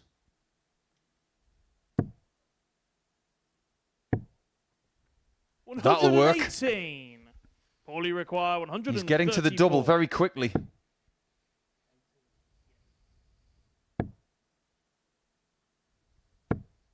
$39. Jimmy, and the mood he's in, 20. and the speed he's playing, he doesn't look like he's going to be denied. Jimmy Van Schie. Are you watching the Jimmy Van Schie Massive? Third leg, it's Jimmy to throw first. If they've got tickets for Saturday night, they are desperate for their man to be here. 40.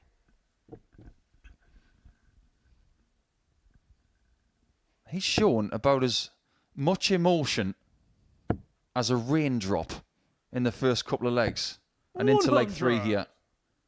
He's playing like a robot. He is indeed, and as you say, I'm sure the Jimmy Van Schie Massive would have had to have taken a punt on their tickets, hoping their man had come through this way before today. 121. By the way, I think that is the right name for his cluster of fans 45. Here in the south of England, the Jimmy Van Schie Massive, because Jimmy Van Schie is massive.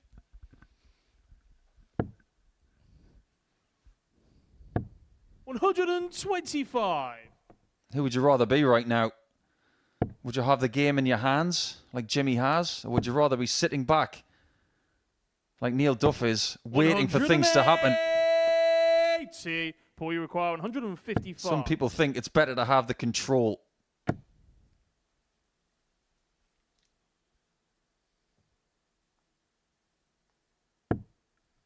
$26. Jimmy, you require 102. 102 for 3-0. Yet 62. again, he's at the double Paul, you first. require 129. Yeah, good short irons into the green, isn't it, from Van Schie? And I don't think we should underestimate as well Jimmy, you require 40. just how big the quality is from this performance. Game shot on the third leg. Jimmy Van Schie. One of the biggest games he's played this year. Fourth and leg. that's what It's he's Coulson doing. Throw first. Game on. Anybody who thinks that Jimmy can't play under pressure, I think you're just a little bit wrong. But that's only 75% of the work. 100. At the moment, Duffman's probably thinking it's not going to be his day. Yeah, that last 25% is a difficult bit of the work to get done. 100. 3-0, it makes life easier. If Hogan starts to come back here, then we could see some collie wobbles. 83. Real knee-jerker. But at the moment, with that 109 and going up, 140. he's going to be very difficult to turn around from here. Everything's going with him. Momentum, confidence. Everything between his ears is telling him he's getting this right. 100. This is definitive.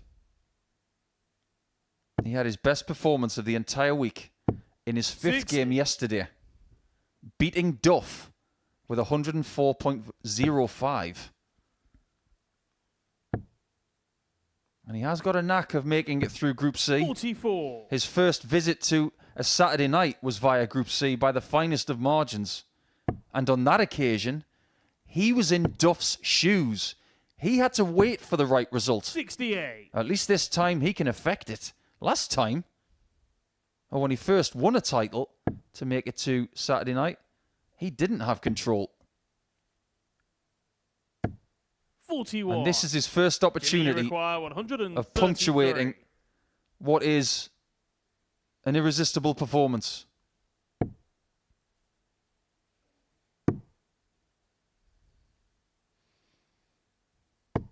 That dart is just as good as any he's thrown in this game. Yeah, he won't be worrying about averages now. He'll be worrying about getting a chance at this 32. 93. Well, Paul Hogan has miscounted on the second dart for me, but this would be to make Saturday in Champions Week for the first time. Game shot. Jimmy's done it. Jimmy Van Schie. And he's done it in style.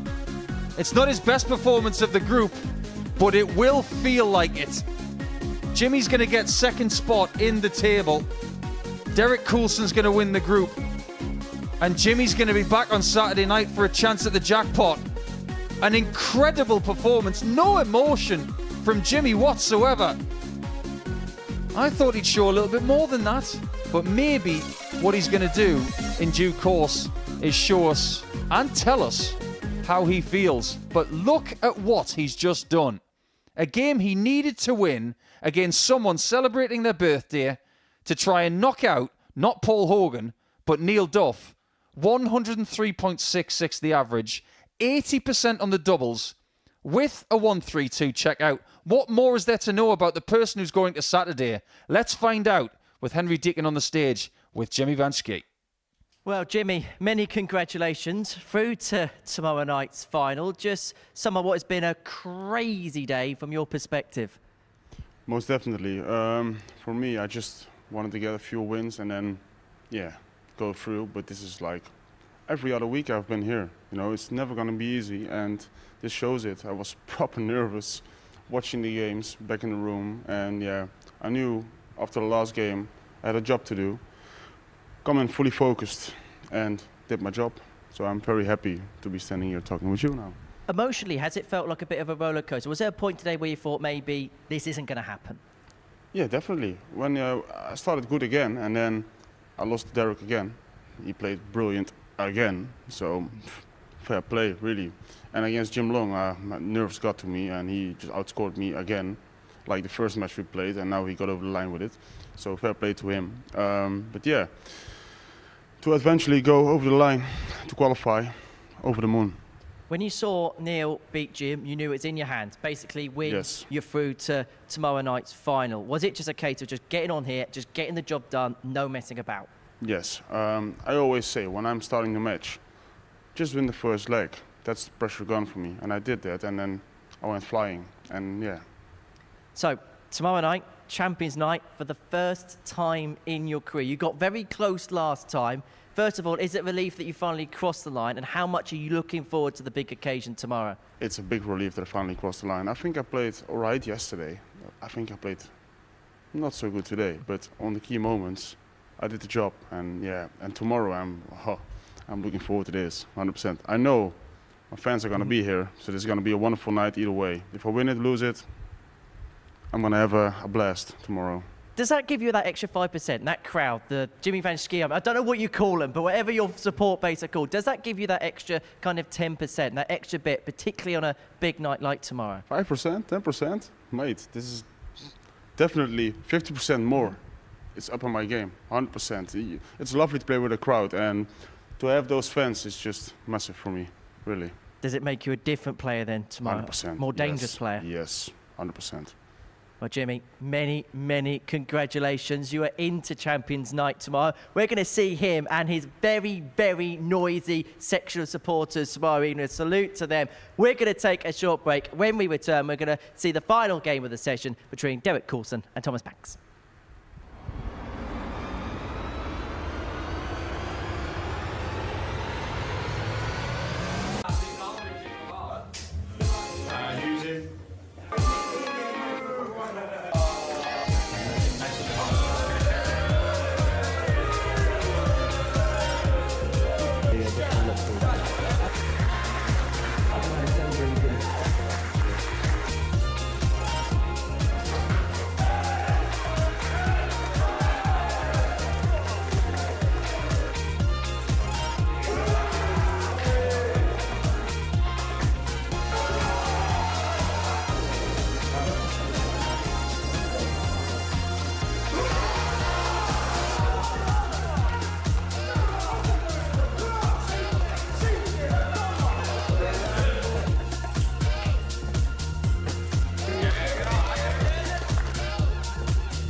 And breathe. So we know half of the field for Champions Night tomorrow evening here at the Modus Super Series. Jimmy Van Schie has joined that man throwing his last practice darts, Derek Coulson, and Connor Scott in the big night. It kicks off tomorrow evening, 7:30, live and exclusive on the Modus Super Series YouTube channel. And he will round off his Group C campaign now against Thomas Banks. He's guaranteed to finish bottom, but he has learnt a lot from this week as the 17-year-old from Hertfordshire. But for Derek Coulson, it's a victory lap ahead of Champions Night tomorrow evening. We've got a couple of champions in the commentary box. The former world champ, Scott Mitchell, and the former players champ, Paul Nicholson. Hi, guys. Now, one more game in Group C. So let us enjoy this victory lap for Derek Coulson, and many congratulations to him for winning the group and to Jimmy Van Schie for getting that second position. Commiserations to Neil Duff, who put up one heck of a fight. And we will not forget that, Neil. You did everything you could. But in the words of Scott Mitchell, and I have to agree with Scott on this, the one thing that went wrong today for Neil, 140. his name is Thomas Banks. Yeah, absolutely. It's always a difficult game, that one. I've been involved in that where you're 55. playing the guy at the bottom of the group, and they are more dangerous when there's nothing to lose, and that's exactly what Thomas Banks was today to Neil Duff, and he probably knew that. He was a bit half-hearted in that game as well himself, so 59. he hasn't got long to wait. He'll be back in the room on Monday in double trouble week. So 85. I'm sure we can spare him a seat on Saturday night if he wants to come and watch. And I'm sure it can be part of the broadcast, because I think we need to know how Neil was feeling today, especially when he hit that 138, which is definitely shot of the week, even though he didn't qualify. 100. But he won 4 games today, did Duffman, and the only person who beat him was this young man. 136. That is the reason why Duffman is not in Champions Night. Easy to say in retrospect, but that is the fact. 96. Yeah, some will say that yesterday 40. Could have been part of the reason as well. His day yesterday, but Game shot of first leg, Thomas Banks. Thomas Banks had that big setup there. Hitting the 136 to leave. Second leg, it's Derek to throw double first. top. It's a 14 darter for him today. And when he hit the 136, he was walking back by Derek, just gesticulating with his hands. Where is this? Why has this not been here for the rest of the week? And it's called 100. Playing relaxed, Thomas. It's called, the reason that when you're practicing at home, and we hear it every week. Oh, you want to see what I'm practicing like at home? I'm doing this, I'm doing that. You're under no pressure practicing at home. No pressure whatsoever. If you're playing a little dart bot on your computer or whatever, it still doesn't replicate the pressure of an actual game. So if there's anybody out there go, oh, why is my mate saying that? It's true. You play 10 times better at home under no pressure. You throw relaxed. You do when you're out playing an actual person. You're absolutely right. I used to play for a darts team in Bedlington called the Sun Inn. And we migrated to Netherton 64. Social Club, not far from where Chris Dobie lives. I played with Chris's father. Actually, we had a teammate called Ian Arkle. Lovely chap. 55. The kind of guy that you shake hands with him and you think, ow, that hurt. But Ian said something to me when I was in my late teens, early 20s, and I've never forgotten it. And it's all about what you've just said. Ian played Super League, played local stuff, always a very good player. Used massive barrels as well, thunderous things. And he said, I might not be the best player around, but nobody 100. Beats me in my hallway. Derek, you require I am the world champion of my hallway. And it always stuck with me. No, it's definitely a quote that, I've spoken to mine people about it. Game shot on second leg, Derek Coulson. And he's playing like he's just at home in his armchair there, isn't he? Just slotted that 127 on the bullseye. Third leg, it's Thomas to throw first. Thomas a wry smile back at Derek Coulson there.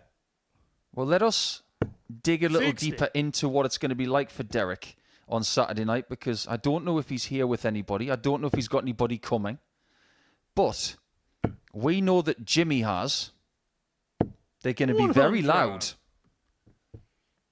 And I get the feeling that Connor Scott might have some people here as well, coming down the A3. Because they probably 81. thought, looking at his form, that he was going to make Champions Night, and his followers may have procured some tickets well in advance. It's always nice to have the fans here, and it's always nice to have them being 45. loud. But you have to be respectful as well. It's such an intimate, small venue. The way that us 128. start players operate when we're up there, we're like coiled springs, and the one wrong thing in the wrong moment can absolutely spoil an evening. So let's hope that that is not the case, and that we get the ultimate respect. 140. The fans enjoying themselves at the right moments during a game, and then we will see the best out of the players. There's no two ways about 49. that. Because the reason we all play, we know we're okay, we know we're good at this game, and if you're good at the game, you want to show everybody what you can do, and so you love playing in front of crowds. 140.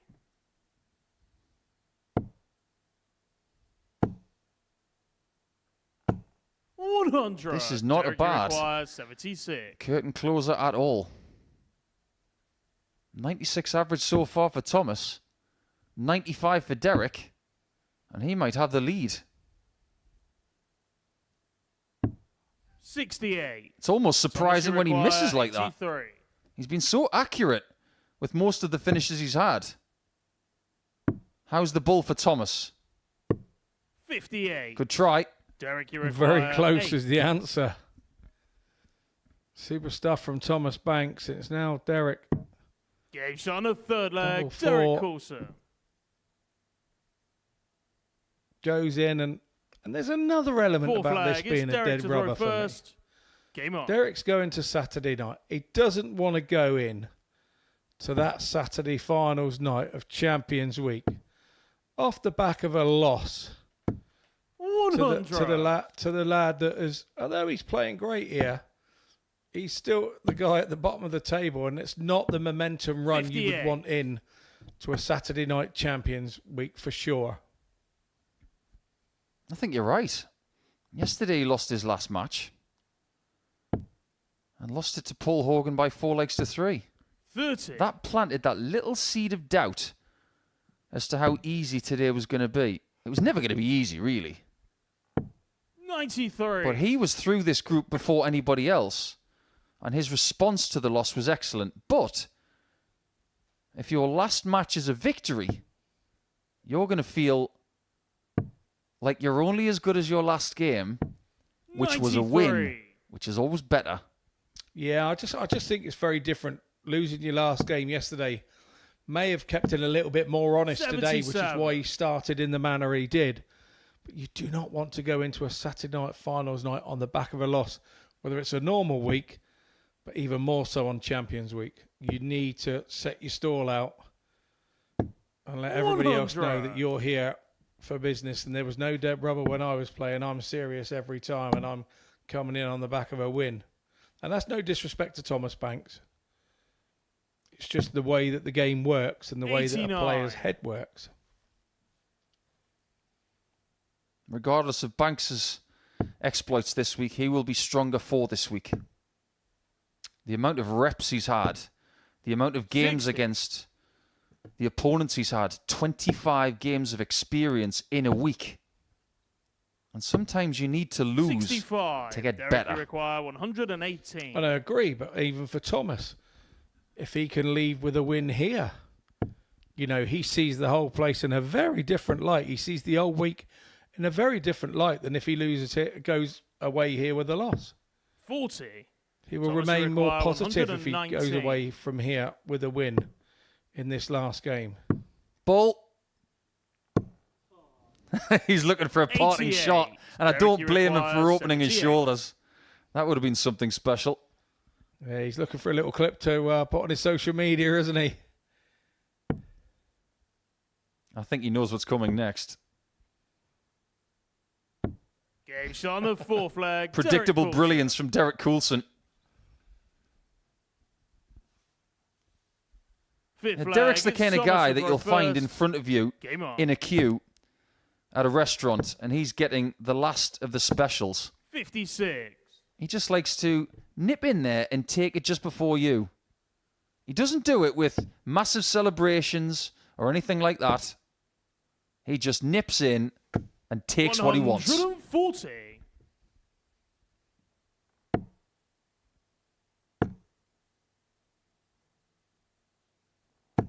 $100. What chances do you give Coulson of winning the whole dance? I think he has every chance. I think he has every chance if we see the consistency that we've been seeing, particularly today. And he's just going to have to add a couple of special moments to his consistency. How important is it that he has shown to the other people who will be there on Saturday night that he has a level that rivals Sykes, who wasn't even there yet, 140. and to Connor Scott and Jimmy Van Schie, because that 109.31 average against Long earlier, it has illustrated where his ceiling is. 81. Yeah, the thing is, he has to show those levels to those players. That's the he can show those levels to all the rest of us in the building, but it makes no difference to us because we're not playing him. It's about making sure that everybody sets a stall out, but we know that a Saturday night finals night plays very different than the rest of the week. And in Champions Week, the Saturday night finals night is massively highlighted. And the match. And there we go. It's all over. Coulson takes his last game and goes into the Saturday finals night with a 4-1 win against Thomas Banks. He's done his standard type of game there. It's what he's been doing. It's his steady game, 90.16 the average. It's the checkouts again, 57%, 4 from 7, and that's exactly what he's been doing that's made him top this Group C table. We're going to head into a short break, and on the other side, we'll be meeting the man that topped Group C, Derek Coulson. If you could give us a clap, please. Clap. My name's Derek Coulson, 56-year-old, Market Drayton. Been playing darts seriously about 10 years. What is your proudest achievement in darts? It's got to be being here this week. Joining the seniors was a big thing for me, and winning 2 events this year, fantastic. Obviously, I want to get to the World Championships as well, but winning last week and being involved this week is, my proudest moment. What has playing in and winning the Modus Super Series done for you? Confidence. You know, the Super Series, the amount of players, the quality of the players, to be able to come in and think, can I really match myself against these? And I have done so, it's given me a massive confidence boost. What motivates you? Life, really. Just enjoying myself. And that's why I love darts, is because you can really enjoy it. How would you describe yourself as a darts player? Fat left-handed. As a dart player, I just enjoy myself. I'm laid back. That's probably the best way to describe it, very laid back. And I think it shows in the way I play. I don't do big celebrations. I just sort of get on with the game. And how would you describe yourself as a person? Same, laid back, very laid back. Just enjoy my life, just get on with it. What do you love about darts? It's the rest of the players that why I enjoy darts so much, because everybody loves the game. Everybody supports you, win or lose. The support is fantastic. So I think having that camaraderie with everybody that's in the game is a big part. Is there anything that you hate about darts? Losing. Hate losing. I don't show it that much, but inside, 5 minutes later, I'm fine. So yeah. And what would it mean to you to win the Modus Super Series Champions Week? God, blimey. It's hard. I don't really want to think about it, to be honest. I want to take every day as it comes and every game as it comes, but to win it would be absolutely immense. I mean, I can't even think about how I'd feel, or how I'd react even. Until it happens, I don't know what I'll be like. So yeah, it's an unknown, really. Would it change your life? Yeah, absolutely. I mean, even though I'm 56, I think it'll open doors, and that's a big thing.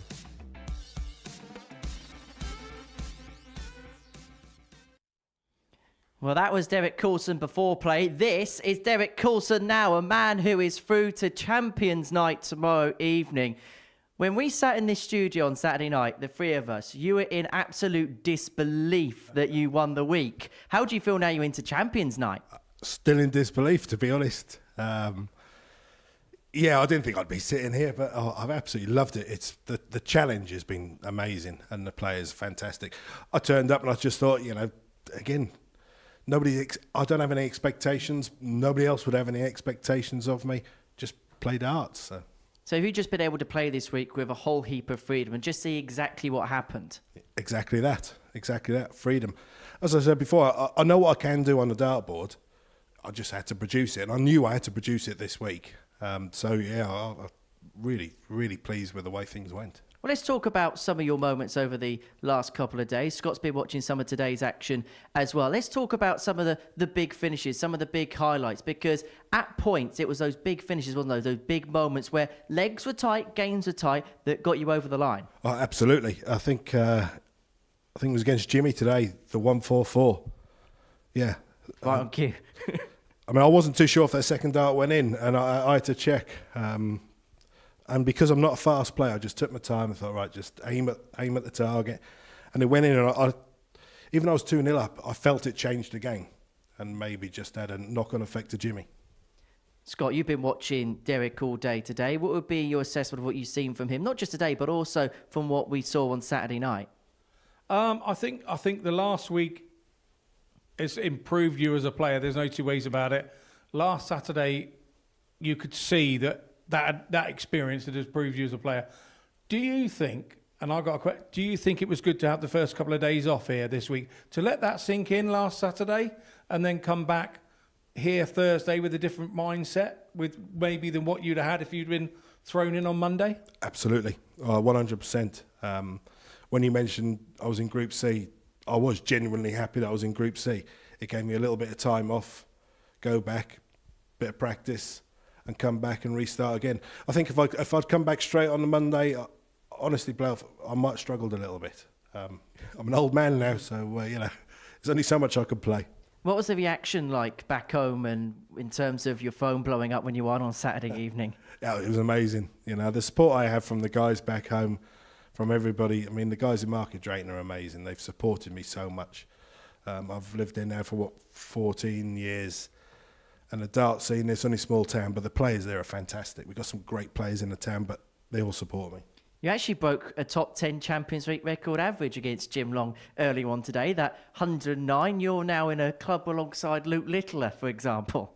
Who, sorry? You know that kid who... Yeah, gotcha. Yeah. I mean, when you're up there, I mean, not once did I think about averages.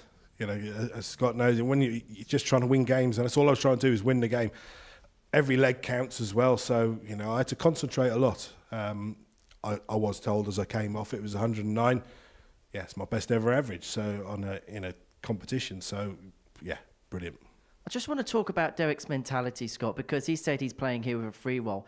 As an opponent, how difficult is it to play a player like Derek, who's got nothing to lose, can just go out there and enjoy himself, playing with no pressure at all? It makes life very difficult.